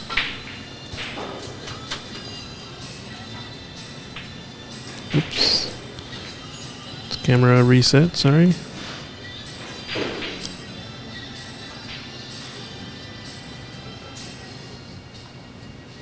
CCU is the defending champion, Prey on. Yes, he won the tournament last year, and he will be in action tomorrow, as he was granted a place in the knockout round with his victory last year. But if he's going to retain the championship, he's going to have to be playing really well, because there's a lot of good players in this tournament.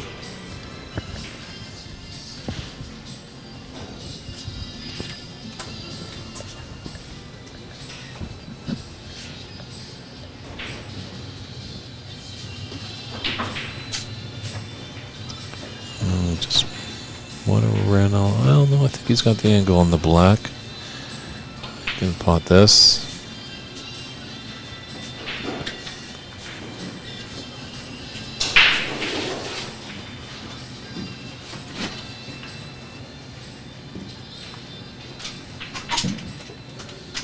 Ooh, nice try. Getting it into that all right to give him a shot at that red. And there we are, back at our bird's eye view. Sorry, a little technical difficulty. Not sure what happened, but camera reset. We're good to go.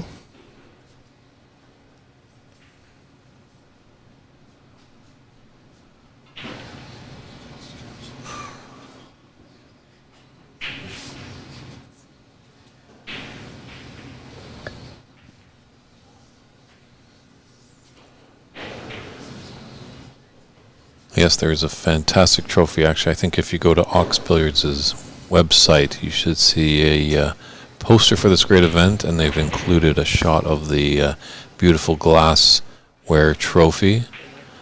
And the prize money, obviously, to the winner is $3,000. And we'll see the other prizes trickle down as Mike and the team here were hoping for a 32-player tournament, but unfortunately they got 24. But that's a good sign, because I believe we didn't have as many last year in the Seattle Open, so it's always good to see the numbers going in a positive direction for the entries for these tournaments.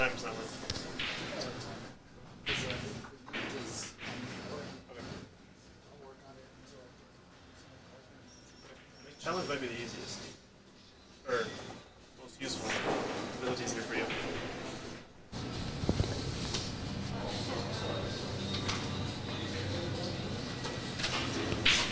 Just a delicate shot here. You can roll this red in and just be behind the black into the same pocket.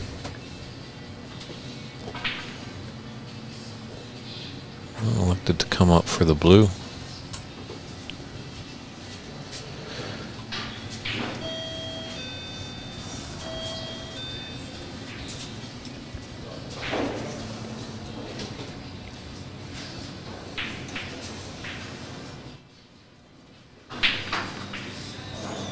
Nice shot.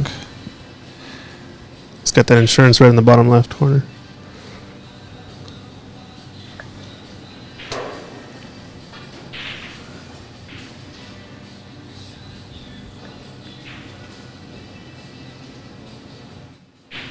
Steady yourself, Daniel. Looks a little precarious there, but steadied when he was on the shot. And Does blue pass into the green pocket? a little pass there, but there's also a cut into the middle. Yeah, middle cut is there too. You can go up and down. It's got to miss the bulk colors. Probably shoot this with a high ball and miss the brown barely. It's close. Oh, he's hitting low. It looks like he's going to go into the corner.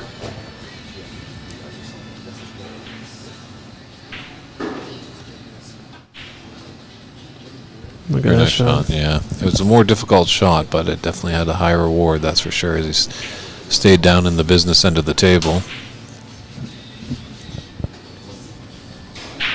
Asper's on. Asking, is a single elimination, this is the main event, or are there other events like doubles, etc., happening in conjunction with this? Thanks again for answering the question. This is kind of our flagship event of the year, or one of our big events of the year. Just trying to hold an open tournament here in Seattle to welcome all players from all backgrounds and all areas to come by. So we definitely plan on having more events. I think there's rumors of a border battle resurgence coming up, possibly. Maybe a team-based event. I think we're in discussion, but we'll see. Just a possibility. We never know.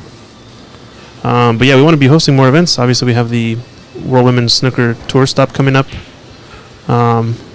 in the fall. Wow, rifled that ball in. True. Have to be dead on accurate with that. Putting it with that much pace because at every chance to miss. And this event specifically is, I think we're working on getting it up online, but we have 8 players who have automatically qualified into the bracket stage, which is single elimination, and then we have a group stage, which is 16 players, 4 groups of 4, and the top 2 of each group will advance to fill out the rest of the 8 players to make the top 16 in the bracket. So 24 players total. Referee DeSanti taking a keen eye on that pot as he was queuing right over that red ball. Yes, Chuck, a Canadian-American event would be fantastic. We did it way back when Bays opened in the early days of 2020. And we are kind of talking about formats. I think probably we might start here and then go up to top 147 for the next year. Or, there's a lot of particulars that we're going to be working out. I'm busy in the shop creating a trophy for the event. I don't know if any of you had seen the BC Open trophy, but I had created that thing for that event. So I've shown some people some of the prelim stuff for the Canadian American trophy, and people are getting quite delighted. So excited to keep building that. But as the season's kind of winding down to its end, snooker's more of a winter game. Who wants to be in the rain in the Pacific Northwest when you can be inside in a nice dry environment playing snooker? But when the summer comes and the sun is out, a lot of us out here in the Pacific West like to be out and enjoying the outdoors. So it's getting close to wrapping up the season, but in those off seasons we'll be putting pen to paper, talking about events like the Canadian American Championship. More events here at Aux and also up in Vancouver, and hopefully more and more people as they're tuning in want to start a club of their own. As we've heard, there's some rooms open up in Nashville and Arizona and Los Angeles. There's the big club in New York where Ahmad Ali teaches, and there's a lot of places in Canada as well. If you live in Canada, check out snookercanada.com to find out where to play. I'm not sure. I'm pretty sure on the USSA. I gotta remember how many S's are in there. I'll have Jaya Pradhakar correcting me, but there's 2 S's there. The United States Snooker Association. They should have a list there on their website of various places that you can play in Canada. Kind of came up quick on that one.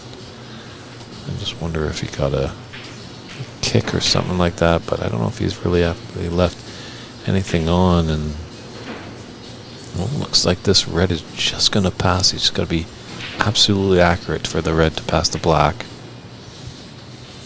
Well struck.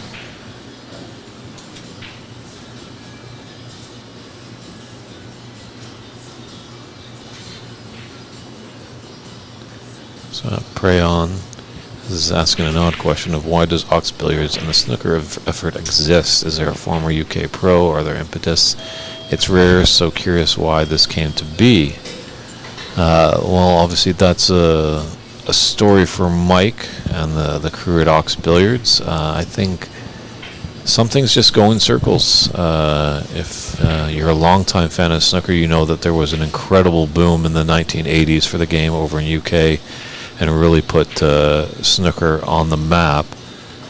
And then I can sell it for myself. Personally, it seemed like we had a lot of great Canadians over there, and so snooker was getting some traction on the cable networks. But at that time, I'm talking the early or late 80s, early 90s, there wasn't as much opportunity to view the game of snooker. Obviously, there wasn't the internet.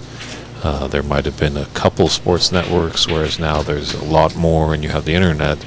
So a lot more people are getting exposed to the game, and they can see it and they're getting inspired and they fall in love with it.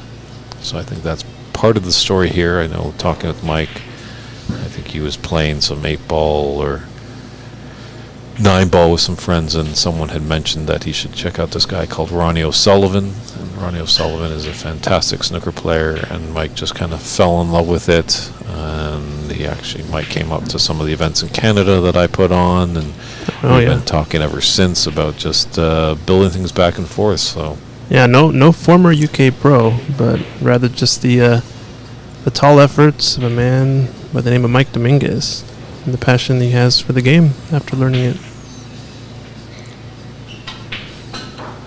Well, Chuck, I think that's definitely something we can set up. Shootouts are a lot of fun, that's for sure, and they're a nice actually tournament for a tournament director, because each frame are only 10 minutes, so you can kind of really schedule and map out the tournament nicely. Whereas, with traditional snooker that we're in, you never know how long or how short a match can take. Some can draw on and be a real grinding battle, or some can be quick and swift, like we saw Brady Golan earlier today, dispatching of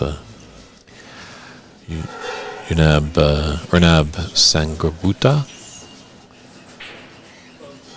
I don't know the answers. So, but I do like the idea of that Wild West shootout in Arizona. Maybe if Ramil's listening, maybe we can put something together at his club.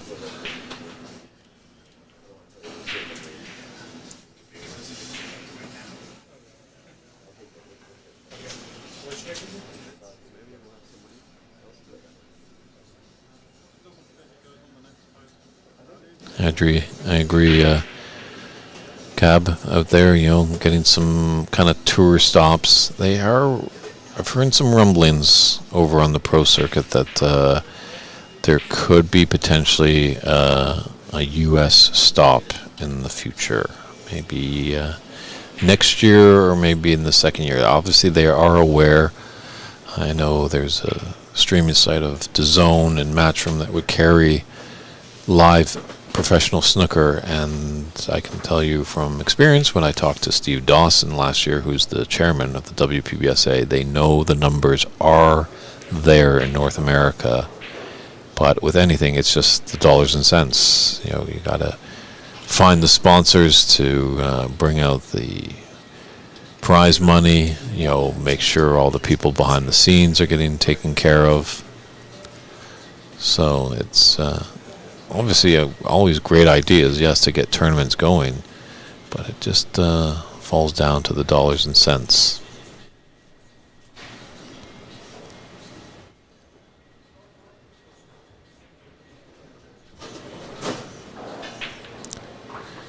Nice shot there by Alex.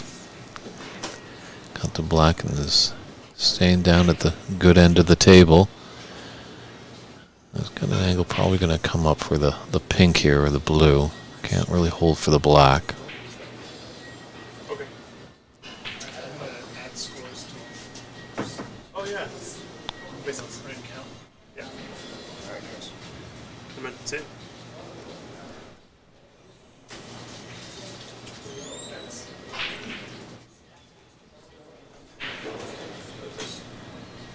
Sure. I appreciate it. Or Jamie, can you Yeah, yeah. I can do it. Yeah, I can do it. Looks pretty nice. That red is going to, I think, go past that brown.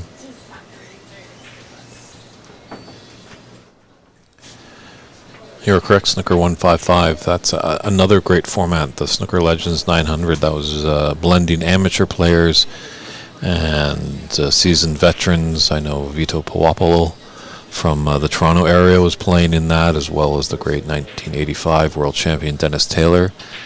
And that's another kind of interesting format to kind of play with, as each frame was, I think, 15 minutes, right? Because it was 900 seconds is 15 minutes.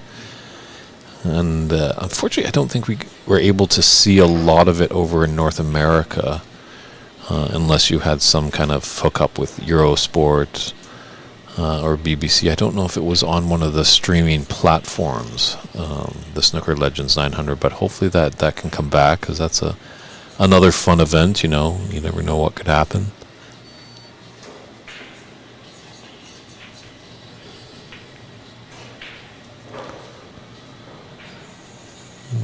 Break comes to an end at 24, so Alex has crawled his way back into this deciding frame, but 21 in and 43 on.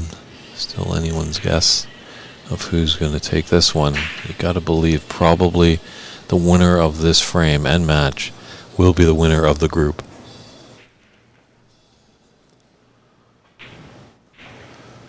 Yeah, I think that's a great idea of having a national amateur tour. We could have like just these pockets as, playing the Seattle Open. I've mentioned the BC Open that I was heavily involved with about a month ago. And there's the Alberta Open Championship that's happening in late April. That's the tough part of why it's tricky to have those doubles into the corner pocket, because if you miss, it's sitting right there for his opponent. So let's see what Alex can make out of this.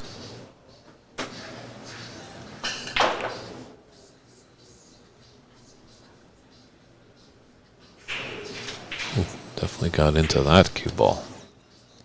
Thanks for the tip there, Snooker155 was saying that the Snooker Legends 900 series was being streamed for free on their website.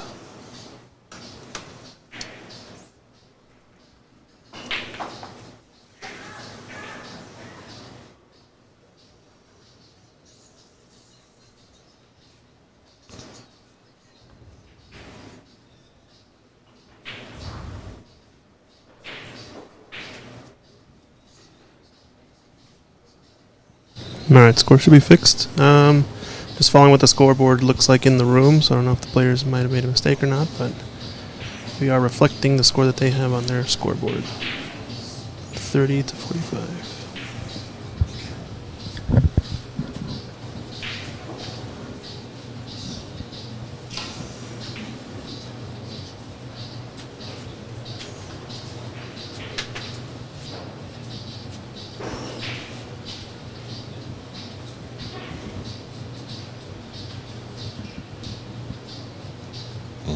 Going to take off the right side of this red and try and push it up and down table. Get some cover by that brown and green. Unfortunately, he's not. Oh, look at this. Oh, it's a different way to do it, but successful nonetheless.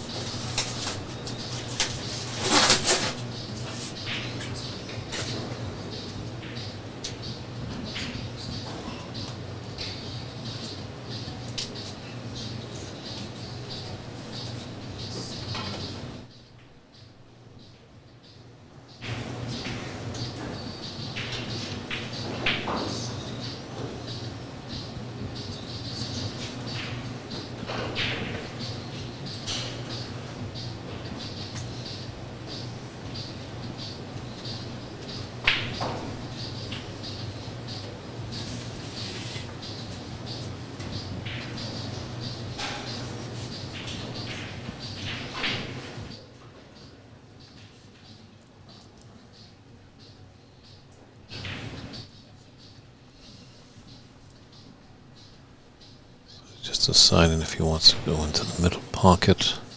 Just maybe looking like at the top left.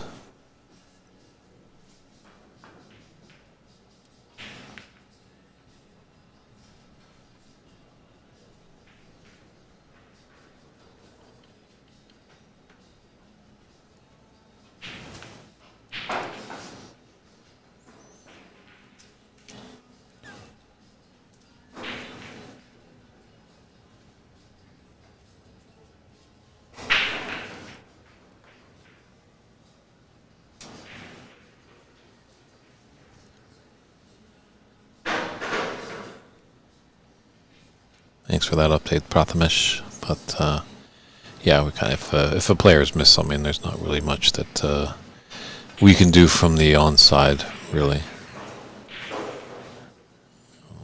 Hopefully, obviously, in an ideal world, we could have referees at each table, markers at each table, keeping the score, so everyone's got their certain duty and they can maintain focus on that.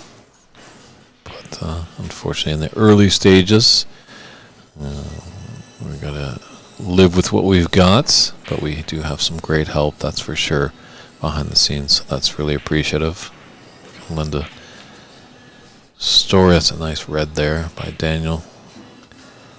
The first Richler Cup that I ever did back in 2016 in Montreal, I was in a room where I could see the match on the monitors, but I could not see into the room, so I couldn't see the kind of action off the table. So it kind of was a remote setup, but in the room. And however, we didn't even have a scorekeeper at the time for the on-screen scorekeeping. So I had to get post-it notes periodically of updating the score to tell the viewers. So very interesting setup we had back then, but look at us now. We've got great scoring software right here. As you can see, the breaks as they accumulate. I like the little flags that are with the players there. And that's going to go back. So this could be dangerous here for Alex. Well, it's a nice laid snooker there by Daniel.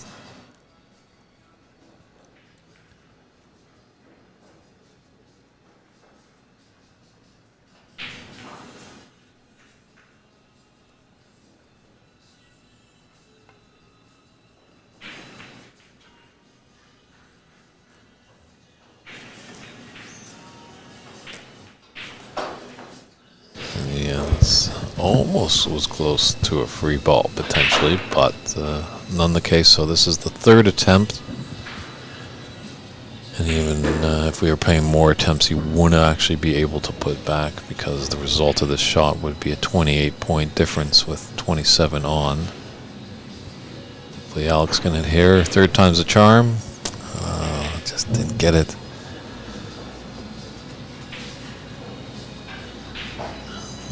Sure, Daniel's a right-hander, so this green might, or yellow might not be as difficult. Agreed, the difference, obviously, Prathamesh, of 8 and 15 is very high there, but players have to take some responsibility themselves. Okay. Sorry, I was stepping away to do some changes, but we got a little sneak preview. We can show the bracket. Oh, wait, no, never mind.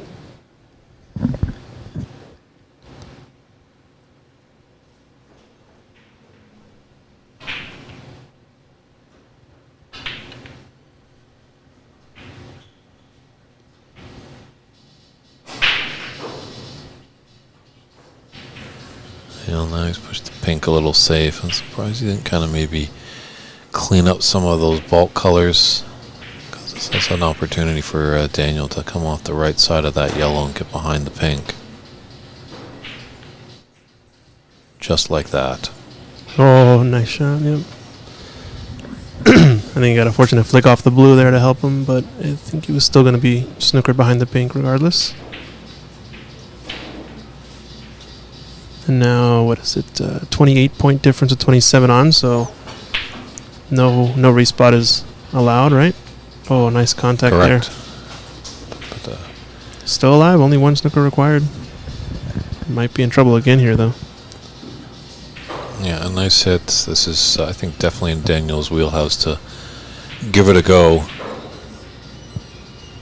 But Alex won't be crying too much, because with those 2 wins, he's definitely into the next round, the knockout stage.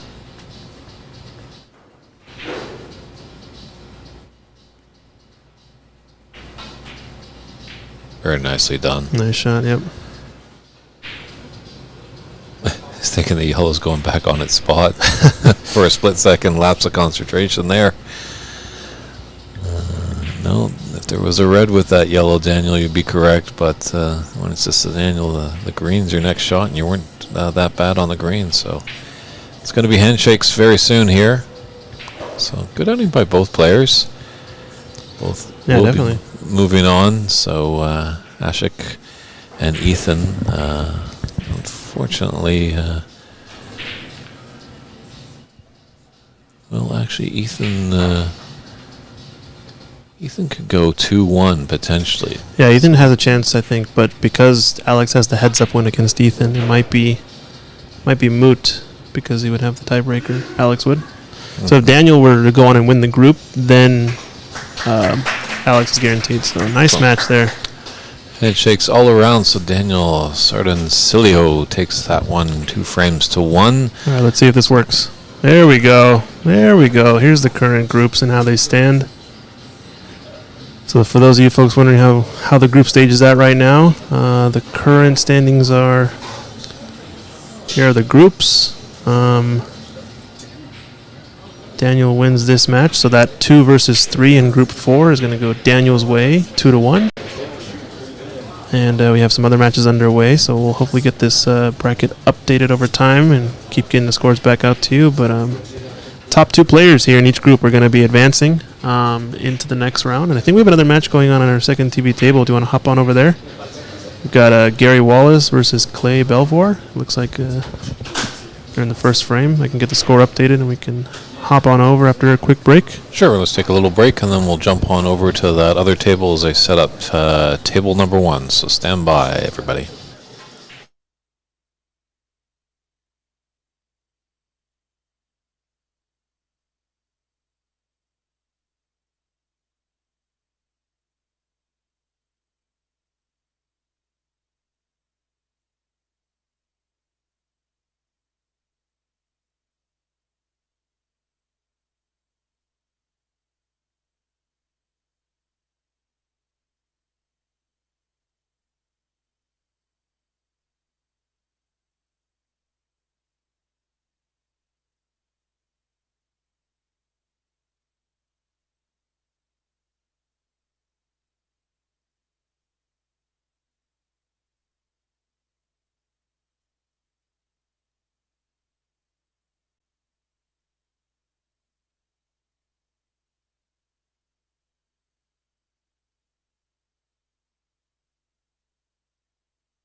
bother you.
This one gets spotted, right? Because it's the first one they were doing it. It doesn't get spotted.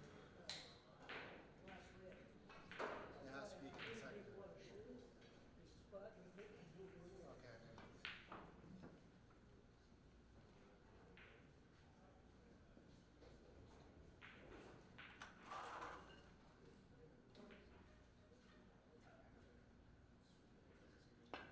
Oh, that was close.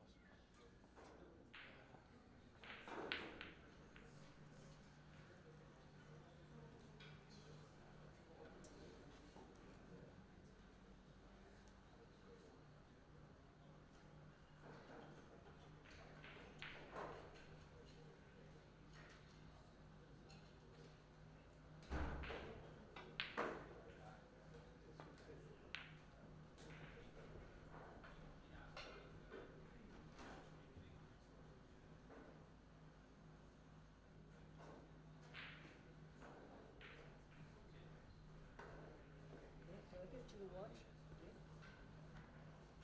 Maybe you want to watch this one? Yeah.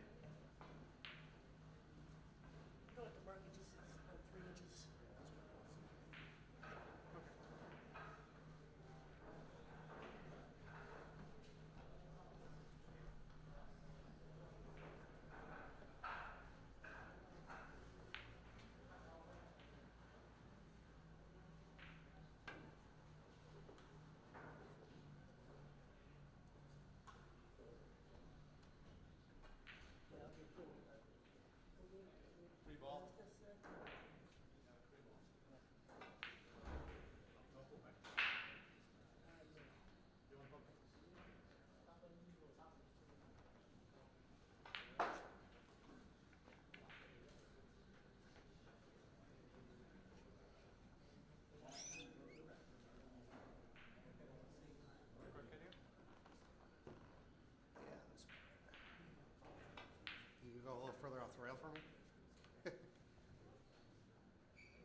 quarter you want, Mark? Hey, Mike.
Yeah.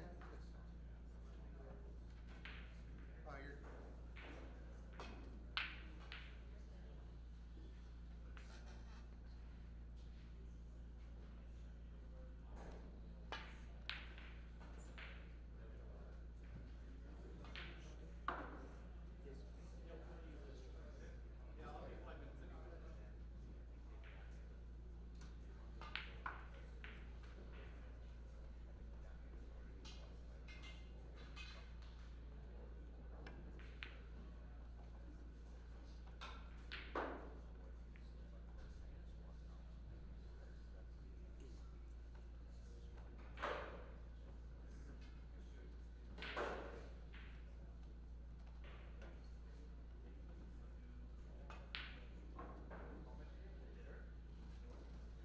You guys have a market?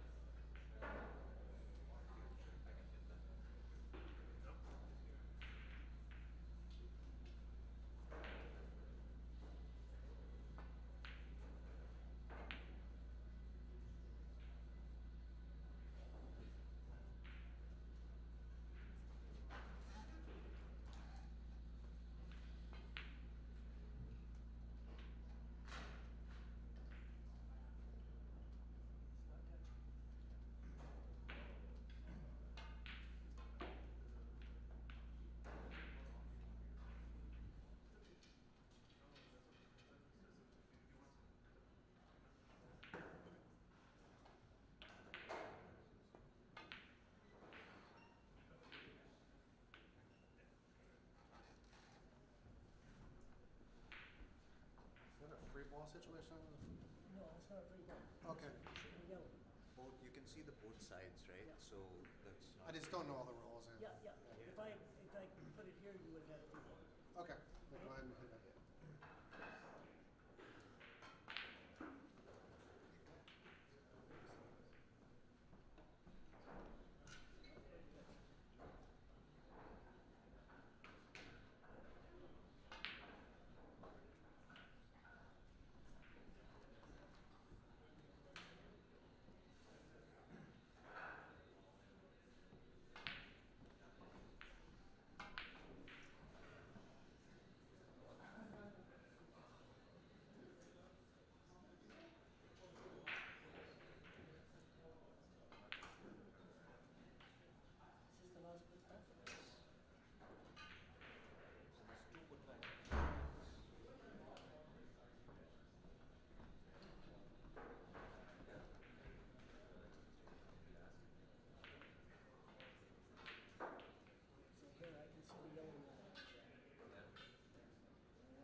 looks like there's a lion. Never mind. Only one worship. It's okay. I'll deal with it.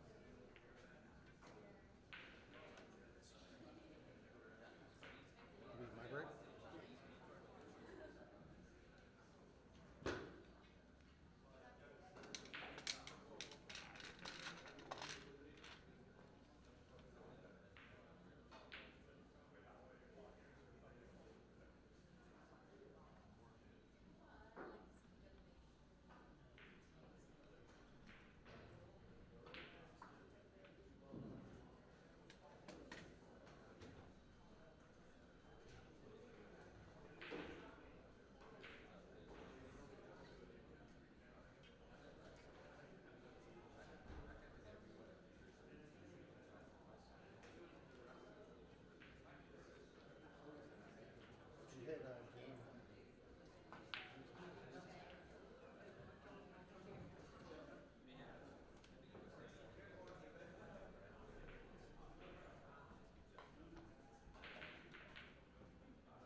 And we are back with some more great 2023 Seattle Snooker Open Championship. Got a great match here coming out of Group 3 with Dave Daly against Shrikant Potpourri, and I'm joined by Carl Hancock all the way down there and in the Pocket Snooker Club. Carl, how you doing?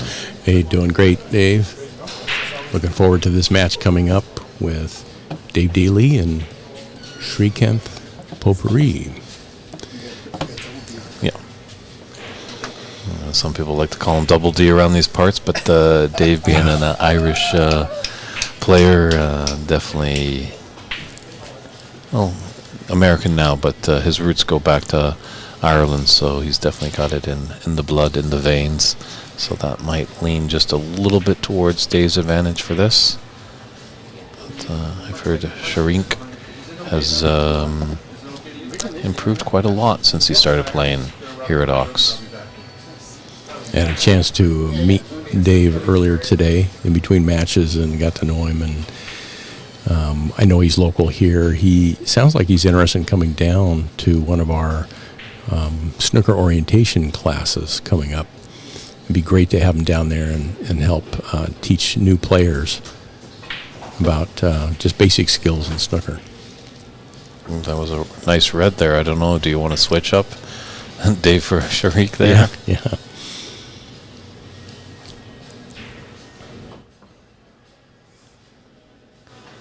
Yeah, I don't know much about Shrikant, but I'm interested in seeing how this match develops right here.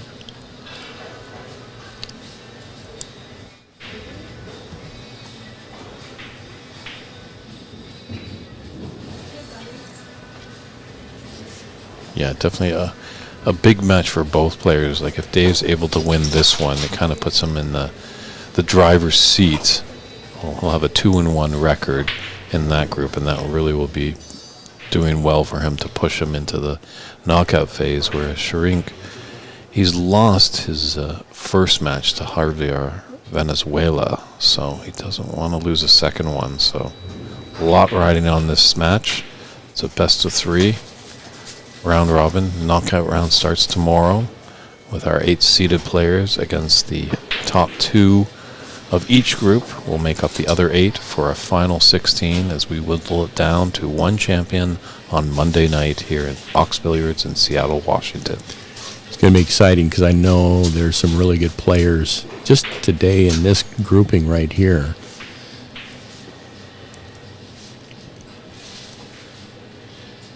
I'm looking forward to the finals, though. Mm-hmm. But each match is really good. Just watching how each game develops and how each player goes about their strategy for each match.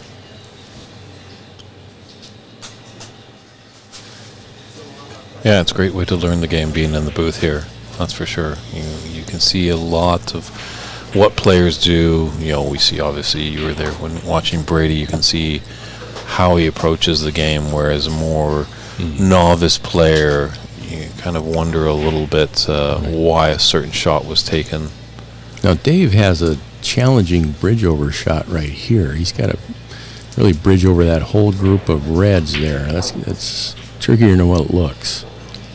And He's on a red. He's on a good red here, and it works good. He just, I really have a good eye for this shot. Nice shot. And holds for the black nice. So using one of the more prettier implements, the swan, but actually kind of, if you look a little closer at it, it more looks like a slug. Yeah, some kind of medieval torture device.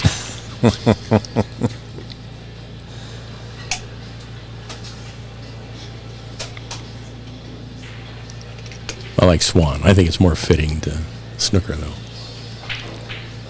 Yeah, a bit more elegance, you know. We're not talking about Canadian rock bands here. It's not Doug and the Slugs. Right.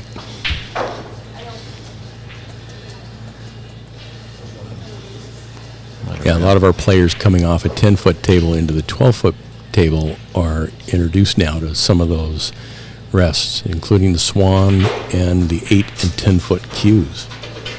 Mm-hmm. Yeah, very long ones. Yeah, we like to call them the redwoods in these parts of the country.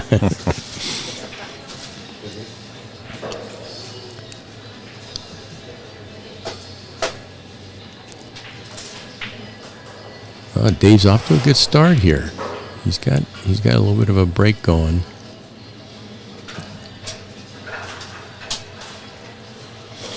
Yeah, he's coming off a real challenging match he had before this.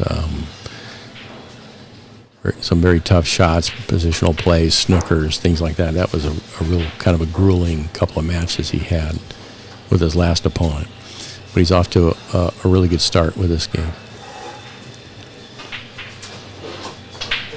He went for that in the cannon. Yeah, got the nice breakout, but unfortunately, you need that black to find the bottom of the pocket to carry on. Oh, yeah. See, if I attempted that shot, that's probably the same result I would get. Bring out the reds for the opponent and miss the black. Yeah, Sharank needs to punish that mistake here. He's got a decent opener.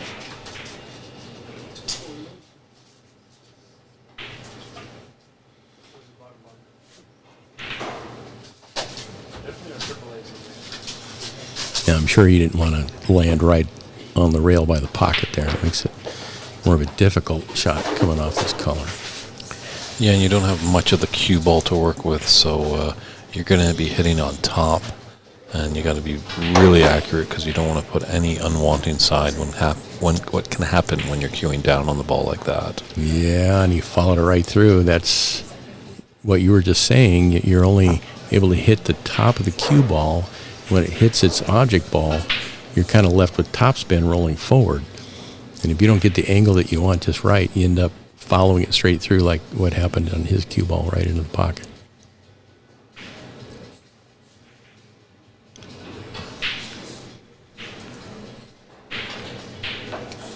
Wow, nice long pot there by Dave. Yeah.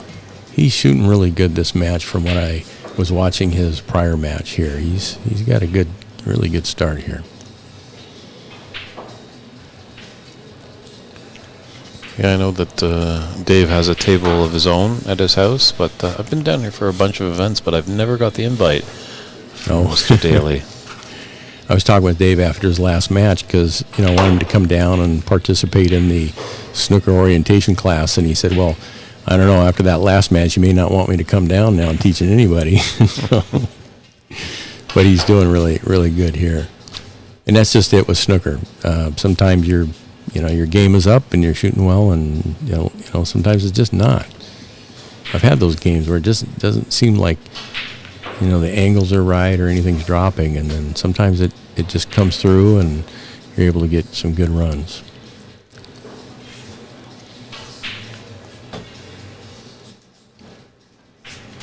Yeah, and it's a frustrating part because, you're the same person, you're doing the same cue action as you think, and how can you be so drastically different from one day to the other?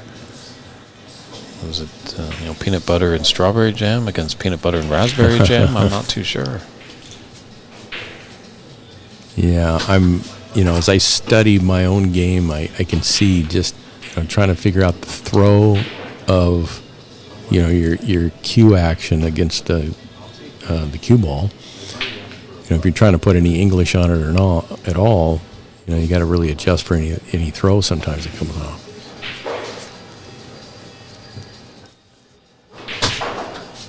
So this red a bit tricky, but if he's able to get it in, he's going to be rewarded nicely with a black. Yeah, he's initially trying to use that cross rest, but it looks like he's switching up to something a little different there.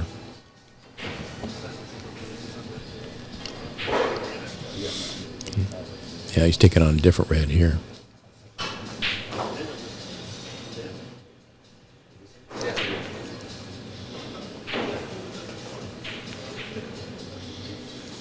Oh, nice shot.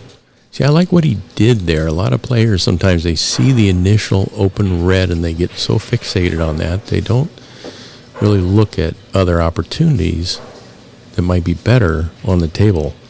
And that's what we just saw there. He initially looked at that red, kind of lined up for it, didn't like it.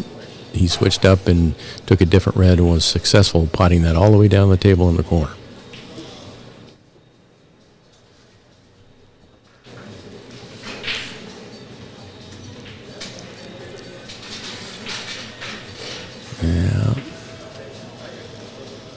tough shot going from one side of the table to the other. So, and I don't know if he's left anything on there for Dave.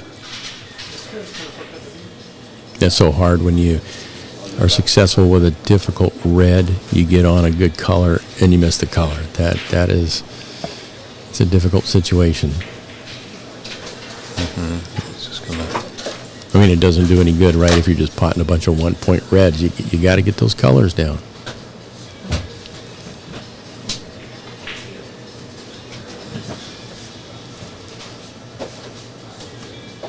I like those kind of shots. He saw that there was a potential plant there. Maybe not go, but well, if I don't make it, I'm going to have a good safety out of it anyway. That's a really good safety shot all the way down the corner there.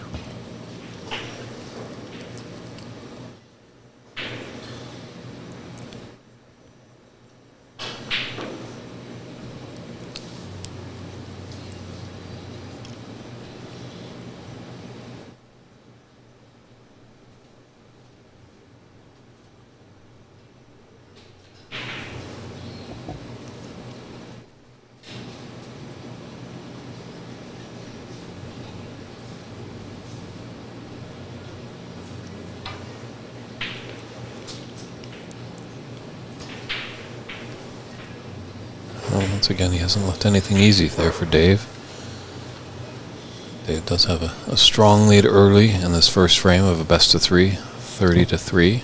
He has this attempt down in the corner. Those are difficult shots, and especially trying to come off the rail enough to get position on the black. Yeah, he missed it. Missed it in both areas. Not only missed the red, but missed an opportunity positionally on the black. That's actually not a bad shot to miss right there. He ended up with sort of a bonus right behind the black.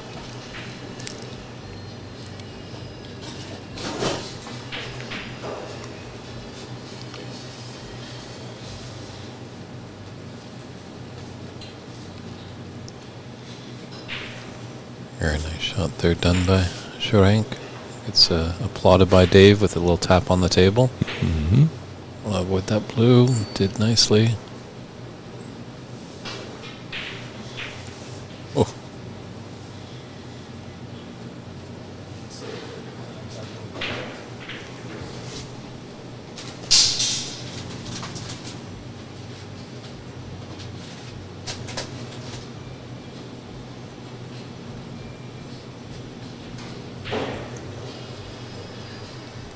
Snooker 155 chimes in. He loves that swan neck rest there.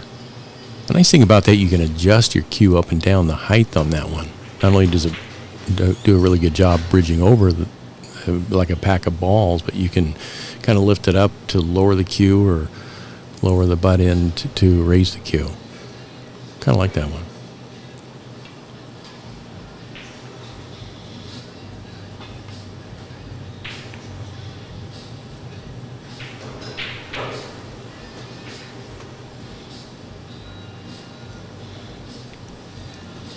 Well, this might be a shot to nothing here with that red out there to the left of the bunch. You might have the angle to take it onto the top left pocket and kind of come around the back side of the black and shoot back up into bulk. Mm.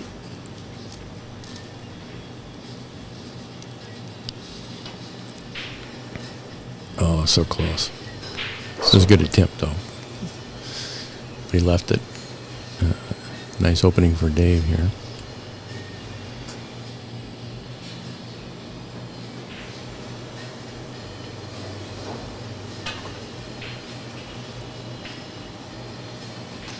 Nice touch. Good opener, yeah. It's got an angle to come off the cushion with some top to disturb some of those reds.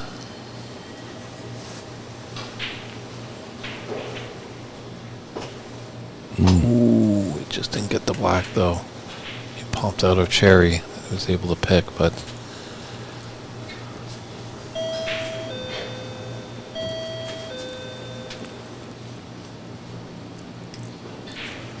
Charlie Brown in the house.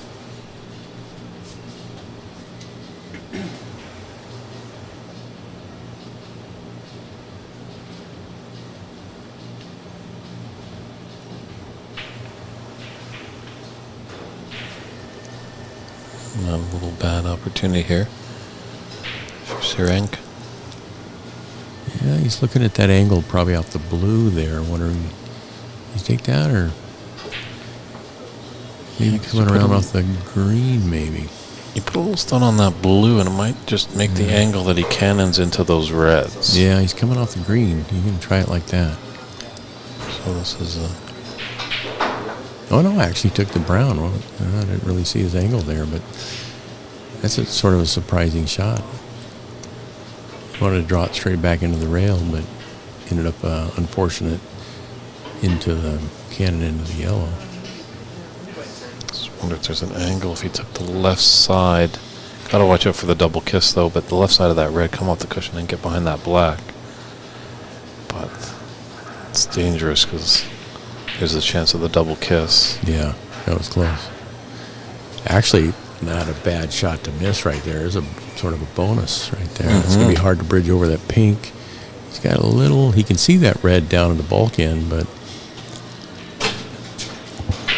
it's a good, ended up with a really good safety right there. Yeah, that's a okay, good cueing there. Controlled that.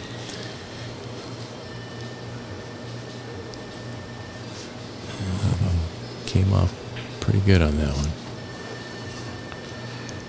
Players just kind of looking around for the referee, both giving an eye, not too sure if it's touching ball.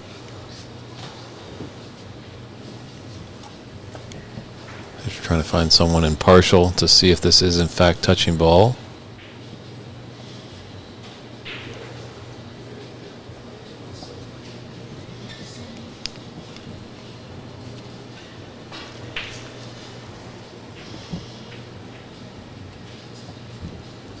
Called a touching ball. It's a good angle right there, definitely to tell.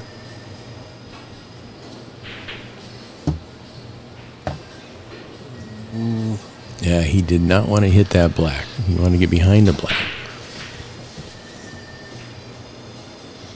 That's good safety, though.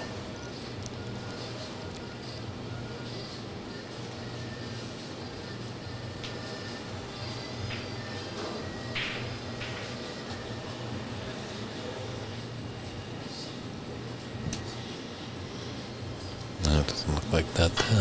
Yeah, you notice why they're sort of keeping the cue ball down on this end of the table rather than trying to send it down to the bulk end, because you've got that open red all the way down to the bulk end. They don't want to send the cue ball down there. They can help it. Although he's going to hit that red, he'll get that red back up. Well, he might go for it. It's a difficult shot, but if he plays a safety, the idea is to keep the cue ball down at the bulk end and bring the red back up here. Yeah, nice. Oh, yeah. Should be okay. But yeah, there was an opportunity. I'm surprised he didn't hit it with a bit more pace and Right. that angle to get behind the brown. Yeah. Dave's putting that red right back in a safe position there. Good play.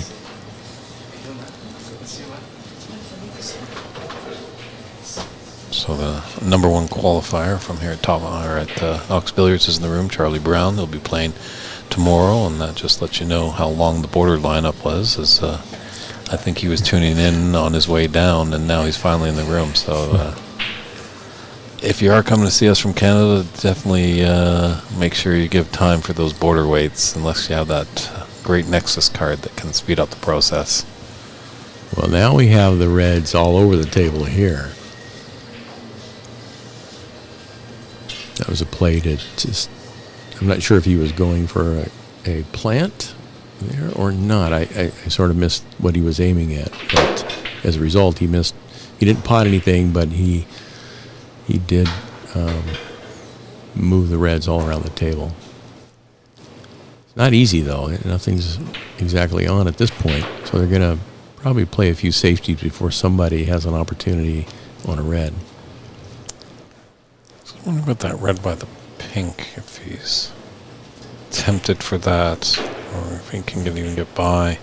Oh no, it's not there. No. Stuff from that bird's eye view, it looked like it possibly could have cut, but Yeah. now this better camera angle, see, it's a no-go. This is not an easy one. He's got to figure out, hitting his object ball a red, but leaving that cue ball in such a place where Dave does not have an on for a red here. Kind of delicate placement right here. Oh, he did not want a double kiss on that red. That's why I'm saying it was a tricky shot, or how he's going to handle that one, and it ended up not as a result where he didn't want to have that double kiss on the red and leave that red right over the corner pocket for Dave here. Yeah, the dreaded double kiss. Yeah. So Dave's really he's probably going to look at the angle. He's got to figure out how does he come off that red now for a good color. He's got a long reach right here. Mm-hmm. Yes, double kisses are only good in France. Yeah.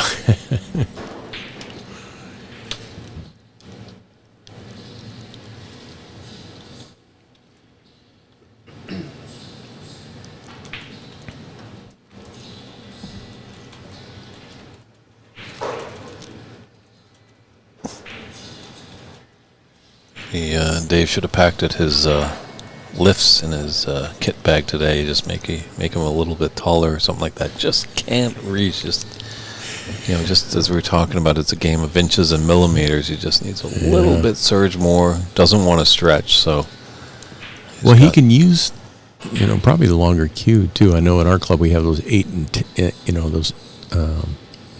foot and 10 foot cues. I mean, really long ones. Mm-hmm. But I think he's trying to stay with his cue with an extension on it. Correct. Yeah. There's obviously most rooms are equipped with those long rests and long cues.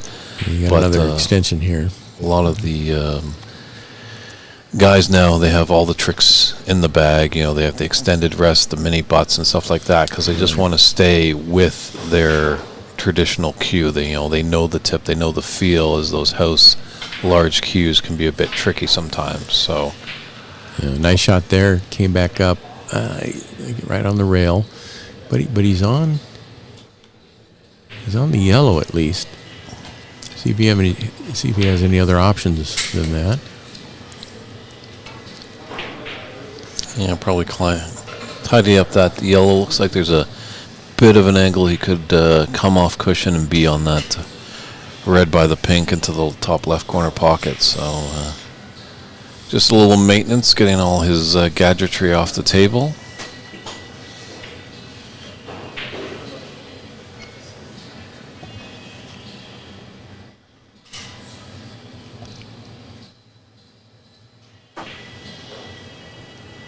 Yeah, I wonder if that's straight in. He looks pretty straight on that yellow. He come off of it real nice though. A little shake of the head. I think he played it with too much pace, playing for that red by the pink, but he does have the red close to the middle. If he can get this out of the way. Oh. Yeah. Just he's going to have to add some pace just to stun this pink into the middle, just to hold for the red by the pink spot. Oh yeah, those are hitting the far jaw on that side pocket. Tough shot. And these are tight side pockets, that's for sure. So you just have to be extremely accurate. Obviously, when you hit it slower, there's always that chance you're giving the pocket to swallow it up. But if you just hit those jaws on a slow pot, it might rattle in jaws and just sit there for your opponents. So.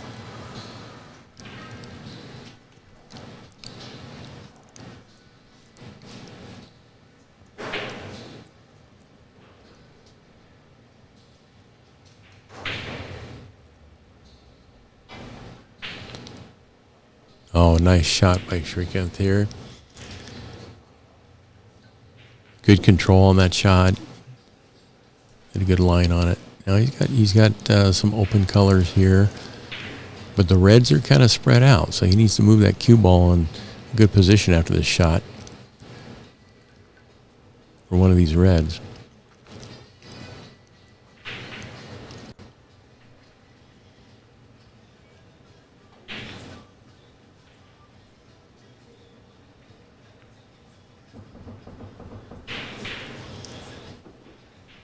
He's leaving himself a blind cut here. His cue ball is going to be traveling if he takes it on, but he might have an angle to come off the top cushion and just get behind that black for the snooker.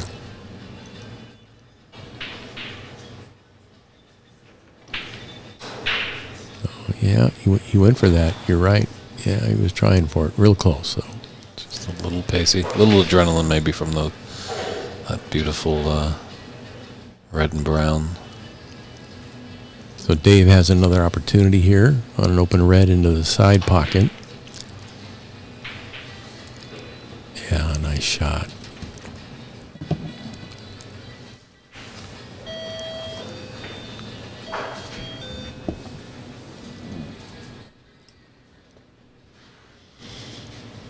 He's taking his blue on here into the side pocket, looks like. Oh, yeah. That's so hard on these type of tables. You know, a lot of times that position right there, you end up having to cut a lot more than you think you do. That's a hard one to make adjustments for. Very easy to hit too thick. And I know Manik Rana is looking for just an update. There you have it. So some of these matches are still in session, though. I believe actually that 2 and 3 match of Group 4, Daniel took that one. So he's 2-0. Alex is 2-1. Should be punching his card into tomorrow's groups or round robin, or not round robin, knockout stage. My apologies. A little bit of jet lag coming down from Vancouver. And maybe if we have an update on the Brady Golan and Francis Chow. I know they're off that table. And Brady took that one 2-0. So Brady has gone undefeated in his group stage, so he's into the knockout phase. But anybody that knows Brady and how he plays, that was pretty much, I would say, a given.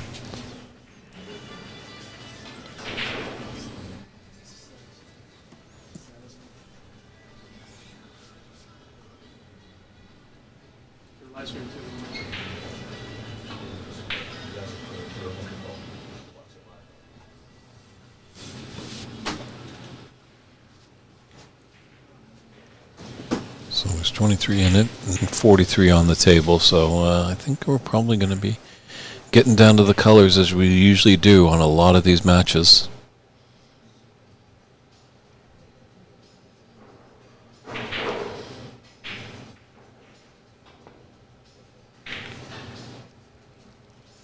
Tried the old parachute shot, but didn't really work out too well.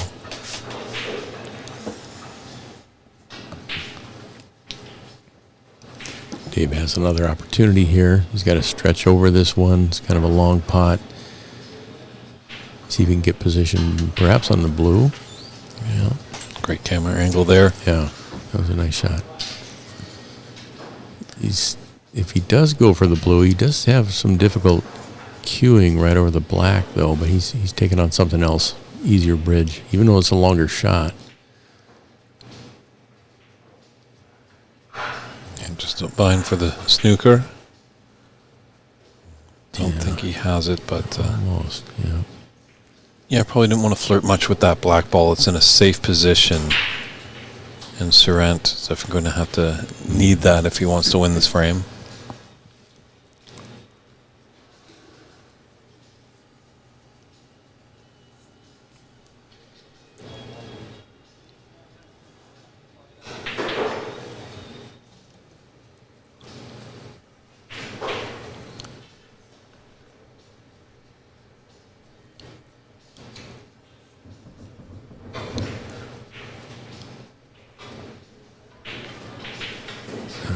Yeah. He's okay, though. Left it safe. Now this is a judgment of pace. If Dave just taps the left side of that red and gets behind the blue, but I'm not going to opt for that. He's trying to get that bulk of colors in between, the red and the cue ball, but just missed it. Yeah, he's leaving an opening. This is definitely potable. Yeah.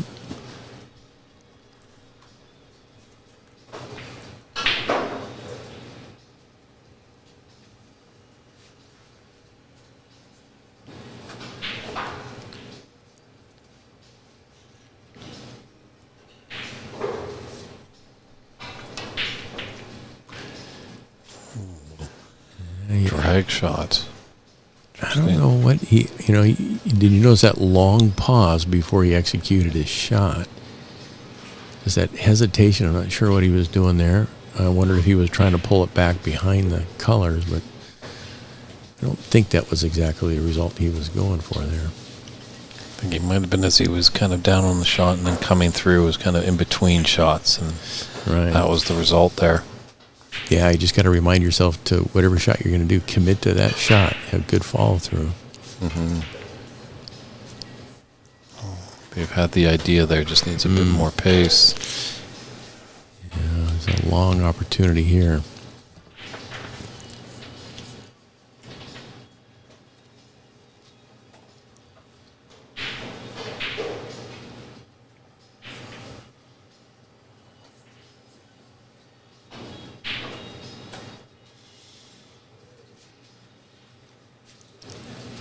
Well, he's okay. He went for it.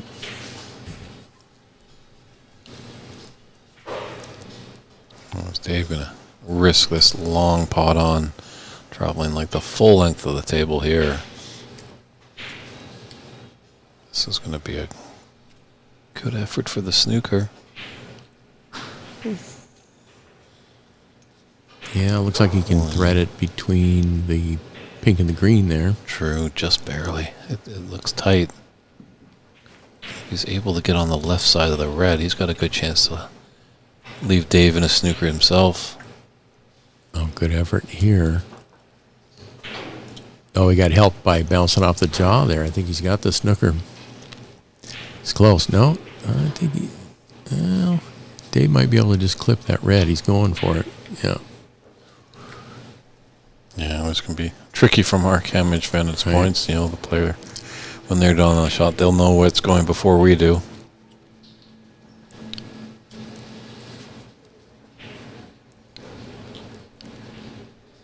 Yeah, when you get down to the stage of one red ball left, it's a good stage of the game to look for those snooker opportunities. That's why they want to create as much distance between the red and the cue ball at this point, so opponent doesn't have opportunity to move that red out of the way and somehow get behind a color. He went for that. I think the horn has helped him. Yeah.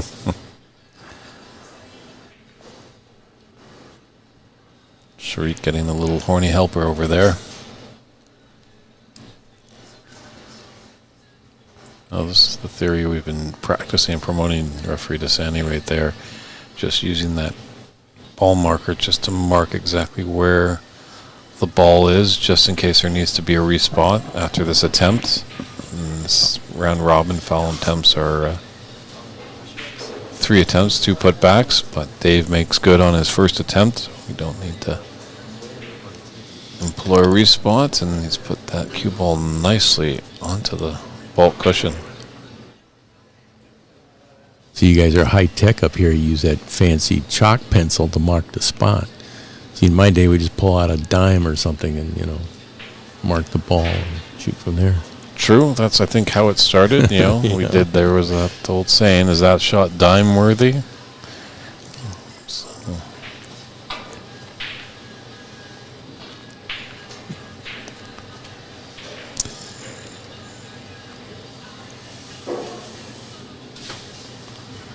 I think Dave could have a shot to nothing here. I'll look to take on the red to the top left middle, come off 2 cushions and come back into the bulk area. Even have an angle to get behind the brown and pink, or brown and yellow. Just got to be worried about cueing over those bulk colors.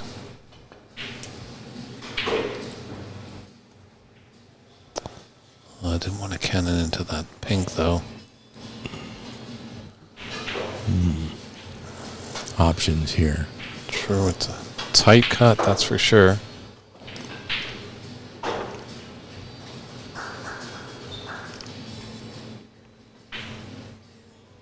Looks for the double. Double, yeah.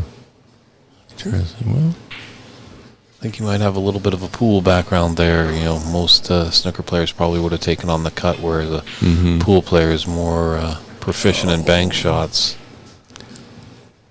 I think Dave got a little lucky there. That's a Yeah, thin cut. on those long safety shots, you really still have to kind of knuckle down and really focus on the angle you want. Not just to sort of hit the ball. You really got to concentrate on each shot. Still get the angle as though you were trying to pot it.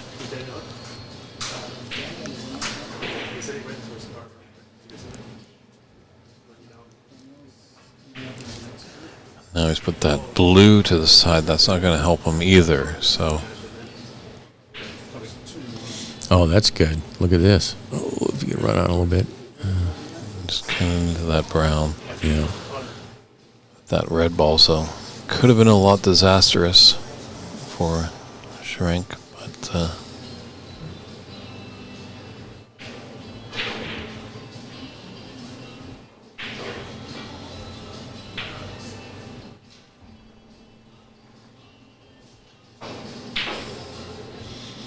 yeah, trailing by 24 right now. That blue on that cushion is definitely going to need to come out if Shrink wants an opportunity to win this first frame. Always the important one.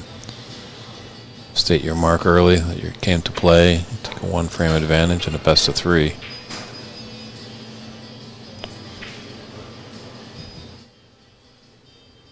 Decent effort by Dave, who's going and trying to get behind that brown, but just didn't have any kiss on it, so.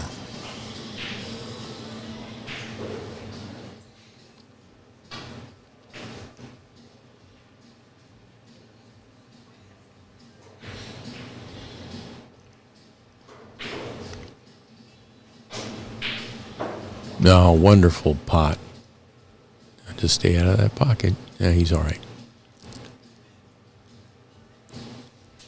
Yeah, that was a great long pot right there.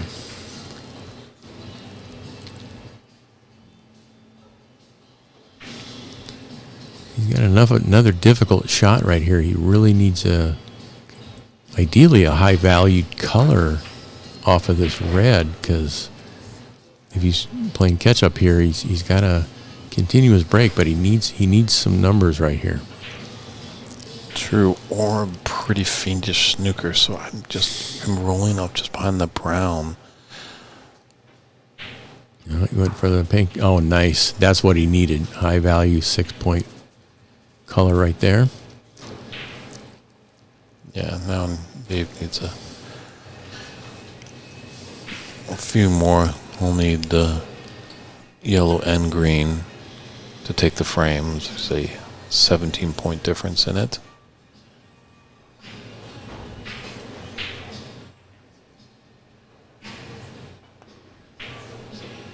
Oh, Shrink, yeah, he went for that one and bounced right back off the jaw of that side pocket.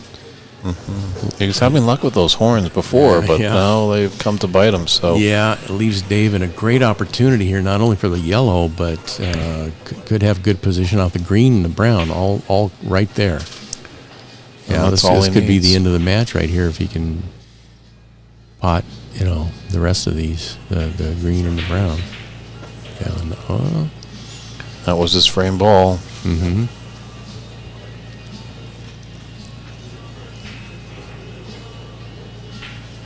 Oh, nice. Yeah. Nice control, yeah. Dave's just making sure of it now. Can kind of almost just try and roll this over the top right corner pocket.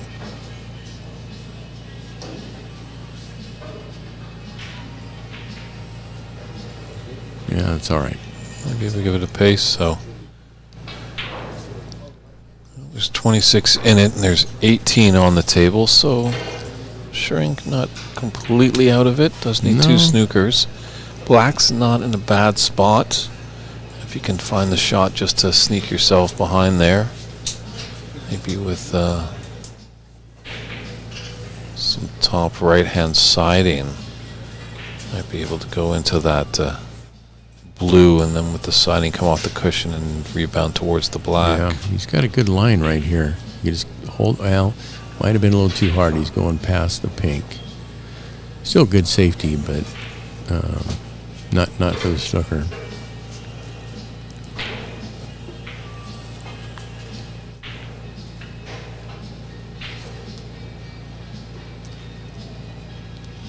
leaves Dave in a good position because he can take on those risky shots, trying to make them. Doesn't matter necessarily where the 5 ball ends up, even if it's over a pocket. But he's got to be careful not to leave Shrink with a snooker opportunity here, because that's what he's after. He's got to gain some points through snookers. Oh, that's what he went for. He's trying to come around that corner. Didn't quite catch it right. Yeah, now Dave has an opportunity with that black.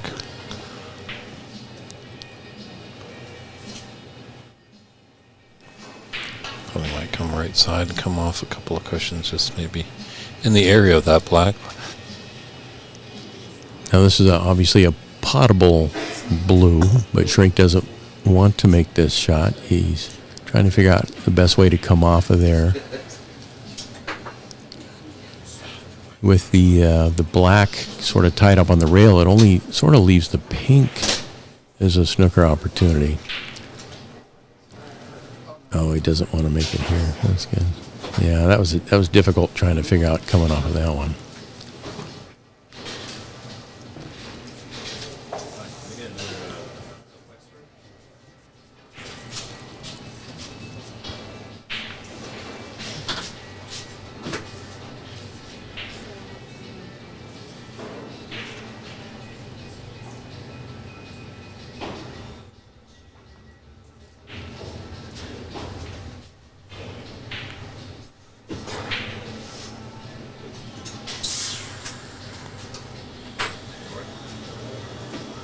Oh, that's it. Oh, right there.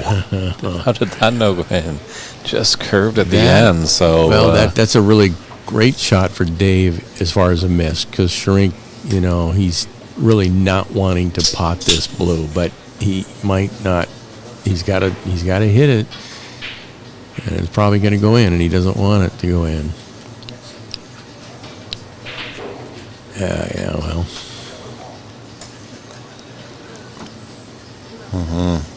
So now his snooker opportunities are drastically reduced. I'm not sure what much of a chance. A lot of players would forfeit the game at this point, but he's hanging on for some hope here. I'm not sure what it is, but he's trying. true. Yeah, the difference is 21. Well, with So- that black ball right up against the rail there, it's really hard to get the black ball somehow between the cue ball and the pink. Yeah, when it was just off the rail a few moments ago, that was much Right. more inviting opportunity for a snooker, where this one obviously is, but you've just got to be even that more precise. So I think Dave's just going to slowly try and roll this into the top left. Yeah, nice Oh, shot. That. But with pace. Well, yeah, don't scratch. No kidding. No Oh, kidding. no, he's all right. So that's a concession there. So Yeah. Dave Daly takes this first frame by a score of 52-25, and we'll be right back with frame 2 of this round robin match.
And we're back here in frame 2 of a round robin match. We're getting pretty close to the end of the round robin day, that's for sure. These matches actually, there hasn't been really tie-ups. There's been like some good breaking back and forth. And, well, if you're going to foul, if you're going to commit 4 points, that's probably the best way to possibly do it. So a little unlucky there for Scherenk off the break. But it hasn't really left Dave with really much to sink his teeth into. That's David Burney in the booth. We're here at Ox Billiards in Seattle, Washington for the 2023 Seattle Snooker Open Championship. It's day 1, round robin matches, trying to find out who will be the Elite 8 to join the 8th qualified players in the round of 16 that will start tomorrow. 10 a.m. Pacific Standard Time, I'm led to believe. If any chimes change, definitely will be posted up online, but that's where we're looking to go. So there's still lots of great snooker action coming to you all weekend long.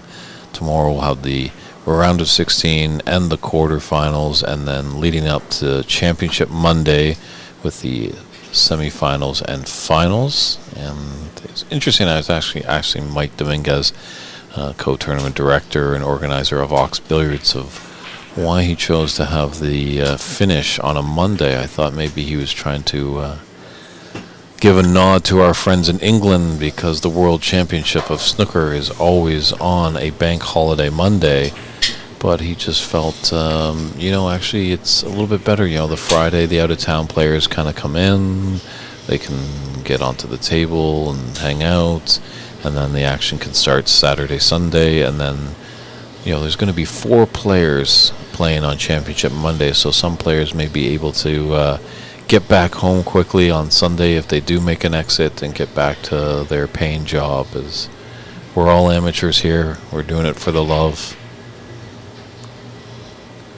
And Carl is back in the booth. That was a nice shot by Scherenk. Very thin cut. Got some help off cannoning off the other red to give him good positioning here on the black.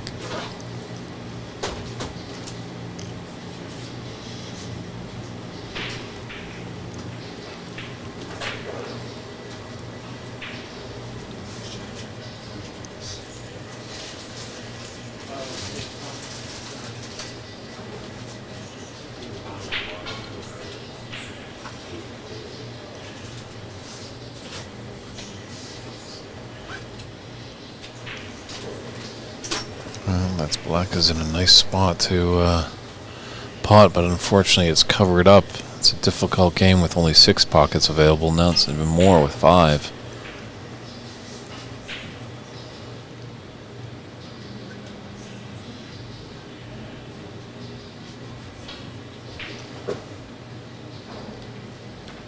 Do let us know where you're tuning in.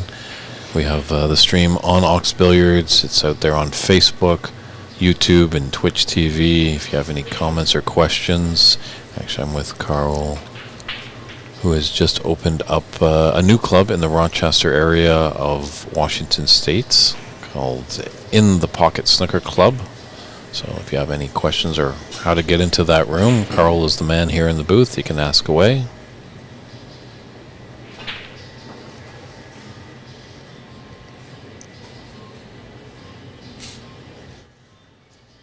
Yeah, it was a lot of fun putting together the club. I mean, there's the obvious, bringing in the tables, but we had to completely remodel this venue all the way down to the stud. So everything from the framework on out, we put in all new wiring, insulation, sheetrock, paint, all of that, flooring.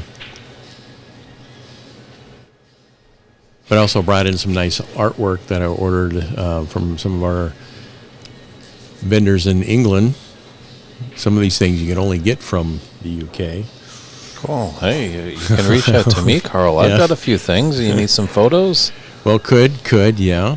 All right. I got witnesses on the stream here. So, well, one of the things I sort of feel kind of bad about at this point is I have what I call the professionals wall.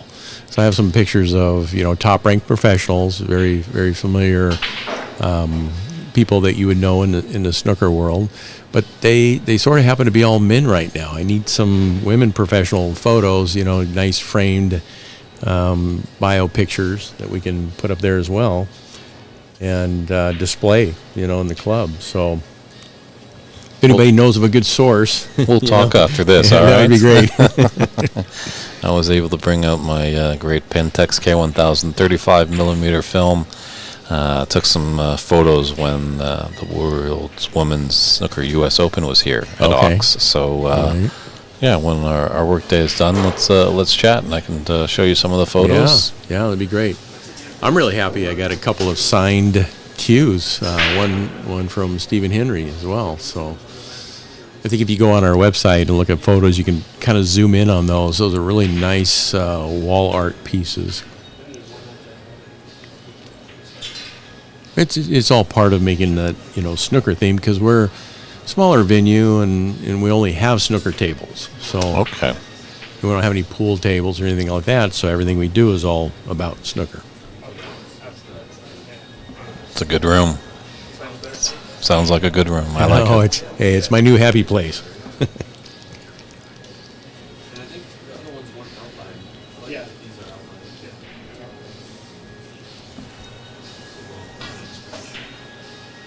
It's the same. Like all the other logos are roughly that size.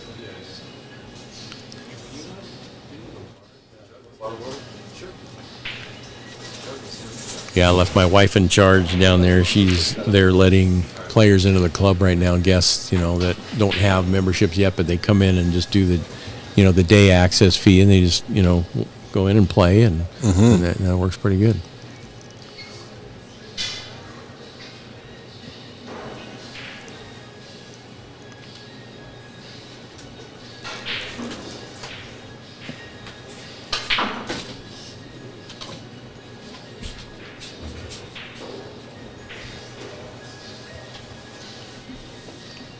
Mike.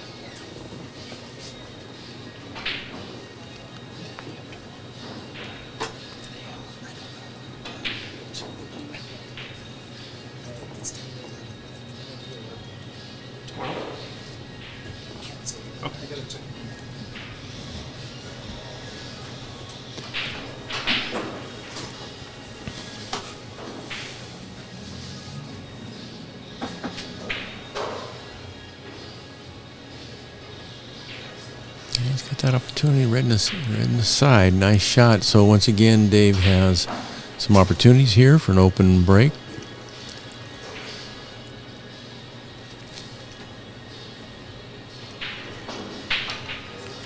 Oh, yeah, he went for a kind of extreme cut into the side.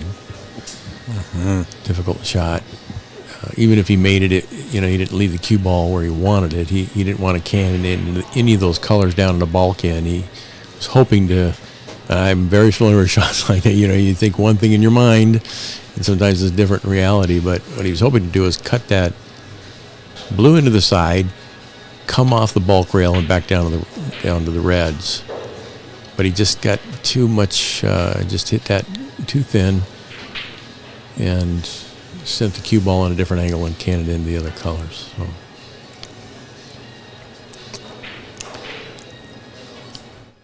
Yeah, so this red's on to the top left, but colors to be desirable. So maybe he might take this long red, try it into the yellow pocket.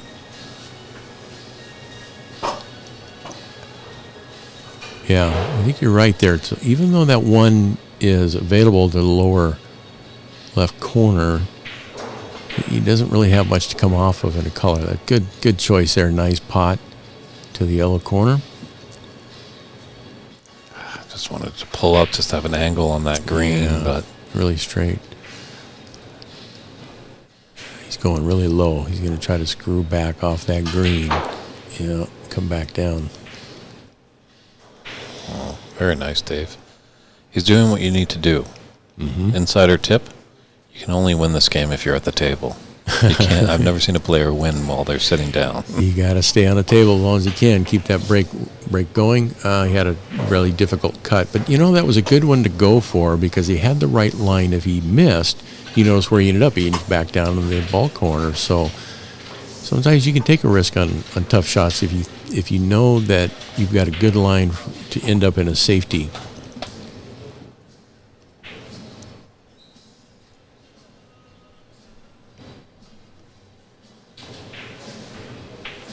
And it does help a little bit, obviously, that both these players know each other, so they probably know a little bit about the ability of each other. So would Dave be taking as many risky shots over another player? I doubt it, but knows maybe Shurank isn't as strong a player he is, so maybe he can play a little bit more risky shots, but we have seen that bite players before, so he can't be too arrogant. Yeah. You know, it's one of those, you're right, it's one of those things you have to know. I try to think about that if I'm taking on shots. If I miss, where am I going to leave the cue ball?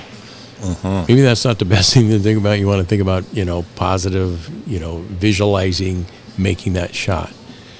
But it's always good to have a thought that if you take on a risky shot, you certainly don't want to leave it, leave a good shot opportunity for your opponent.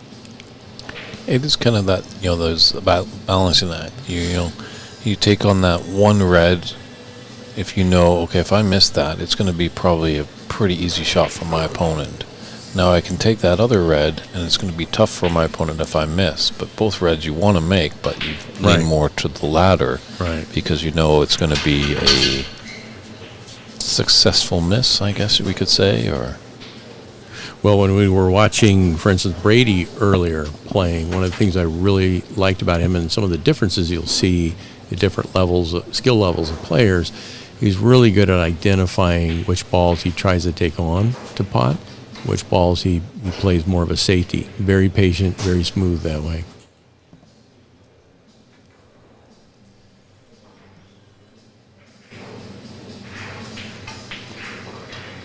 Nice shot there by Dave. Played it with pace because he wanted to draw back for that red. And as you saw on our angle there, that was a tough angle. Shouldn't be too bad for a right-hander. Well, he's got to use the rest here. He may have wanted to come back even a little bit more, but so he can bridge without using a rest. But here he's got a long stretch for this shot. Yeah, we were talking the last frame about shoes and seeing if Dave Daly could find lifts to just be a little bit more taller now. I wonder if there's ever been a player that has purchased clown shoes or anything like that are really a size too big. Because, a legal shot is, even if you have your tippy toe on the floor, it's a legal shot. But who's to know if it's your actual toe if you have big, long shoes? So, well, I spent about 11 years promoting organized tournament, arm wrestling tournaments throughout the West Coast here in the United States, and put on over 200 tournaments. And sometimes we'd have contestants come up with these really high lift heel shoes, the soles and everything. You had like 6 inches on them. They had to have them custom built to get more height up on the table. But we'd also have a stand that they can stand up on as well. I haven't seen that yet here, any custom, high built-up sole shoes here in the sport of snooker, but I can see where it might come in handy. Well, Ken Doherty, 1997 world champion, a fellow Irishman to Dave over there. When he was starting off, he would be playing on the table, and there was a biscuit tin that he would stand on top and knock balls around. So, it's just getting into the game. And Stephen Wong, hello, and thank you for all the good luck to all the players. Stephen was the U.S. national champion of this year, or I guess of last year. There'll be maybe a new champion this year. We'll see what happens, Stephen. He'll definitely be wanting to stop that, but he won the title last year right here at Ox back on the Labor Day weekend. He defeated Ray Fung, and he is located down in Los Angeles at Embassy Billiards. One question is, Stephen, why didn't you come a little northbound? We're missing you up here. We wish you could be in this tournament. And hopefully we can see you again, because I believe that the U.S. Nationals has been awarded to your club, Embassy Billiards, down there in Los Angeles. So snooker's going Hollywood this year. Nice.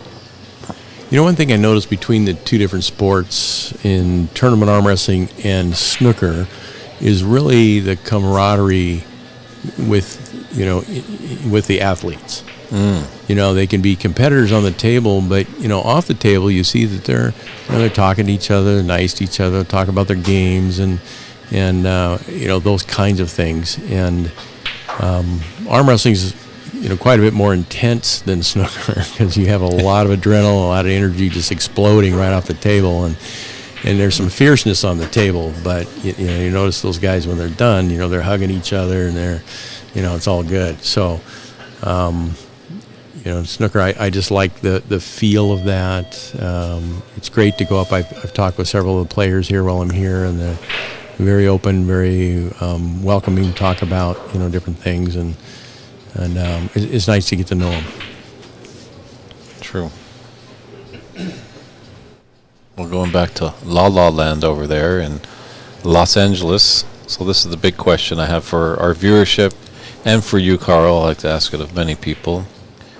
Who's the winner of this snooker match? Lee Marvin or Jack Palance? I have no idea.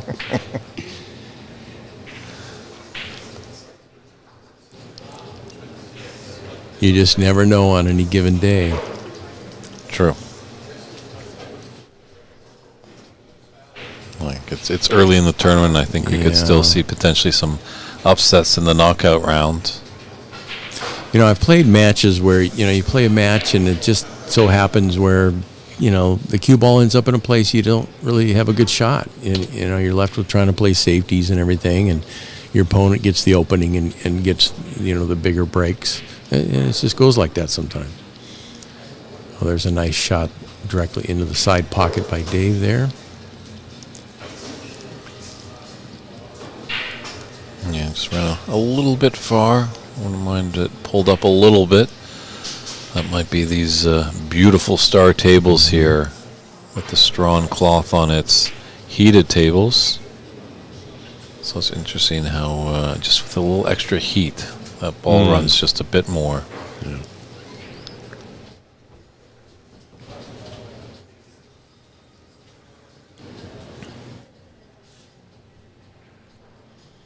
Okay, here's another safety attempt coming right off there. Missed a pink, which is really good. Down to the Balkan.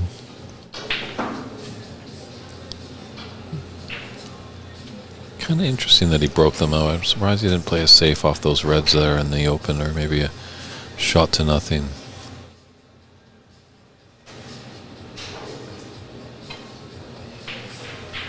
Oh, nice shot by Dave right there. Sort of an unfortunate leave. It's kind of hard. He does have a cut opportunity on the blue in the corner. But he's going to push him. Well, he's got to watch the pace here to get back down on the red. He doesn't want to go all the way to the Balkan, or if he does, he wants to come all the way down. Yeah, nice control. That's the challenge with that shot. He's way kind of far to the next reds there. Yes, with that thin cut, he's definitely losing control of the cue ball. Yeah. But he might have. Now, does this red by the black? It does pass to go into the top left pocket. Now, just wondering if this cue ball can run around a little bit and avoid any cannons. Play it as a shot to nothing. Oh, yeah.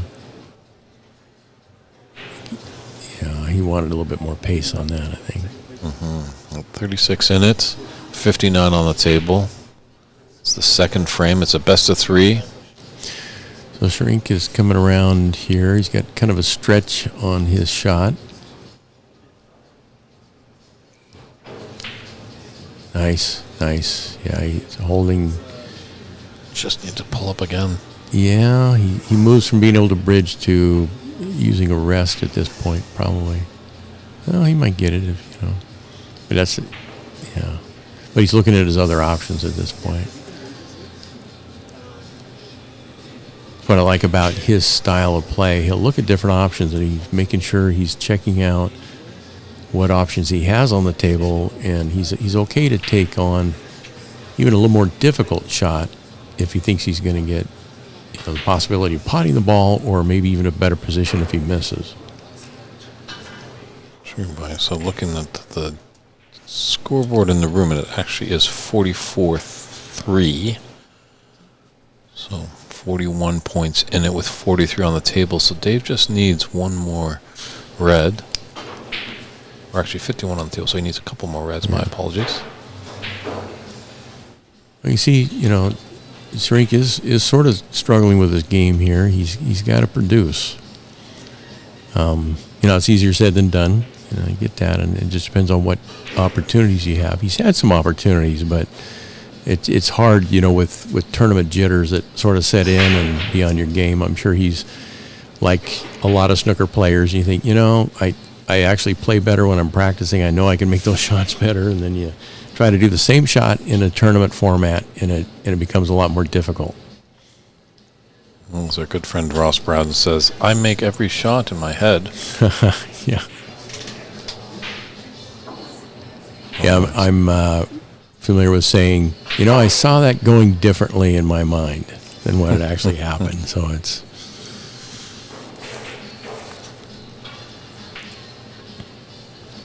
He's just going to roll up to that black. Yep. He had not bad. Could have been better, could have been worse. Well, he had a good snooker opportunity there, and he took it. Mm-hmm. That's considered a good shot in snooker. Even though he didn't pot a ball, he had a good shot, good placement. Shrink really has to think about, these two reds are spread out pretty well. It's harder to hit a single red than a pack of reds. So when you get down to this part of the game, snooker opportunities are really good and potentially successful because you have a much harder target to hit a single red ball. Mm-hmm. It's interesting that Dave was asking for the ball to be marked, but if there is a foul here, that would result in a 46-point difference with 43 on the table. Yeah, he fouled there, but he should have the line adjustment here to possibly hit it next time if he takes another opportunity. I don't think you can put him back. Did he hit the black? He might have hit the black on that, so it's tough to tell because there's a lot of people getting close to that. So a 7-point foul. So now snooker's required. Dave cannot put him back. He can really done and dust him if he puts this red into the side. Oh, he missed that. Well, as we saw last game, Shrink stayed in it, even though, most players might have conceded at that point. So he's still trying to do that. And sometimes he might think not necessarily trying to come back for a win, but trying to get a feel for the end game that way. Yeah, he's got a good shot to draw back for that black. Yeah, he's just missing too many shots here. The ones that are critical, the ones that he really needs. But he's in a good position right here. He didn't really leave Dave with an easy shot, although he does have an opportunity. He went for a good safety.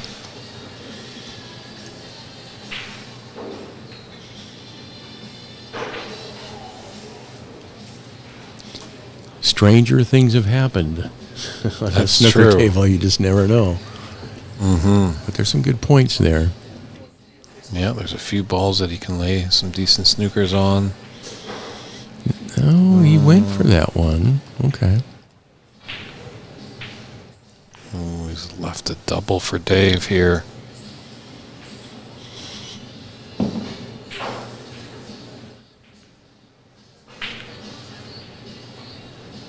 Oh, maybe Dave just looked a little earlier.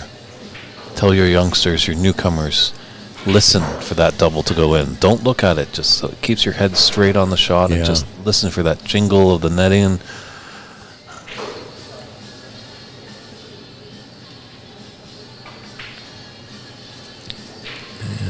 He's got the snooker. Okay, so here is his first snooker opportunity, and it's up to Dave to, find a way to escape out of this snooker. Hit a red ball. That's a difficult one. There's no natural, easy line here. Come around. He's checking out all of his options at this point, but this is again, he's basically down to trying to go after. He's going after the one down by the corner. It's looking That's good. An opportunity. He just missed it. Yeah. Okay.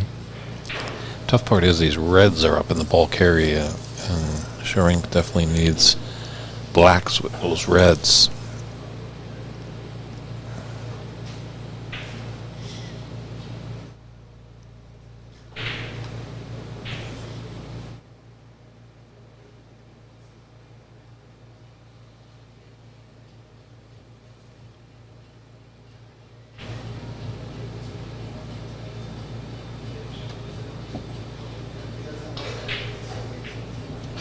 I didn't get either of them.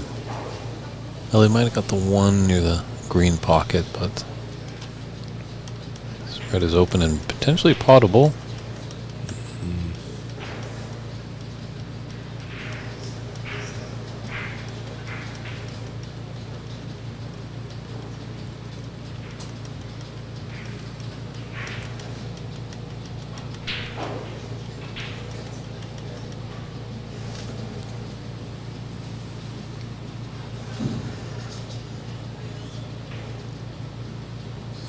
Oh, that's a nice touch. See where he ends up here. Ah. Not bad. You can see it. This is a tricky one though. Try not to scratch into the yellow corner. Yeah, that's good.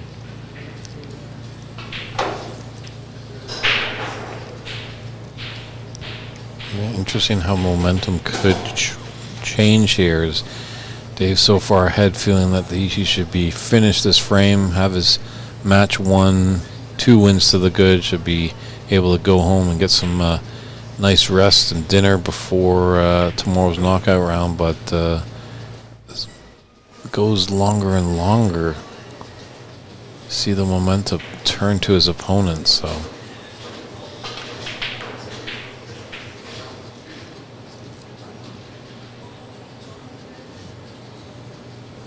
It's surprising how many snooker matches are determined by a run on the remaining colors. Because now you're into higher point values, and that can really make a difference when you have some open colors when all the reds are potted and have opportunity to run those out.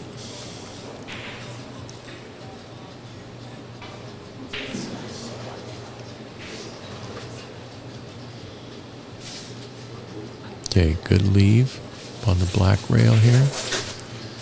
Get the red all the way down to the bulk rail, so it's a nice safety right there.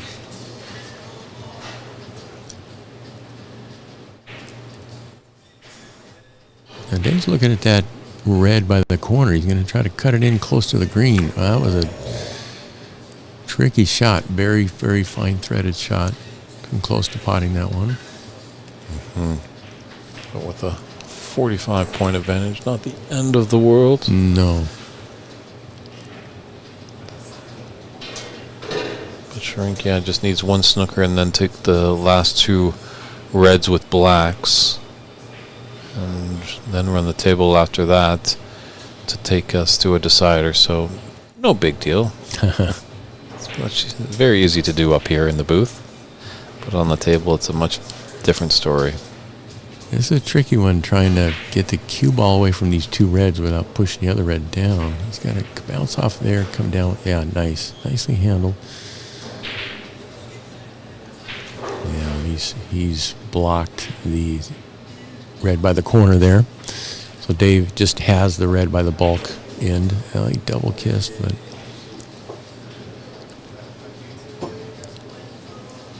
See how the angle on this red near the brown into the... Looks like he does. The natural angle is going to take him down for the black. It's obviously a little bit pesky because you have that brown there. But obviously maybe looking for the red into the yellow, and he's going to have to take up a lot of real estate and come up and down the table. yeah, obviously his objective is to miss. He doesn't want to pot a red ball here, but it's really tricky trying to come off the red in such a way to where he doesn't leave Dave with a good shot. Very difficult to try to snooker on any color at this point. So he's just got to focus and make sure he just comes off and has a good safety here. a lot of times when somebody tuning in, if they're not familiar with snooker, they look at a shot like this and say, well, what, he should have made that. Well, sometimes they don't understand he's not trying to make it. He's actually, trying to miss it so he can come off for a safety. It's part of the strategy of snooker. It's one of the aspects of this sport that I really enjoy watching, people who are really good at this part of the game. And for new players coming in, it's sometimes it's not part of the game that is practiced enough. We get into routines where we're potting balls a lot, but not necessarily routines on practicing how to, pull up and do snookers and safeties and things like that. They just sort of kind of happen in the course of the game. Now he chose to pot this red, so he needs position on a high value color, so he came down for the black. So that's okay, because he needs this anyway at some point in the game. So he did choose to pot the red, which is a good opportunity to do so. He because sometimes you think, well, I'm not going to get a good safety off that, so I might as well go ahead and pot the red. As long as I can come down, like you alluded to earlier, Dave, he needs a high value color here. He got good position on the black at this point. So he needs his black, though. Yeah, that's unfortunate because it takes 7 points off, 7-point opportunity by potting that red and missing the black. He just is further away from being able to catch up at this point. Yeah, there's another red down, so it's looking really good for Dave to tie this match up. Put this away. He can just sort of relax into potting some more colors here.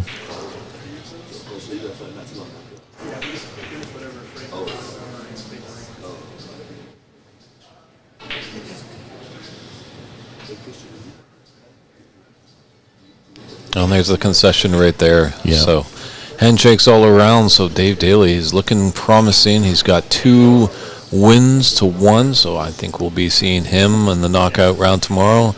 Sharik Popari, he might be going home soon, but he's got one more match to play against J-Ma, but J-Ma has won a match there, so Sharik's back is going to be up against it, but we'll step aside for a few moments. Thank you, Carl, for being in the booth. Thank you, Dave. It was great.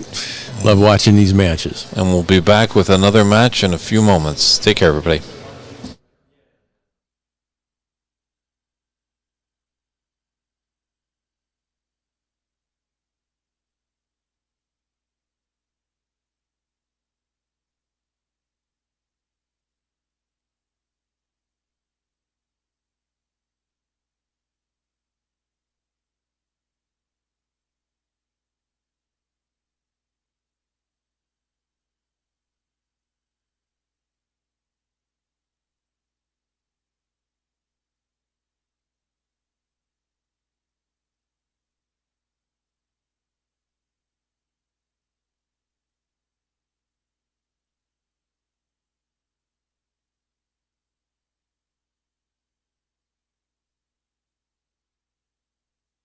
All right, just going to give a shout out to all of our sponsors.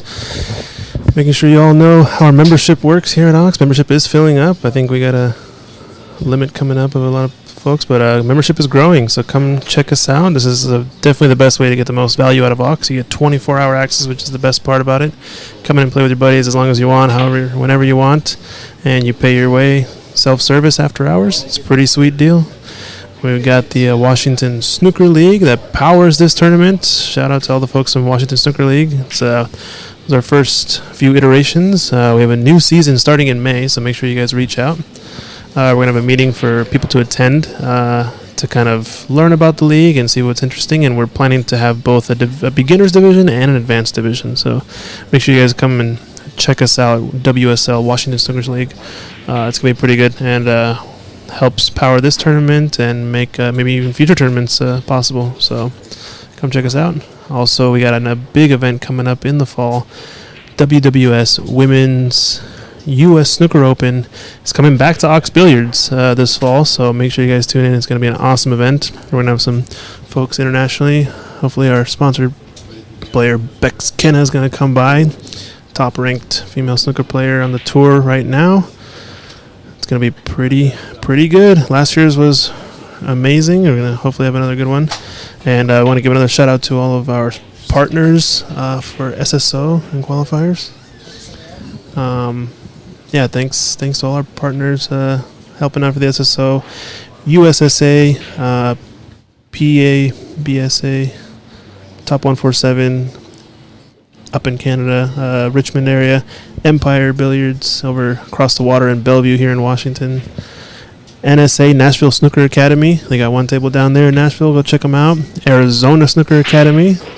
Shout out to Ramil down there in Arizona. A lot of good stuff. Chicago Snooker. Check out Chicago. They got a couple tables, or I think 2 or 3 tables now, and they got some live streams going as well. And Embassy Billiards down in San Gabriel, LA area. Make sure you guys tune in this year. We're going to be down there for the U.S. Nationals. It's going to be a good time. And we got the groups here. Going to get an update on some of the matches. I think we've had a couple matches finish up since then, but here's the rough feel of the groups. Group 1, it looks like I think Brady has actually won against Francis 2-0, so he's won all of his matches. He's going to be advancing his first place in the division, or in that group. But it's a toss-up for second place, I believe. Angus, Francis, and Arnab are all fighting for that second place spot. Second group, I believe Clay Belvoir has won all of his matches. He beat Gary Wallace, so he's going to be outright first in that group. So Gary, Chris Lamb, and Miskun are going to be fighting for the second place. Dave Daly just won this match against Srikanth. Don't know if he looks like he lost to Jay, so he's going to be fighting for second place. 2-1, pretty solid record. I think if Jay wins the group, most likely Dave will advance. And our last group looks like Alex Newstead ended up 2-1. Daniel Sardencilio is 2-0 and has one more match left to play against Ethan. And Ethan and Akshit are playing right now on our second TV table, so we'll see how that group ends up. But Daniel in a position to win the group if he wins his next match. And we'll see and find out the results. Yeah, make sure you guys come check us out.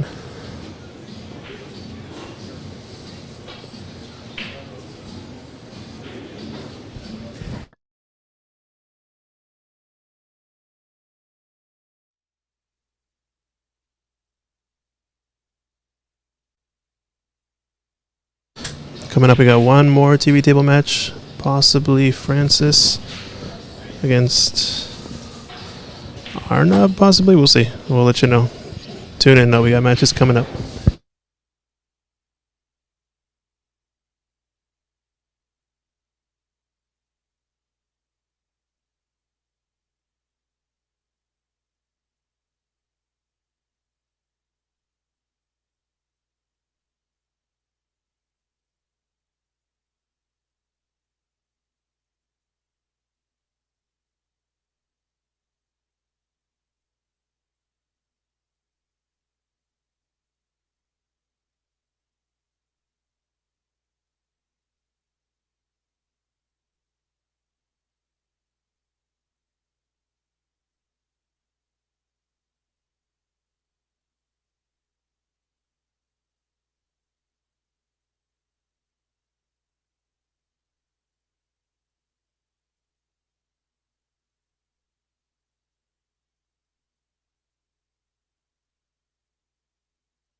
And we're back, ladies and gentlemen. This is going to be our final TV match of the day. It's going to be Shrank Potpourri against J Ma.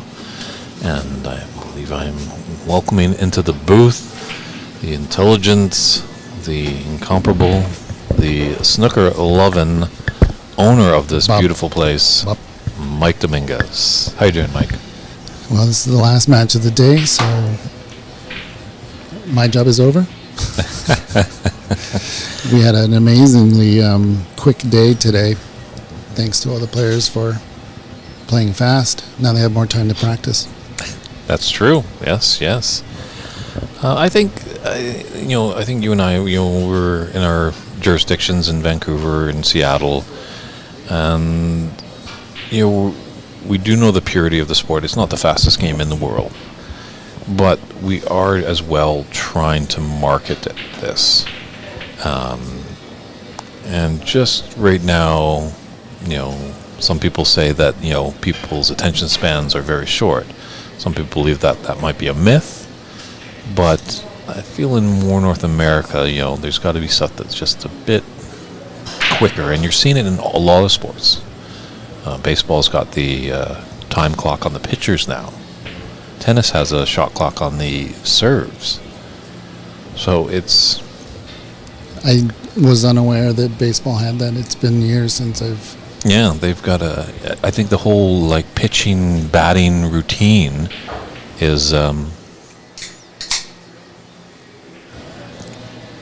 being monitored now because, baseball is another sport that is kind of slow moving. I think Bill Maher said it best, and I'm not, infringing on copyright, but when Bill Maher was interviewed by Larry King was like, "Oh, Bill, you got to watch baseball. It's so exciting."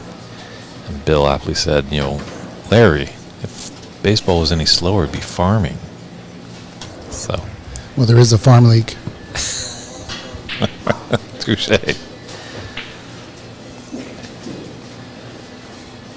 So I believe, correct me if I'm wrong, but J Ma was in this event last year and put a pretty good campaign together. Was he in the semifinals? You know what? You've stumped me. I have to check those notes. I know that Jay is a excellent snooker player. He's one of the Bay's originals. Okay.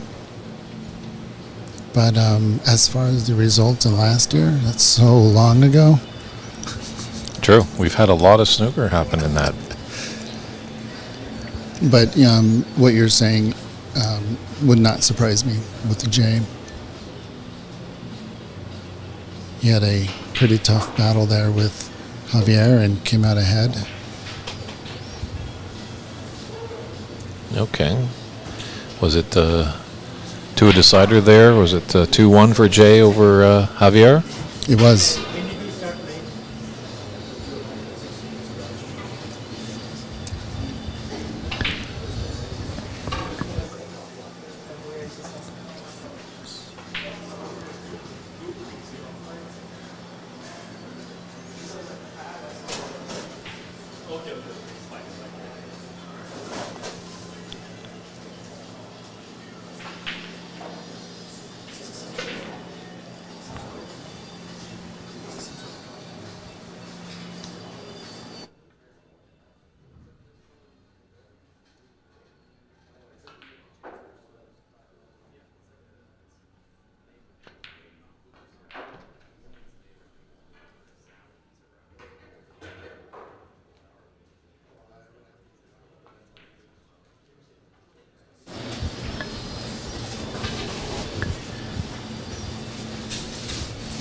I think Dave Daly has keen interest in this match. He's probably going to be hoping that J Ma wins. Although if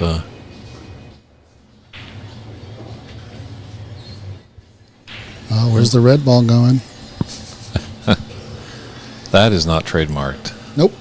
So, but actually, I think Jay's got 2 wins, and Dave's got 2 wins, and Javier has 1. So we might have actually a little tiebreaker. Which, well, no, Dave is 1-2. Javier is 1 and 2.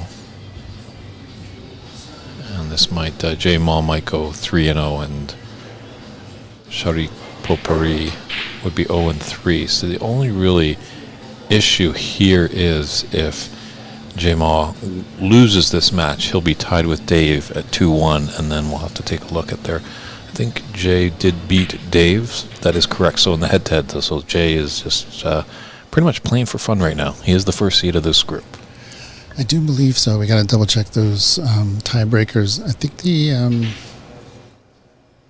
what is the first tiebreaker? Points and then differential. Okay, I'm just going. Both. If Jay was to lose, he'll be 2-1. The same with Dave. He'll be 2-1. And I guess Dave hasn't really. Dave has lost a frame. Yeah. 2-0.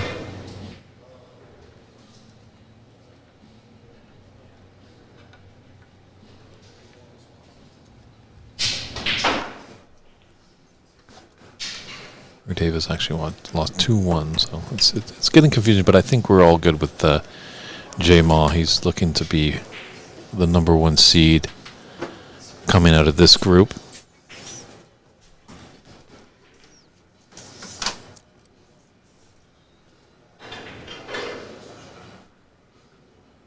I think, as much as unfortunately, we can only have one winner in this event. I think all the players, just going around the room, they're just, tickled pink to be on such fantastic tables. Mike, you really definitely do spoil us down here at Ox Billiards.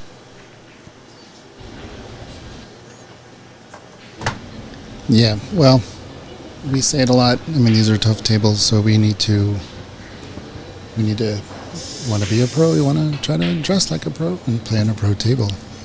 I want to give a shout out to Buck Moose and Twitch. How you doing there?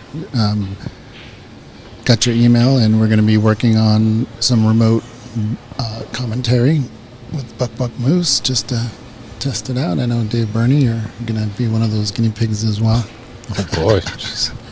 Anybody, we'll use anybody for testing. I gotta really take a look at those contracts a bit more thoroughly and see what I'm getting involved in. But that's all good. It's good for the sport. Yeah, it's nice that now we have that capability of doing remote commentary. But the one thing I do. So I just want to clarify some of the scores. So Dave Daly has won 4 frames and lost 2.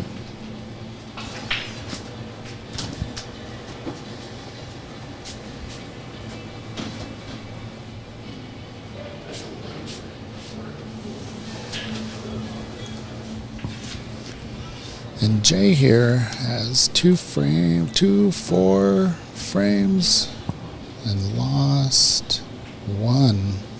Is that correct? Wow. That can't be right. Yeah. So if he shut out here, he'd be 4-1. But unfortunately, Dave would be 4-2.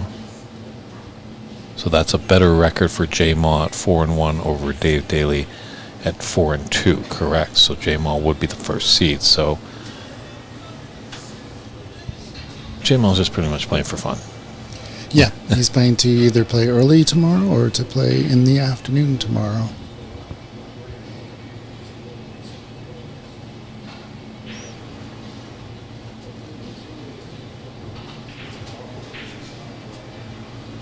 And I wanted to ask actually Snooker 155, our good friend over there in Deutschland.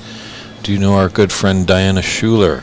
It's doing wonderful things for the women's game. She was over here in Ox for the World Women's Snooker US Open. So I know Germany is a big country. It's like most people come to me coming from Canada. Oh, hey, Dave, do you know Bill and Ted from Canada? There are a lot of Canadians in here. And after rewatching last year's final at the very end, What was CC's wish? I want Max, I right? want Max. Yes. So we have a lot of Canadians here, but No Max Guan. Still maybe stinging a little bit from that whitewash in the final of the BC Open against Albert Kenny. But it's tough. Obviously, amateur game, we all do have jobs. So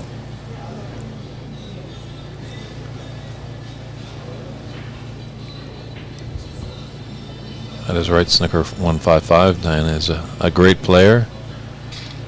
And let's hope that, she's climbing the ranks. She did win a seniors event, actually, I believe, just this past season. So that's going to give her good motivation for the upcoming year. And it's nice that she does have Matt Hewitt's help. That was a big bonus, I'd have to say, when we were here for the U.S. Open. As personally myself, I don't know if you have, Mike. When you're running tournaments and playing in it, it's pretty much a red flag right there. I learned the hard way. You just want to focus on your match, and then you see a player like a fawn in the forest just lost with a score sheet, wondering where to put it, and then you have to run from your table over there and help them out. It's kind of a bit disrespectful to your opponents. So I say, if there's tournaments going on, put the cue aside and just focus on running a good tournament. And you'd hope these players know what you're doing and the sacrifice you're making besides all the other things. Yeah, you would hope. It's not really required.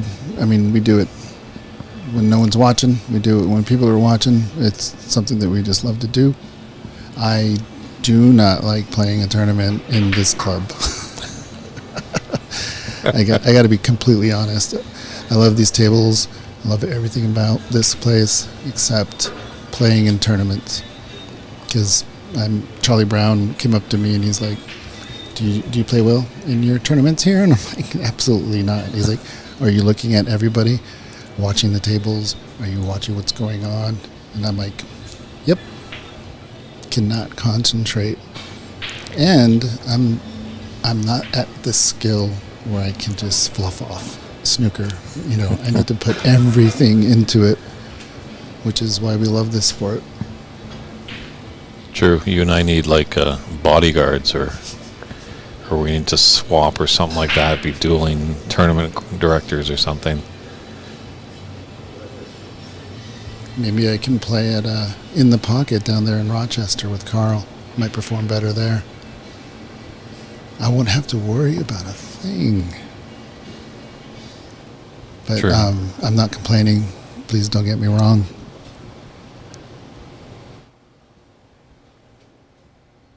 True. Maybe someday we'll have a random selection that will pick a player out, and you will run the tournament directors tournament, where all of us behind the scenes get to show our skill on the table, or their lack of, personally.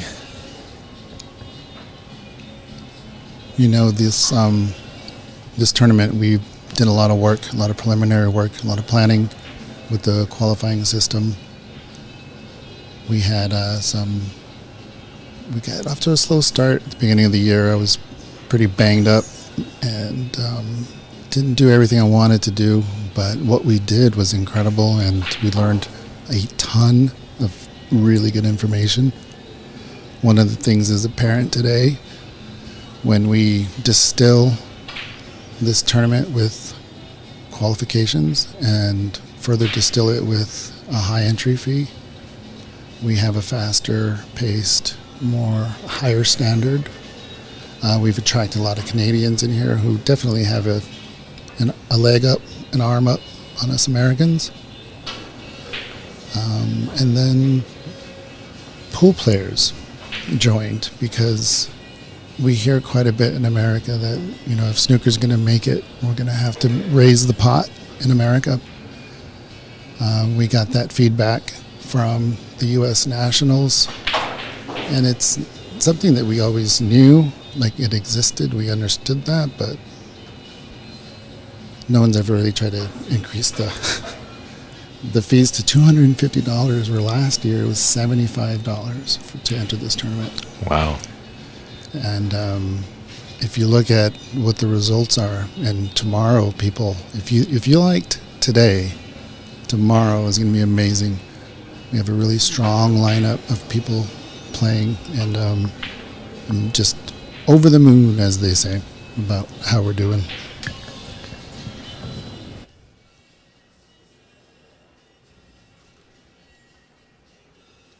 Yeah, it's always a tough thing. We're trying to, grow the sport and welcome new players and stuff like that. So it's kind of, I feel like it's almost a catch-22. Yeah, with the higher entry level, you are going to attract the better player. There's going to be better content on the stream.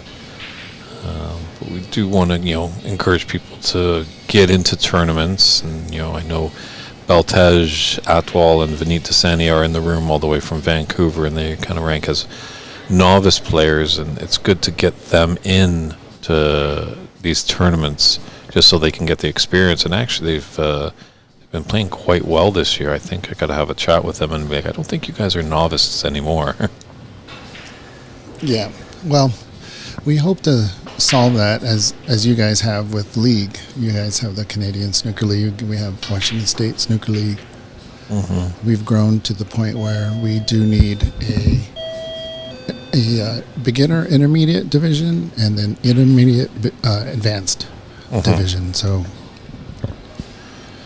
I think pretty much like mostly in North America, there's a high level of intermediates. There's a few elite players. Say like from Canada, you got Floyd Ziegler, Charlie Brown, Tom Finstead, Paul Pache, Alan Whitfield, obviously Vito Puopolo, who's playing in the Seniors World Championship.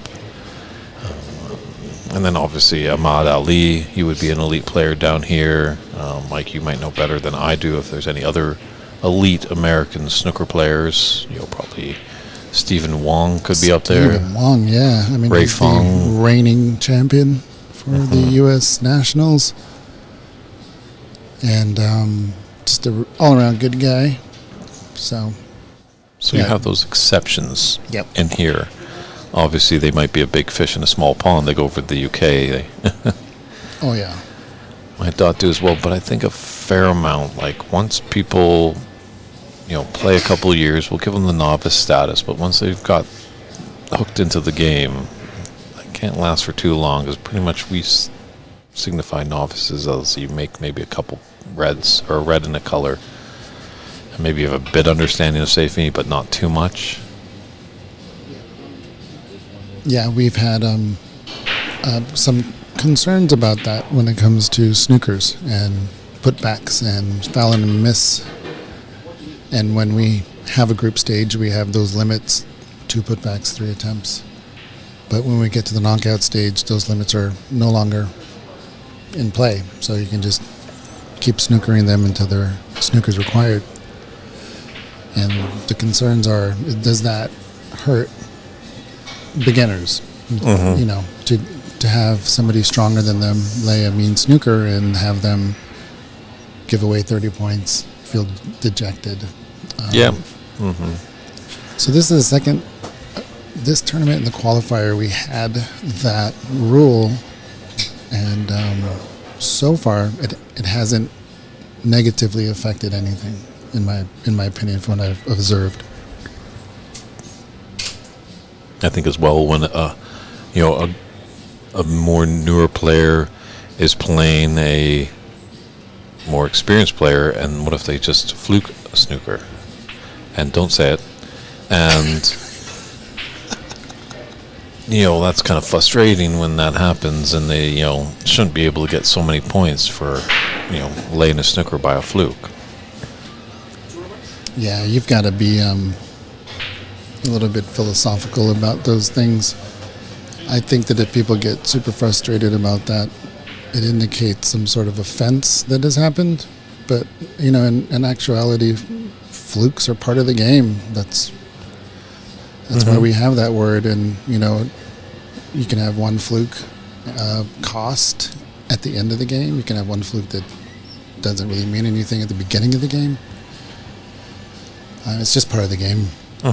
And while if you're a novice player and you get 30 points off a snooker, hey, maybe next day at the club you'll practice laying snooker some more, because dang, I got a lot of points. True. Yeah.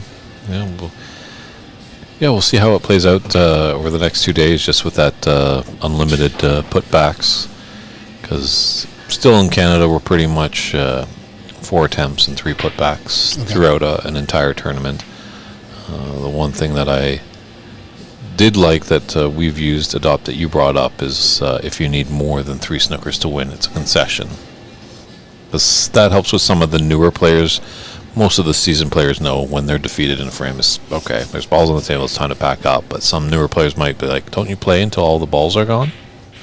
So it's just one of those unwritten kind of etiquette rules. Yeah, we changed that wording this year. It's 3 snookers or more. 3 snookers or more. Okay. So we just If you need 3 snookers, game over with no reds on the table. If you need 4 snookers and there's a red on the table in the round robin, then the frame is over. But yeah, knockout, we'll see how it goes, because 4 snooker comebacks could be a thing. That's true. And you'll see definitely that the player caliber tomorrow and on Monday, that snooker definitely will be intended when they lay it. They won't be fluking anything wild. They might fluke a potted ball.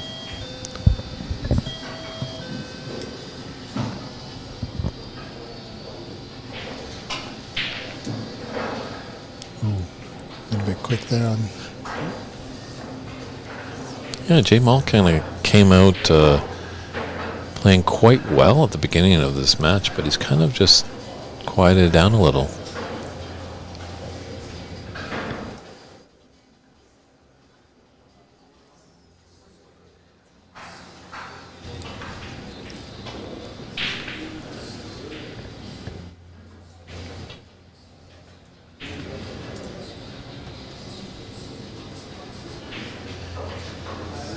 This could be a good opportunity. It's a tricky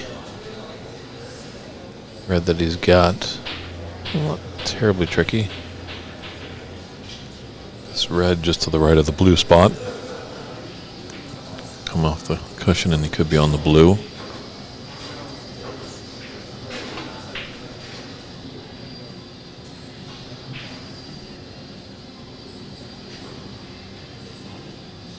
Yeah, that's not a bad side of the blue for him to get the red under the pink, if he likes it. Just don't get snookered on the blue ball when it comes back up.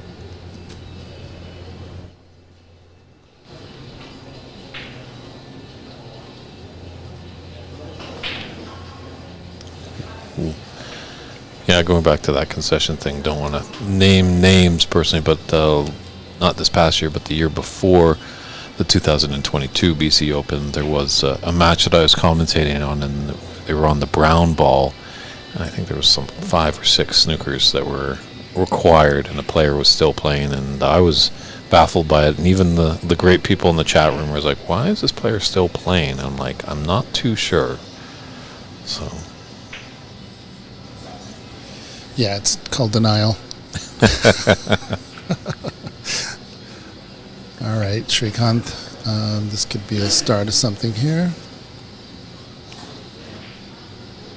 I would be looking at that blue and then come back up for the red. Oops.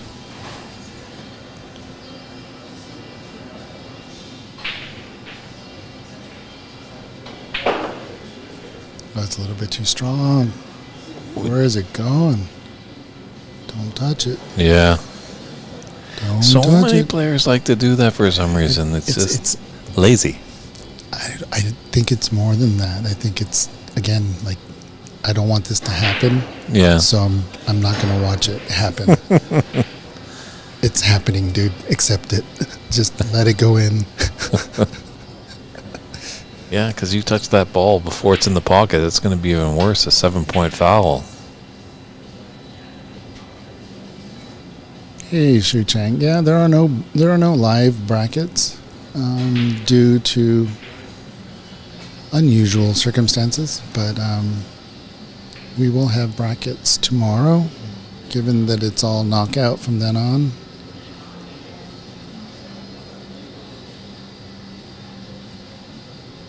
I could elaborate that in person when you come by tomorrow.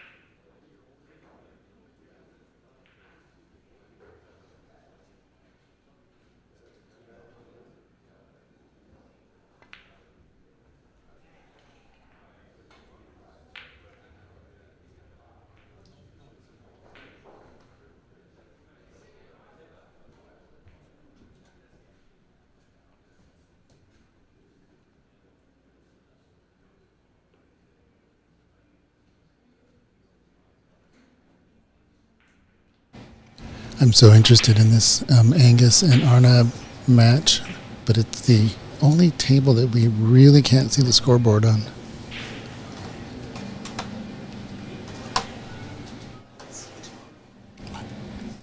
Thank you, Sandro. Sandro is leaving the building. Sandro is a Northwest Q Sports photographer. You can find his stuff on Facebook, Instagram. Northwest, you mean like up there in the Yukon in Canada? Yeah. The Northwest of America.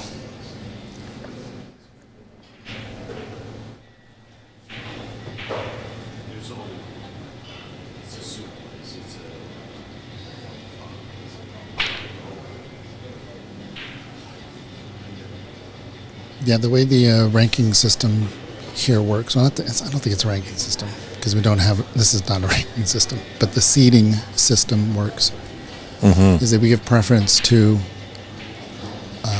the Washington State Snooker League, because without the WSL we would not have the Seattle Snooker Open.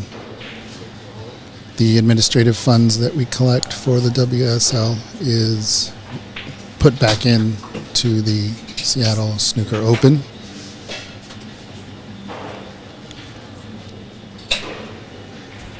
And if you're looking to help out behind the scenes, we're always looking for people, commentators, scorekeepers, referees, runners. If we get, got a lot of great people behind the scenes, it just amplifies the production so much. And as I always say, if you can help us out scorekeeping, you got the best seat in the house, because if you got an obstructed view, you have the authority to tell that person to get out of your way.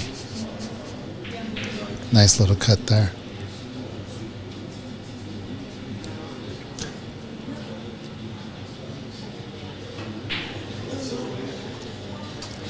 And so the top four of the Washington State Snooker League, the finalists get the top four seeds in the Seattle Snooker Open, and the rest are contested through qualifiers, or at least they are decided through qualifiers.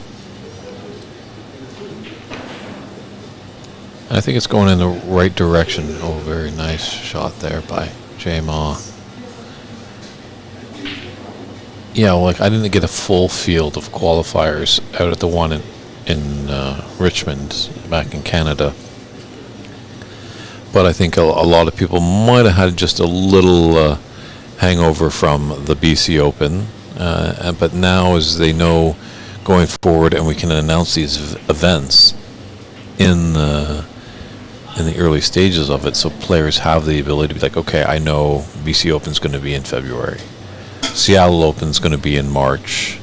There's going to be a qualifier for the Seattle Open. I can put the pennies aside to save up for those events and make sure they can get the time off work and stuff like that. Yeah, definitely. And the best way to qualify for this tournament, the best way to save money is to qualify for this tournament.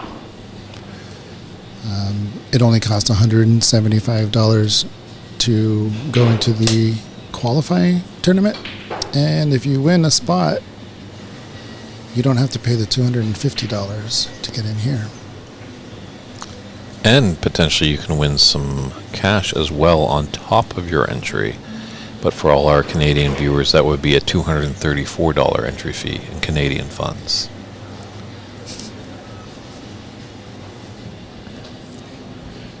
And so, oh no. Well, that's not a foul and a miss. Did he hit that red? Looked like he did. He did. It's a great billiard shot. I think we have... It's 3 points, right? You're talking to the wrong guy. You got to know that. It's going to be part of the border battle. Yeah, I was thinking about that. Do we want to have billiards in the border battle, or just don't want to focus on snooker? Yeah, the purists say no, but the purists, no. Yeah. They have a No. place in the back. They have a place So in I'm the going to be in the back? past. In the past? I like the idea of billiards. Just go to a quick 100, maybe 75 to make it super short, but it is an interesting skill to have, and it helps on the snooker table.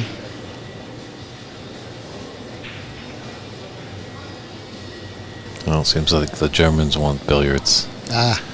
Oh, the Germans, they want. there's a weird gratification for billiards. I love it. Like just like knowing. Yeah, I haven't Exactly. played much billiards, so.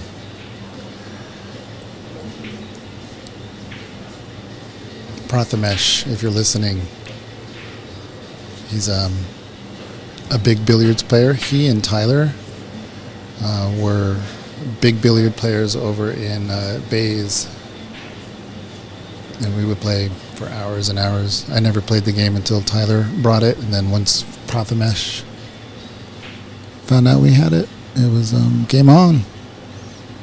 What about instead of billiards, how about snoopool?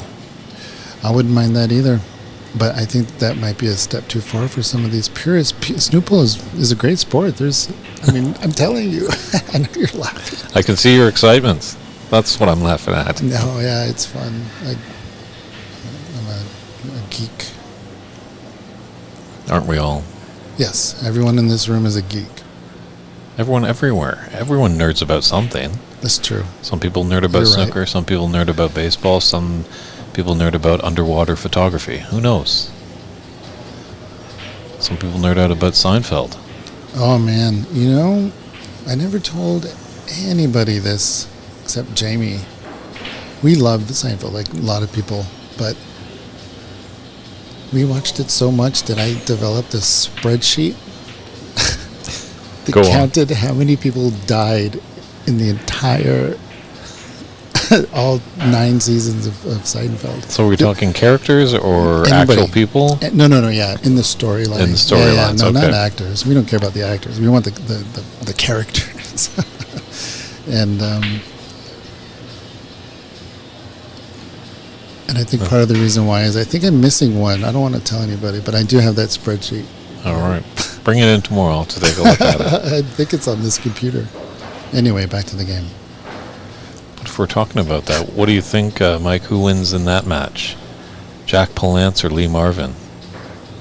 Oh, that question again. I say Jack. Pick up the gun.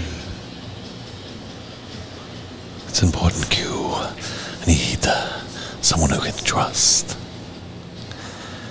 Yeah, Snooker 155. It was saying the six reds was quite exciting in Thailand. Maybe that's the thing instead of billiards.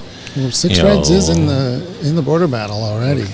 Well, I haven't seen the manifesto. I've just seen like spitballing ideas and stuff like that. So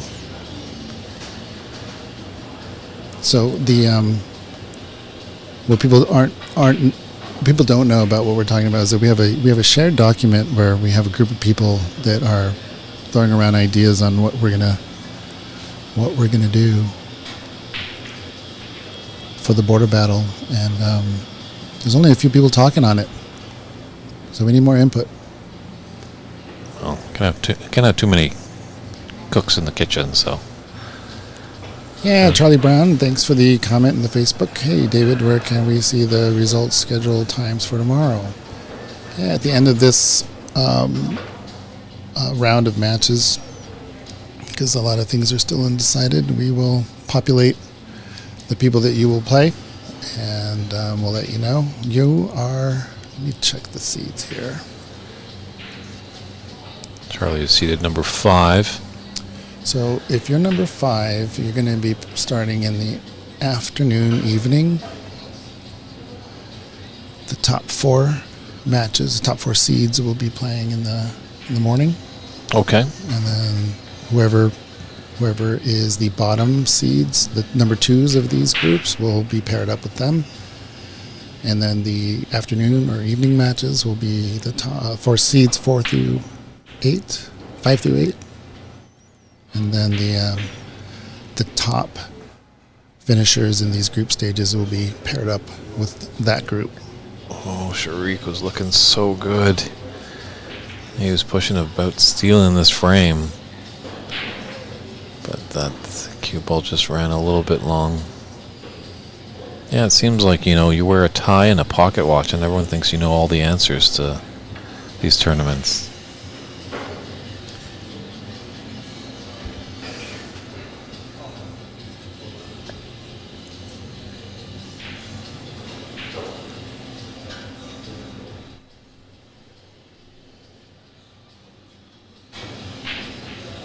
So I just having a little hiccup with our computer scoring. Just the actual score is 34-27 for J Ma, and he's just put Sharink in a snooker.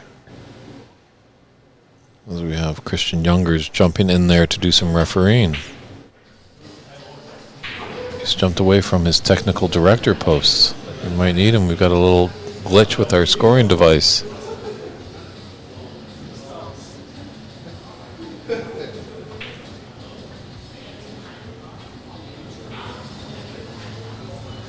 And now that's updated.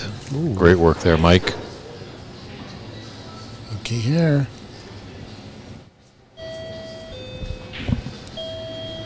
I like Shrikant's game. I'm not sure how much has been said about him, but he plays League quite a bit and has improved a lot because of it. He not only that, but he also practices a ton. And the commentator's curse comes out there just when you're pimping your homeboy over there. Misses the blue, goes in off, and is giving J Ma a great opportunity to win this first frame, best of 3 round robin match. It's our final one of the day on the TV table. There's still great action here at Ox Billiards in Seattle, Washington for the 2023 Seattle Snooker Open Championship. And I know Charlie's wondering about times. Well, come on down, back to the room, Charlie. There's cold refreshments, and I think there's going to be probably tables available pretty soon. So there could be some good practice time available for all the players that are in the knockout phase. So there's a concession there. So J Ma takes that first frame, 44-27. We're going to step aside for a few moments, and we'll be back with frame 2.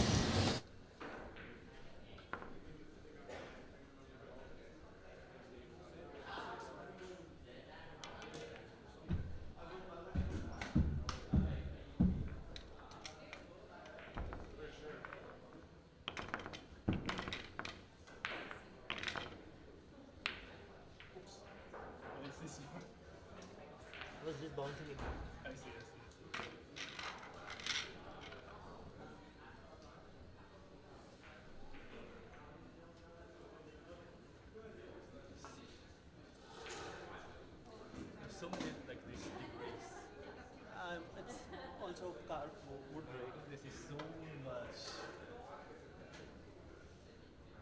This is the food table of this.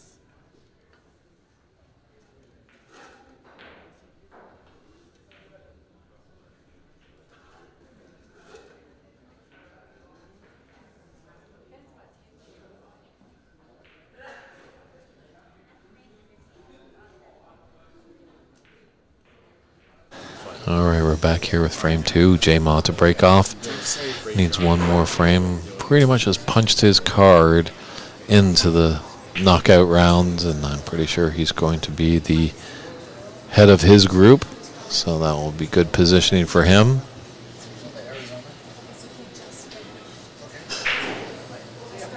So Mike will be back in the booth momentarily. He's just getting some results.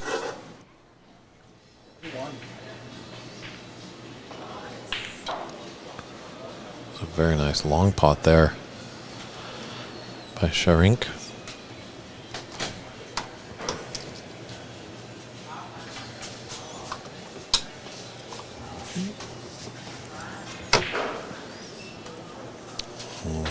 Definitely in for a treat now, ladies and gentlemen. Fresh off his win that you saw here live on the stream, we have Dave Daly in the booth. Hello, hello. Hello, Dave. How are you doing today? I'm doing great, Mr. Bernie. How are you? I'm doing all right. Well, you must be feeling good into the knockout rounds. Yes, yeah, yeah. I mean, I needed that last match. I lost the second match 2-0, so there was a bit of pressure on and I don't know if you saw, but in the first frame, I decided I'm going to come out fighting, and I didn't play fantastic, but I did enough. The Fighting Irish. Where have we heard that before? Notre Dame. They're not really Irish. Oh, So both these guys were in your group. Who you pulling for? well, I think at this point, the result is the result. It doesn't matter.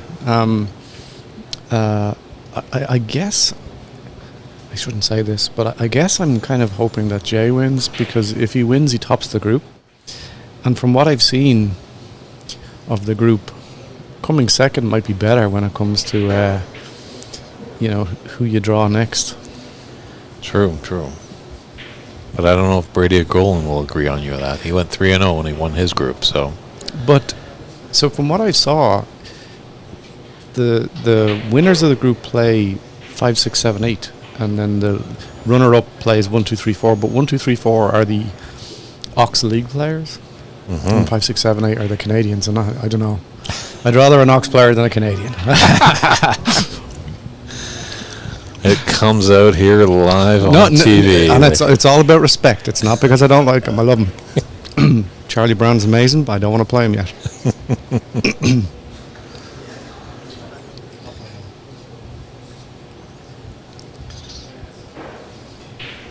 So that I wasn't really watching the first frame, but I caught a little bit of it. It seemed like a pretty scrappy game, was it?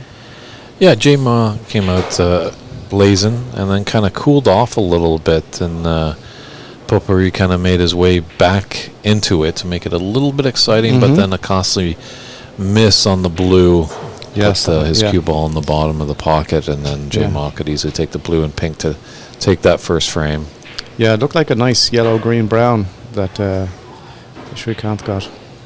It's a shame he wasn't able to finish it off.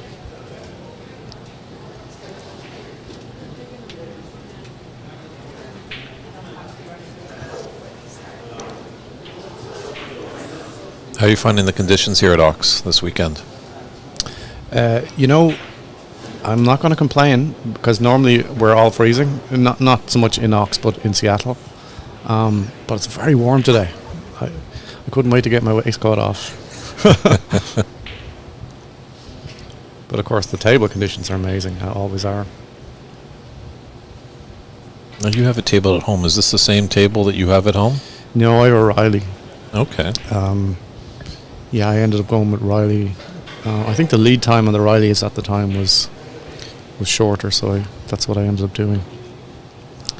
But and there's definitely a difference. The star tables are faster, especially off the cushions. Okay. So every time I come from home to play here, there's an adjustment that I have to make mentally. Interesting, because the cushions, they would use the same rubber, right? The northern rubber. Yeah, in theory.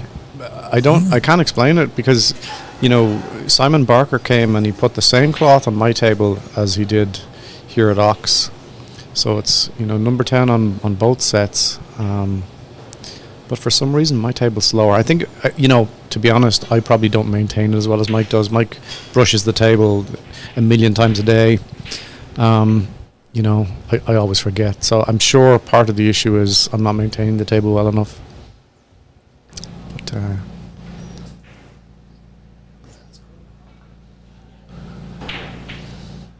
Well, it appears to be a good little opener here, possibly for J Ma, taking this red just by the pink spot to put the pink into the left middle.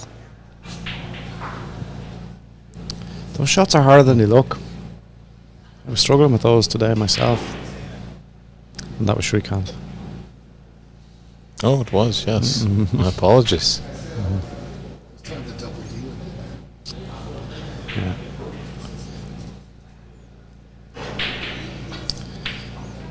True, is that our new podcast, Double D? Get it in the D with Double D? The double D and DB. Yeah. Yeah. There's a lot of D's in this this world of snooker. It seems like if you have your name as Dave, it's Yeah. going to go far. Well, you know, if I gate crash your Crucible trip and we meet Dave Hendon, we can call ourselves the Triple Ds. Sounds like Total Recall. Who's Snooker 155? It's our good friend in Germany.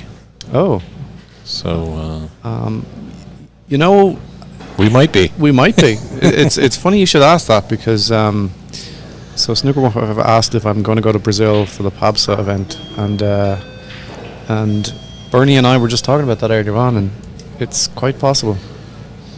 Yeah, I guess people will have to call us by our surnames, Bernie and Daly, in here. Yes, as they should, you know.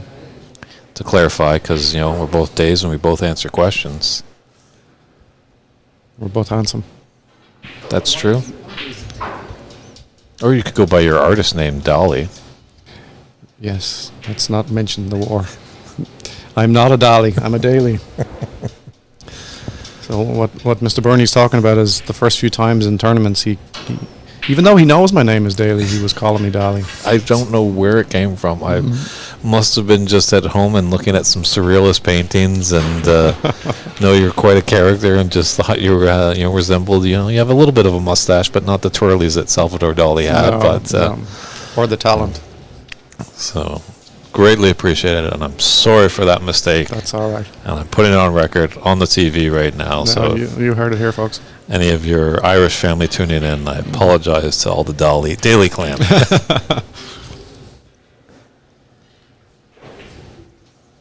Just in, it looks like Angus. Did he win or did he just score a frame? Angus won.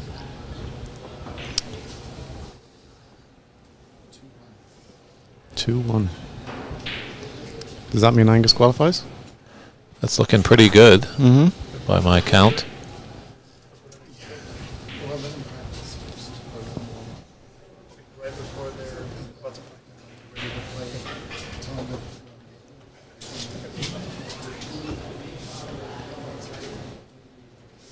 I think going back to that Brazilian PABSA event, it just all comes down to dollars and cents. Mm-hmm. Yeah. It does, yeah. I mean, I enjoy being at tournaments. Sometimes it works well. Sometimes it doesn't, competitive-wise. But either way, it's always a lot of fun. I typically switch from player to referee as soon as I'm knocked out. Well, we definitely appreciate that. Hopefully we can get more and more.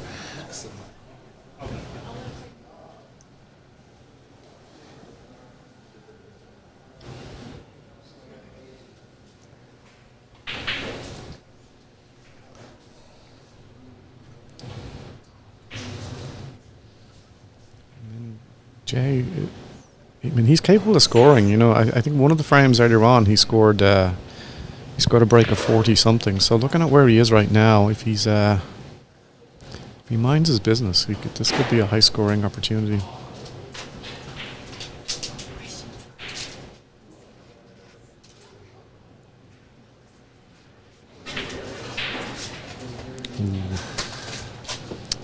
They thought about it, but this. The problem here is the black is going to get tied up, but he has the pink.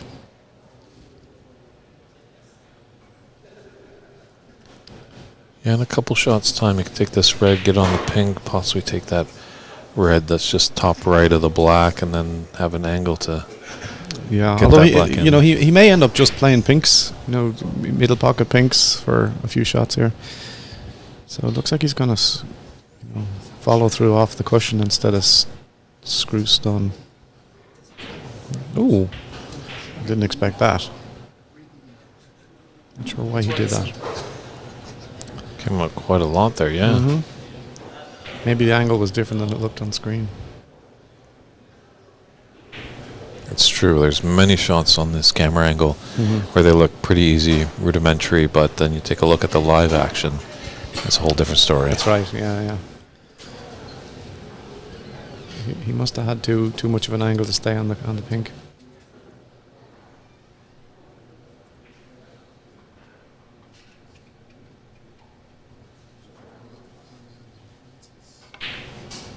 Oh, that's a shame. That was definitely an opportunity for 25, 30 plus there. Quite a big miss, too. It was quite a wide margin, wasn't it?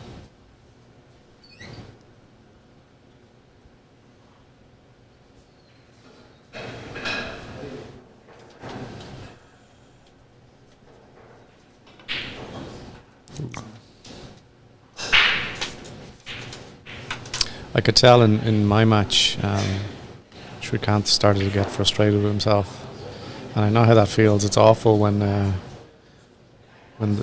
things are just not going your way. You know, shots that you expect to go in practice are not going in the heat of battle.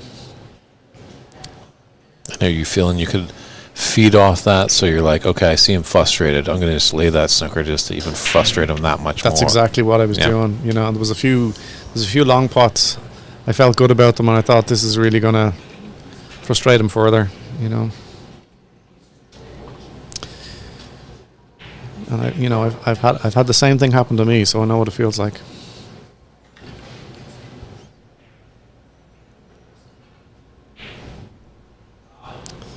This is definitely a mental game, as well as a game of technique. Yeah, there's many books out there that have been written about technique. You can learn where to place your feet, how to cue, where to put your bridge, all that stuff. But dealing with between the ears is a very tough thing. It is. And the problem is, once doubt enters your head, then subconsciously your body starts to correct for what your head is subconsciously doing, and then you're definitely going to miss because you twitch.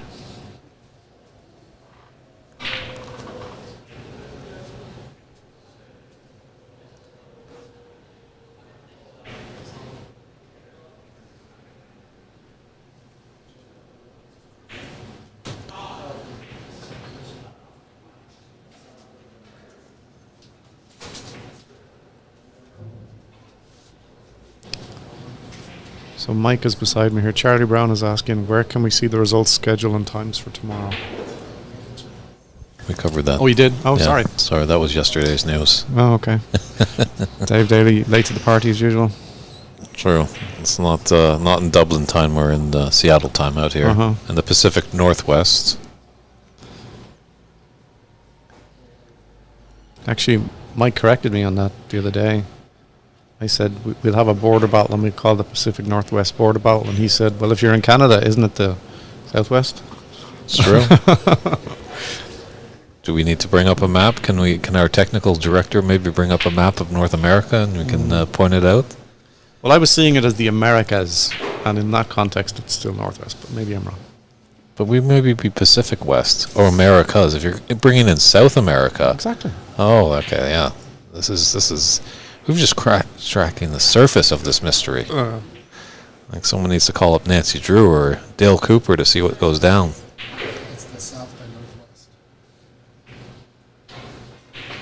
So I did really like your red curtains that you have in your billiard room. I've only seen a picture. I've never got an invite. Oh, you can come over anytime you like. Oh. How did you see him? With the Nick video, was it? Nick video, pictures of this, pictures of that. I think you were teaching your dogs how to play once, so you made a video of that. Did I really? Maybe. It's very possible. And you know you're always welcome. All right, then. You have to buy me a beer first. Oh, boy. It's a family show. Can it be an iced tea? No.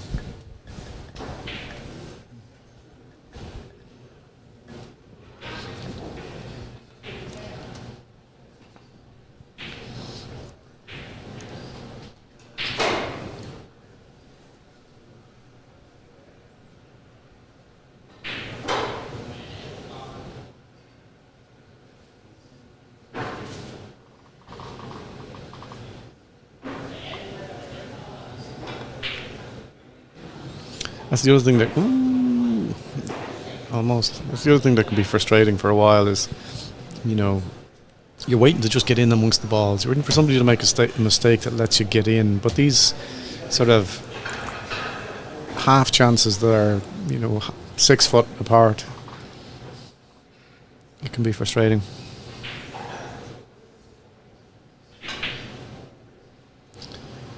Tyler, this is the group round, so I think this is the last match of Group C. I pretty much the result of Group C is sort of already established. This game won't change the outcome. It's for Jay. It's if he wins, he tops the group. If he doesn't, I think I do. I'm actually not sure. Yeah, Mike and I were discussing a bit in that because, just doing all the frame counts and stuff like that and tiebreakers. I don't know. Mm-hmm. Yeah, I mean, if he loses, which if he loses, he's lost a frame against Javier as well, I think. Mm-hmm. So I think that's the thing that makes the difference.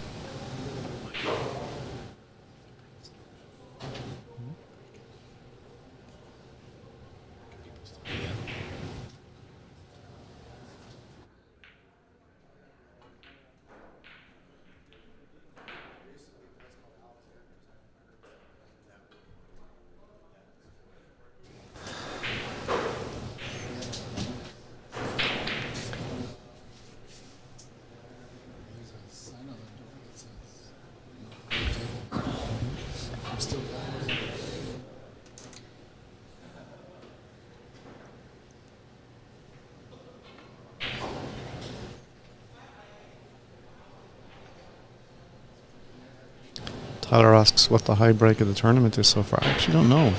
I know it's at least 40 something, but I'm sure it's probably higher. So far, I've seen 46 by Brady Golan. Okay. But I definitely think that is going to drop tomorrow. Absolutely.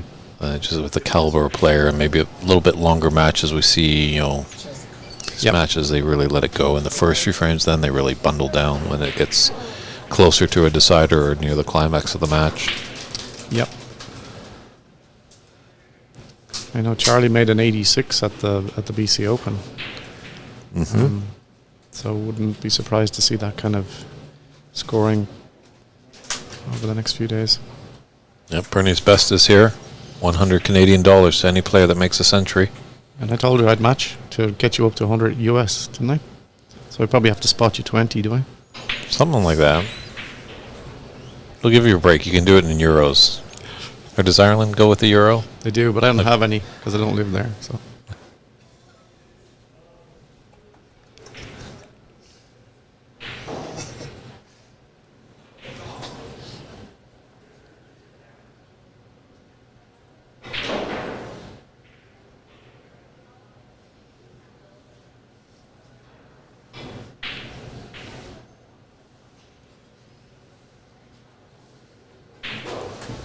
Yeah, you just think, ooh, is this the mistake that's going to happen? Mm-hmm. One player makes a mistake. I think there's a good opportunity. Someone can make a good red to get in there. It's a bit of a messy table, though, isn't it? Sure, it's kind of tough to tell about that. If that blue is gone. No, the blue goes in the right corner and the black, I does the black go on both if that blue was gone? If the blue, maybe. That red might be in its way. It definitely goes in the left corner, but...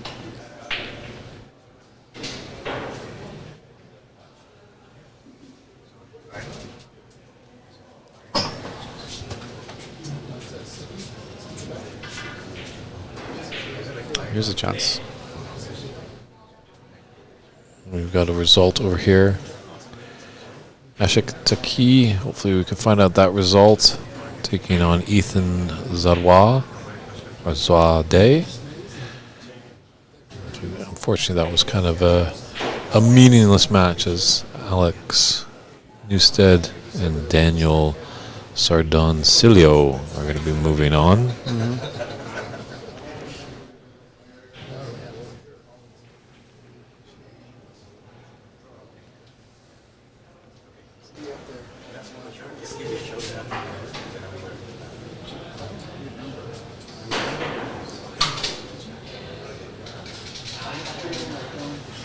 Yeah, just looking at the sheet, it's like seeing you, Dave, with 2 wins, and Jame's got 2 wins, so it looks like you guys are moving on, and same with Alex and Daniel in Group 4. They have 2 wins each, and then Brady and Angus. Brady's got 3 wins, Angus has got 2 wins. Okay. That's in Group 1.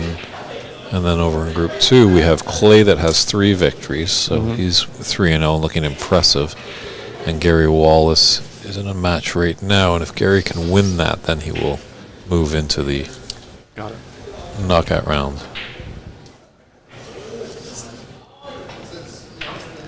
So our good friend in helping out a lot today. I'm not sure if he's going to be coming back this weekend, but no, Vineet Desani, who is a great help today, just doing some refereeing, has to make his way back to work on the future of Canadian snooker. He's got a couple young boys that are really keen on the game, so look out for the Desani boys. Nice. I was going to ask that. He came down from BC, did he? He did, yes.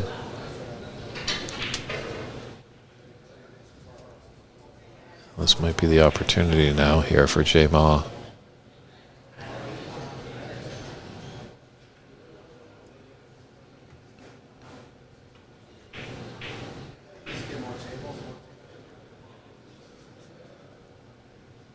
Heard someone say that we need more snooker tables. So here from the floor, they need more snooker tables in here. Well, I'm all for that. How about you, Dave? Oh, definitely, yeah. When you hear pool players saying, let's get more snooker tables in here, you know you're making progress. True. Kind of scratch your head. What was Mike thinking with all these little tables? You know, Bays was filled with snooker tables. It was. But I think the mix is actually great, because if it was just snooker tables, we wouldn't be able to attract the pool players over. So. No one was saying that when we started. True. Where we have our events back up in Canada in Richmond, there's 2 clubs pretty much right beside each other. Jonathan's club at Top 147, where we play the snooker events, and just across the driveway there's a room that just has pool tables in. So I think Jonathan's kind of leaning a little bit to maybe getting rid of his pool tables and just having Chinese 8-ball and snooker. Oh, that sounds great. That's a game I've not tried, and I definitely want to do that. It's interesting. It's tough. You may think like, oh, this is easy, small table, big balls, but snooker cut pockets. It's like, Yeah. It looks challenging, but I'd love to try it.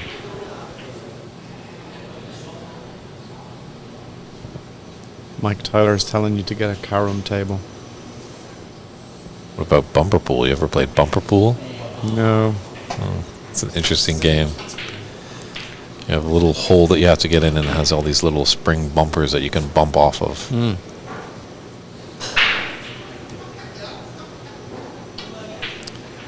There are some people here at Snooker 155 who play English billiards here, for sure. I know Pratamash plays it.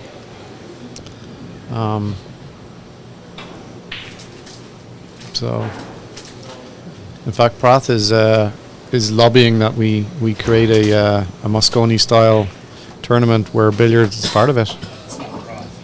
It's not Prath that does that? Oh, it's okay. I stand corrected. Actually, the 3 of us. But, It's a rematch from Bays. yeah, but I thought it was Prath that came up with that particular idea. I certainly didn't. Why don't we throw in Russian billiards while we're at it?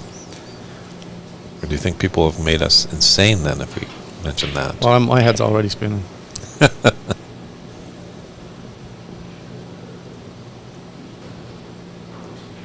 Well, I'd be too. I'd be worried about who I'm playing tomorrow. There's a strong competitors tomorrow. Yeah, I think it's amazing that last year the Seattle Open was pretty much, it was all Seattle players, I think, wasn't it? Wasn't it? I can't remember who was here that wasn't Seattle, but this year, oh, that's right, Duncan was here last year. He was at least one. Correct. And then there was some Duncan Banks. Portland people too, wasn't there? David Brock. David Brock from the UK. That's right. Mm-hmm. That's right. But it's nice to see the BC crowd come down. Well, we're all happy to be here. I know all the players are loving being down in this room with the great conditions and the great atmosphere. Yeah. Yeah, unfortunately, last year there was that issue of that big thing that was going on in the world, so it made that crossing the border. border was a challenge. Yeah. So we're glad that that's been rectified because, yeah, everybody that's heard about Ox or even visited is wanting to come down. And So this last round, looks like they probably switched to TV too. Unless you don't understand. Ooh. very fortunate. Mm-hmm.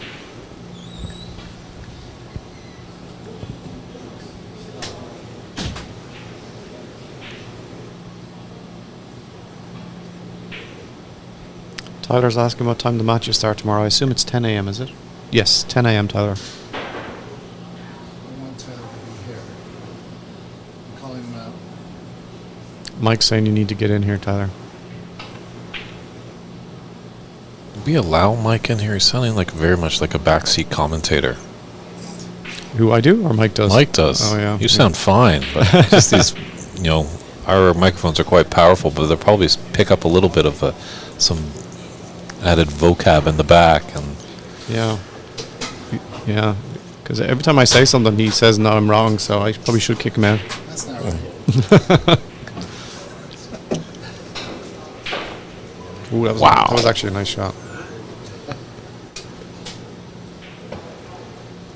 Now, follow it up with a good blue. Don't waste that.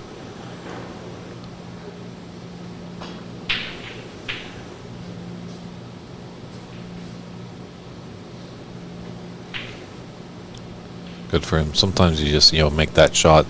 Adrenaline is pumping. You don't really think to maybe take an extra lap around the table just to calm the nerves. But Shikant did all right there. Yeah. I can't tell if you got a better angle to go up for the blue or to stay down for the pink. Or is it dead straight and kind of neither here nor there?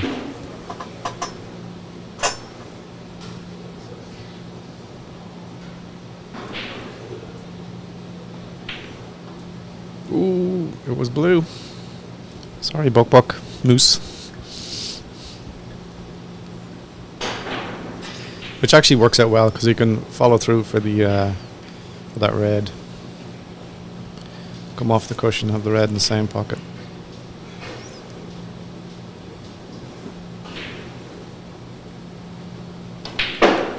Or that. Must have been straighter than it looked.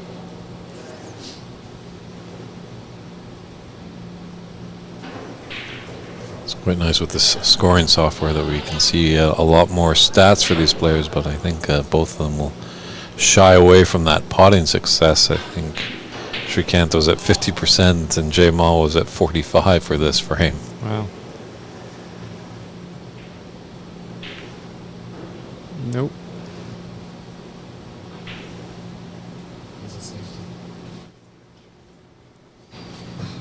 Still a 20-point lead is not too bad.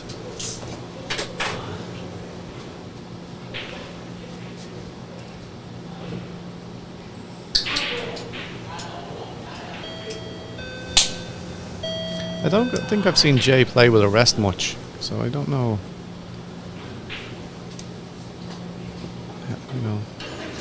Does he like that implement? I don't know if you saw Alex earlier on. Alex is so good with the rest.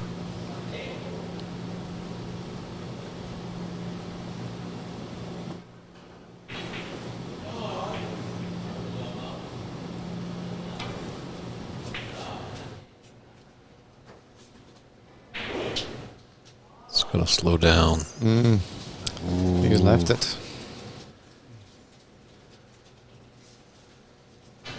Now, Buckrock Moose, the pink.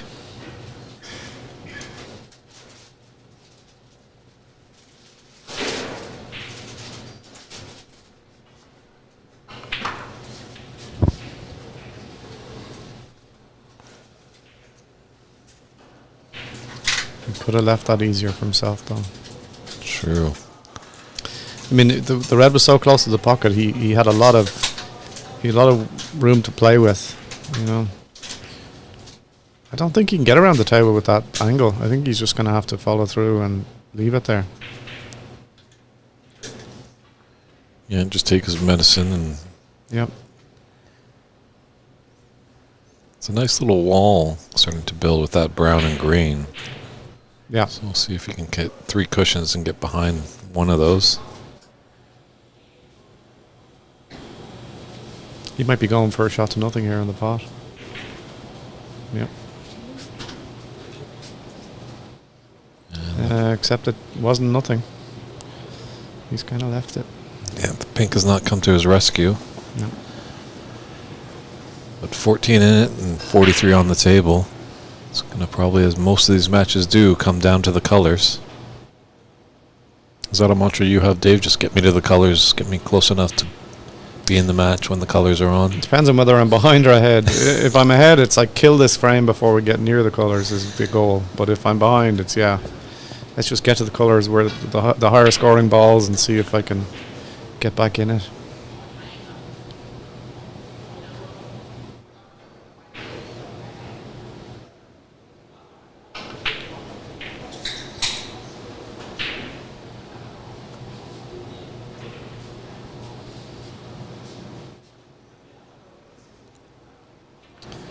He's got to be careful here. Oh, is he going for? Yeah. If he misses this, he might leave the red in the middle.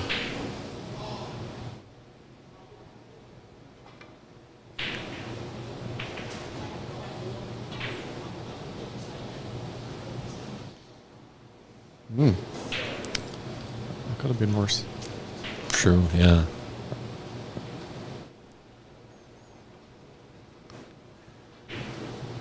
Just taking a look to see if that blue does pass by that red into the left middle. Gotta be mindful of the yellow.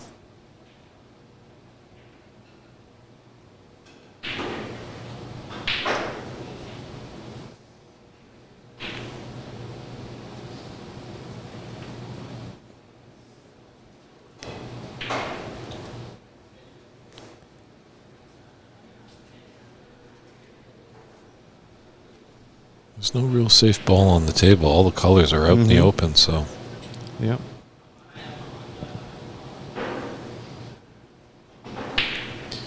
Oh, nice shot.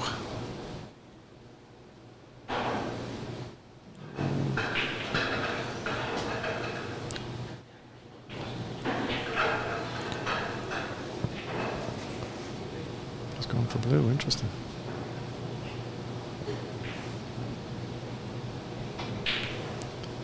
I think I would have went for green myself. Although he's got a snooker, I think. Ooh, there might be a gap, though. At first, it did look like the correct call there, Dave. I don't know, maybe he does.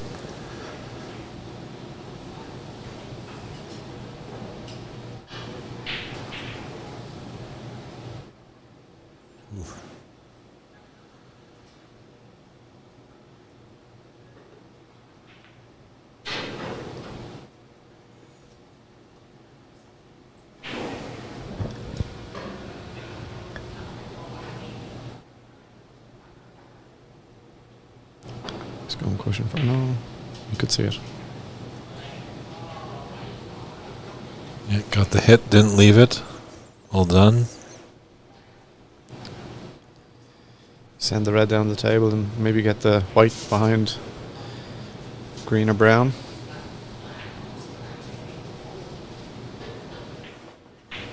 Oh, he went the other way.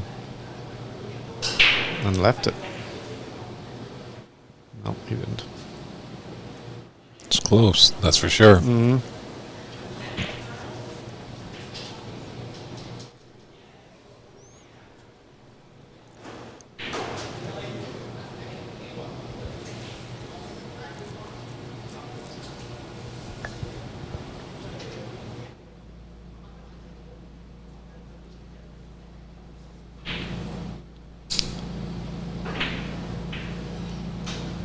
Buck Moose is saying we should get a laser to mark the balls. But actually the ball marker with the white Taylor's pencil is actually working out pretty well. It's speeding up the process of replacing the balls a lot. Mm-hmm. I did notice, like, by 3 hours, Mike says. Mm-hmm. Yeah, no, it's making a big difference. Well done, Dave Burney. Well, I just saw that Kevin Patrick was doing that at the PAPSA event in Toronto, and just adopted. So, Kevin, if you're listening, think we're all in the world here of growing the sport. Let's all work together and let's share great ideas just to help the sport. Because I do remember watching your guys' qualifier down here, and it seemed like there was one respot, and I think Christian had brought out his phone and was reversing it back in the stream, and it just, took a long time. So Yeah, there are times when you don't expect somebody to miss, and you sort of weren't tracking, and that's always going to happen. But that Taylor's pencil with a snooker is working out really well.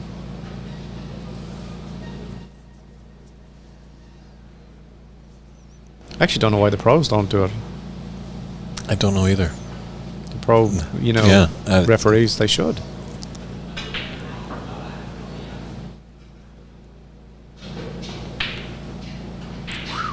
Perhaps he didn't roll up behind that blue, but yeah, it's such a small mark, and it wipes off all on the table. I guess maybe in the first one, is it like, oh, you think I'm going to miss? Well, it's Does it better mark to be me? safe than sorry, isn't it? Yeah. There was one table earlier on where they didn't call a ref over, and then they started to debate each other and where the ball was. I just rather have there be no ambiguity and just get a ref, get the pencil, and move on.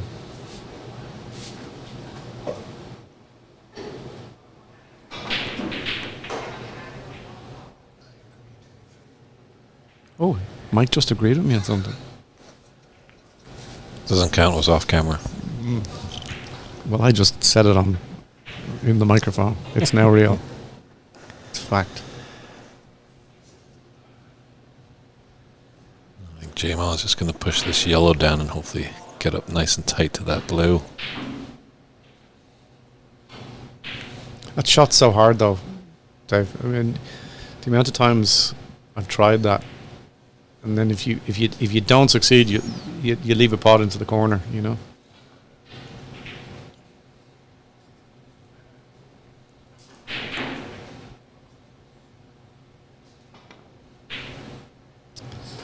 Although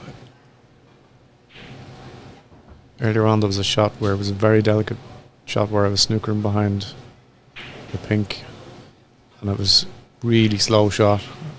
And the only reason I attempted it is because I trust the trueness of Mike's tables. Any other place I would have never risked it.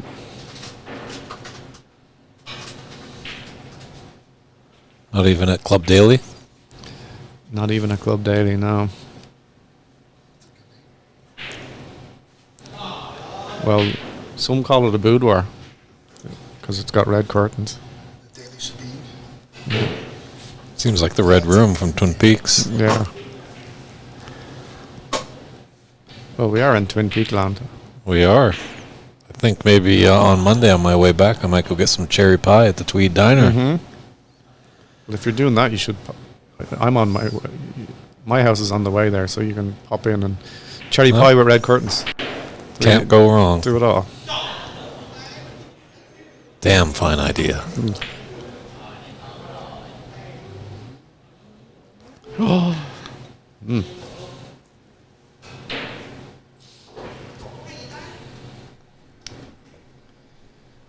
My guess is Jay's tired because he played a lot better than this earlier on. Like it's a long day.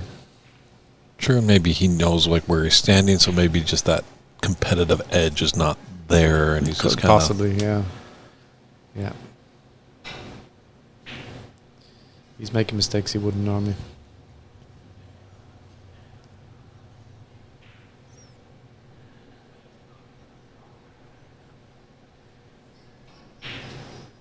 He's even got a shirt out. True. He's getting really relaxed. I'll have to see about that ruling.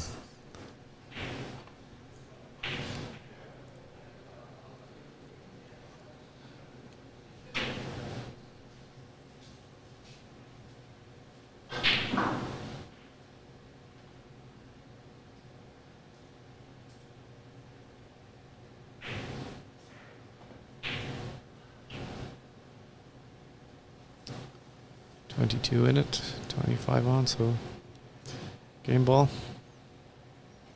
Sure to put us to a decider. Best of 3 round robin match, our last one on the TV table tonight. It's been an exciting day one of this 2023 Seattle Snooker Open, but it's going to get even more exciting as we get into the knockout round tomorrow. Tomorrow we'll start with 16 and whittle it down to 4 for Championship Monday. Yeah, it's going to be a good day.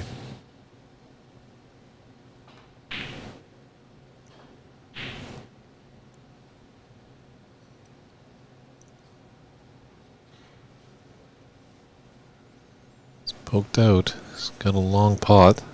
Tricky, but available.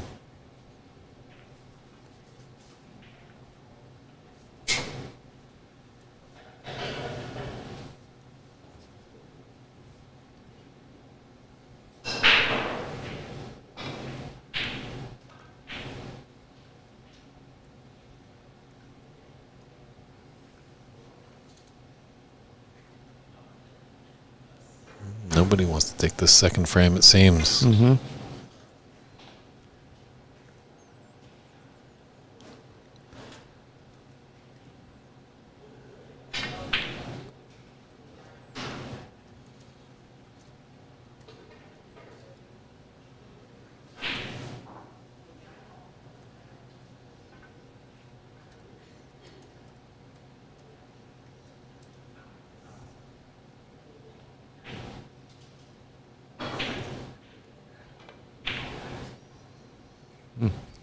The risk there. Yeah, almost went in off.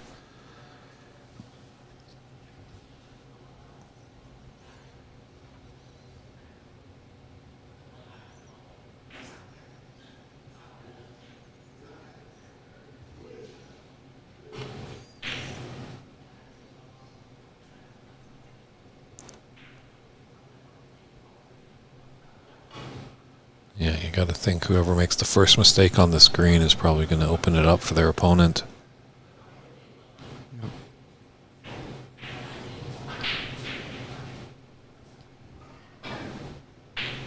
Oh, beautiful shot. As he snookered himself on the brown, though.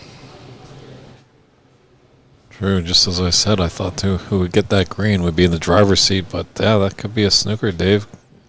Nicely seen.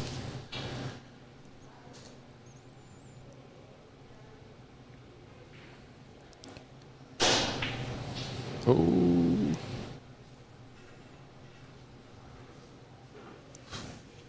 One snooker required. And it's sitting right there for J Ma. It's a delicate shot, but I think the brown could have done with being maybe a half a ball further up the table for that to work really well, but not sure he's going to be able to do it from that angle. using the cushion. I think he's got him.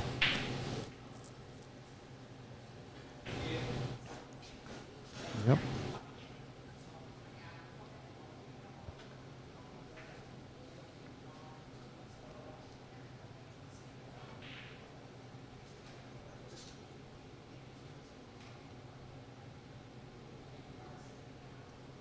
What are you playing here, Dave? What's your shot of choice?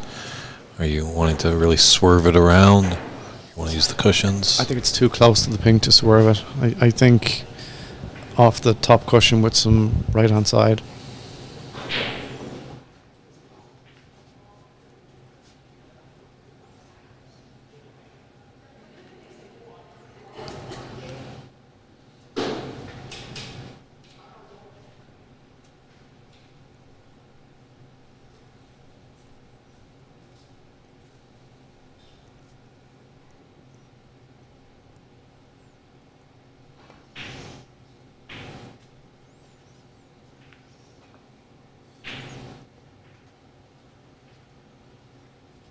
Now, David, you're a player that wants to. You need that snooker. Do you want to keep more balls on the table, or do you want to maybe take this brown in and then see what you can do with the blue afterwards?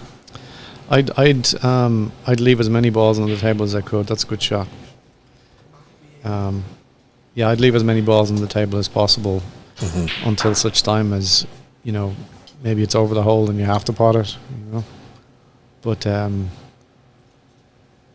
yeah, the fewer balls, the rarer, the harder it is to get a snooker. So.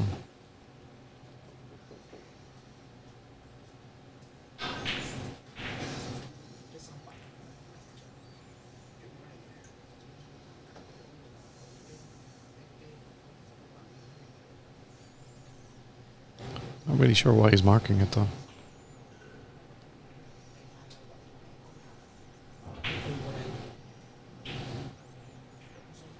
Well, the result of the shot would be a 21-point difference.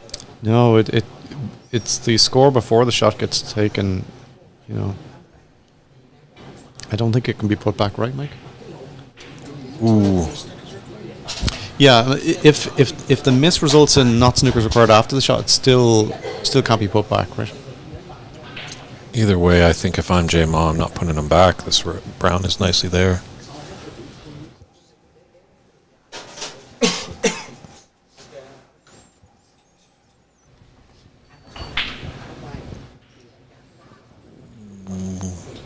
Made that too hard.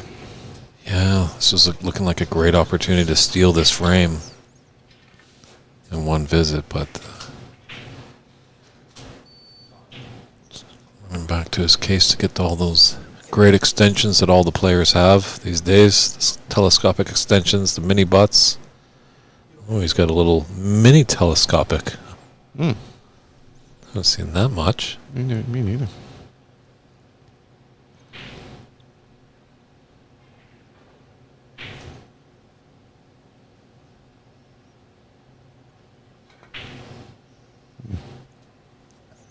Yeah, it was interesting. We were commentating, Carl and I, when you were on your shot. You pretty much used every extension known to man. Oh my God, yeah. But I was mentioning to Carl because Carl was saying, well, there is like the bigger cues and stuff like that. But knowing Dave, he wants to use My cue, absolutely. Yeah, I don't you're want to so use a house familiar cue. the Yeah, tip and all that stuff. So absolutely. Yeah.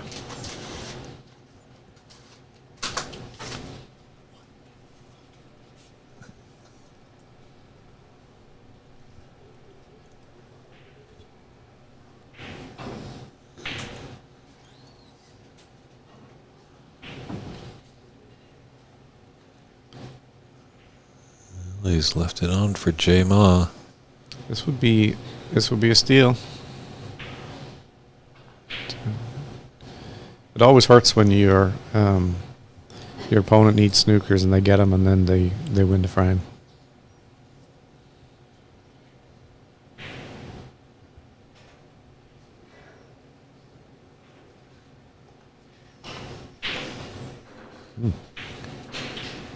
Oh, back needing snookers again. True.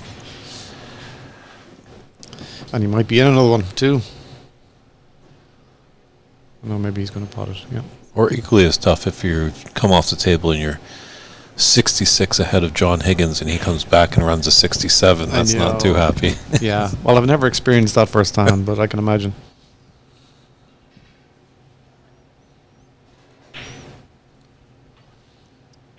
And we are going to be going to Dust Cider.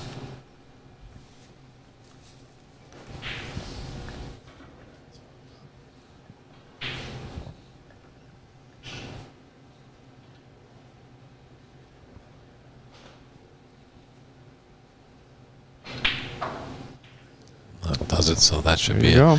a concession there. So these two gents are going to be going on to a third frame with the cues put down.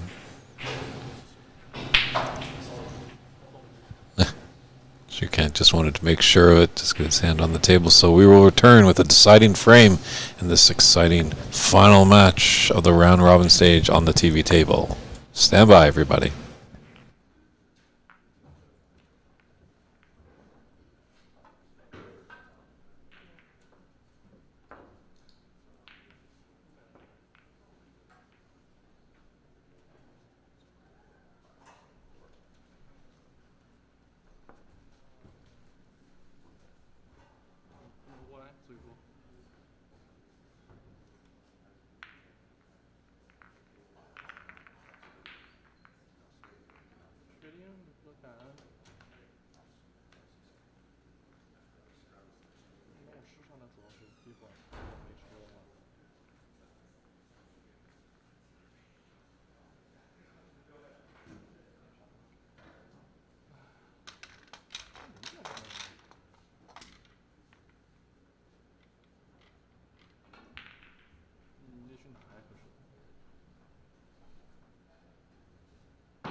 break or your break, right? You break.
All right, we're back. I had to take a little comfort break, so I wasn't there at the beginning of this frame. It's David Burney in the booth, and I'm also joined by Dave Daly, who will be back just momentarily. We're in a deciding frame here.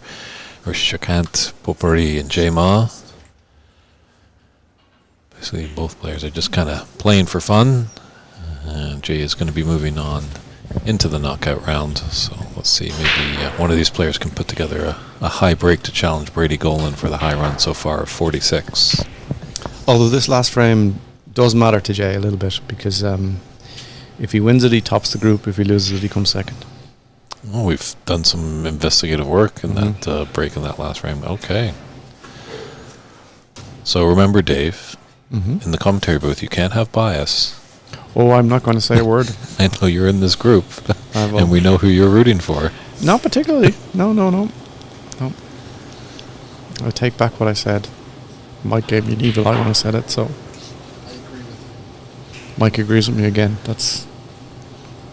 I'm upping my average.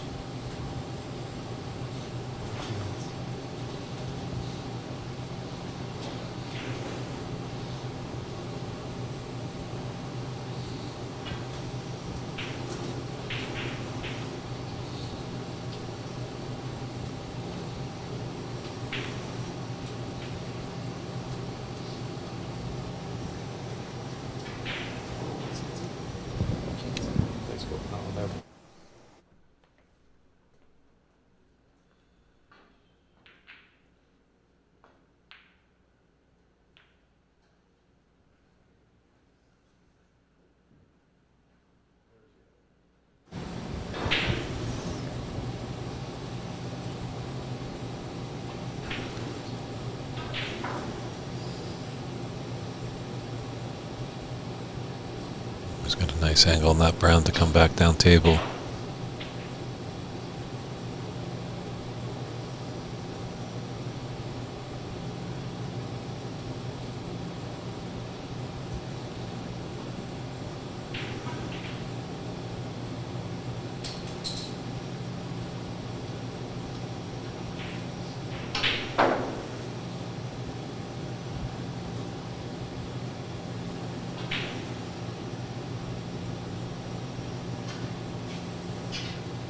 See if that red in the open is the one left of the black. Just passes by that other red into this top right corner pocket.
poor shot there, but this frame's not going to be too much fun with that black up there.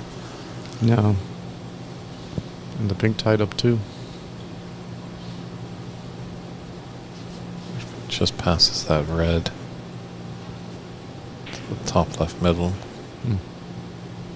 Maybe. Oh, it must go in the corner too. I wonder, will it get spotted on the black if it goes in? It looks like it's just off its spot. So obviously pending where the cue ball finishes, but I don't think he wants to stun it right there and have his cue ball just stick there. I can't tell if that red underneath it is preventing it from respotting. But not anymore, because he just knocked it away.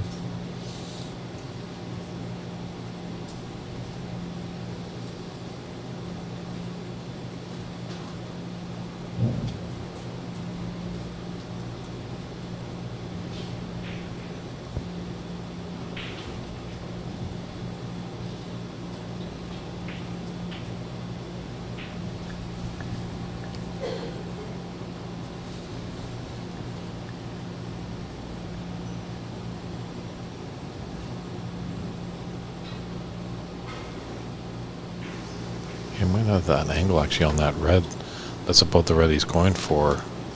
Maybe to be on the pink at the opposite corner, but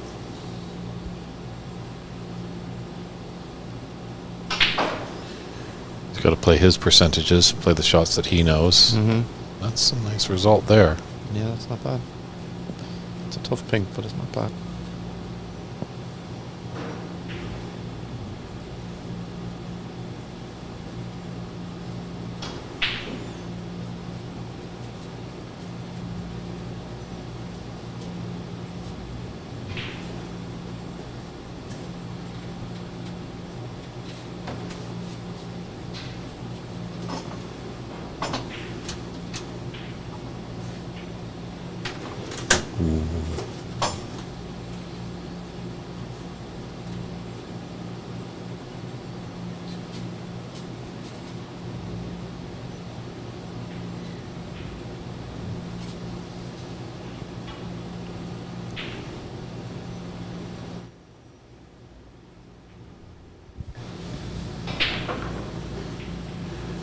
Yeah, unfortunately, we have one of those situations that can also happen in the amateur game where all the reds are at their end of the table and all the colors have now moved up to the bulk end. Yeah. Yeah. Definitely makes for challenging break building. You might be able to get the pink back down off this red.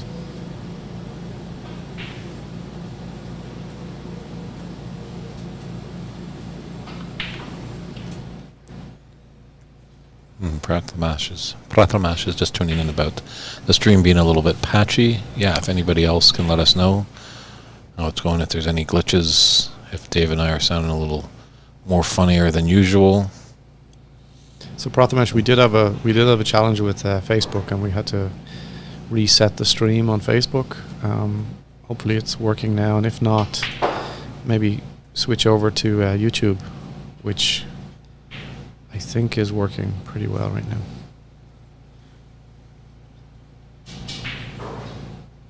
Yeah, as we can see where our numbers are coming in, it looks like we've got more people on the YouTube than Facebook or Twitch, but we're happy that you're turning into any platform that you're finding the great snooker action here at the 2023 Seattle Snooker Open Championship.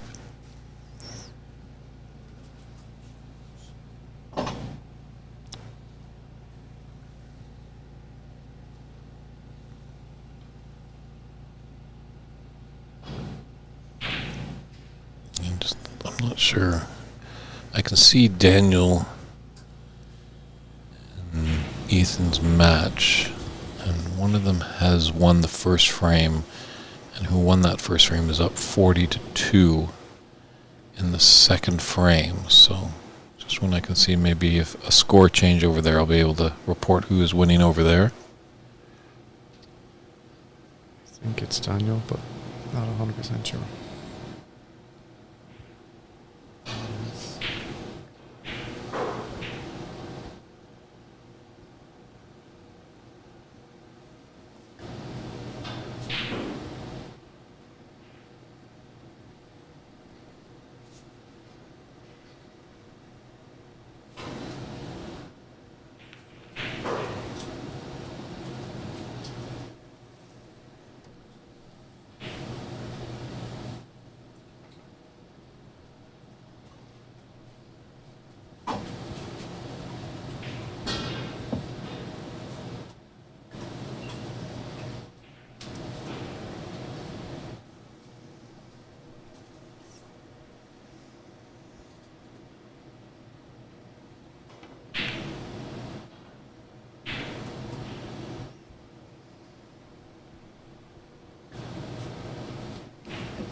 Yes, just to confirm, that is Daniel Sardoncilio is up 1 frame to nothing and leading in the second frame 40-3, and he's won his other 2 matches in that group, so he's looking promising to be the number 1 seed out of Group 4.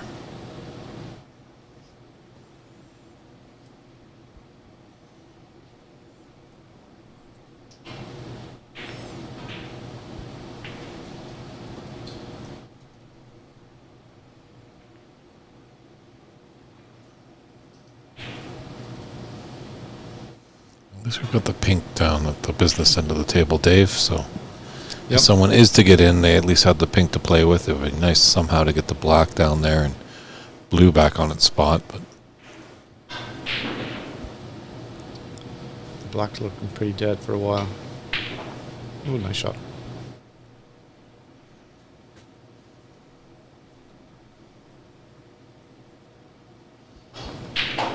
If there's no shot on, this might be an opportunity to play safe off the black. bring it around the house to back down. I mean, there's a bit of traffic to work through there, but I might be inclined to give it a go if it was me. Sure, it's taking on this very thin cut on the blue. I think he might be going for the green, actually. No, you're right. He did go for the blue. I don't think that was the shot. No real harm done, though.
Fortunate in off there. Sound is working, but picture not really. Our good friend from Germany on the Twitch channel. So hopefully we'll get our excellent team behind the scenes to fix up that picture. But hopefully Dave and I can navigate you all through the action. It's 25-5 for Jamon this third frame, deciding frame.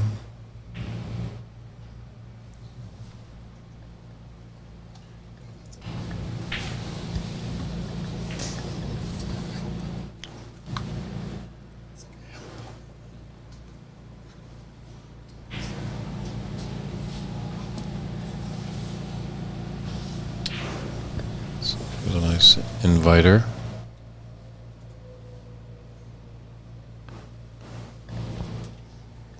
To get a good angle after this red onto the yellow to take him back down table.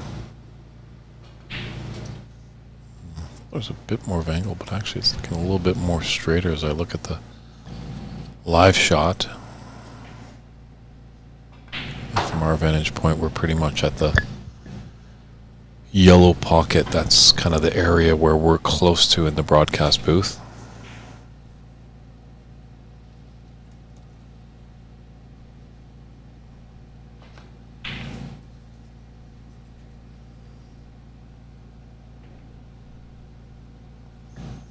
It's okay.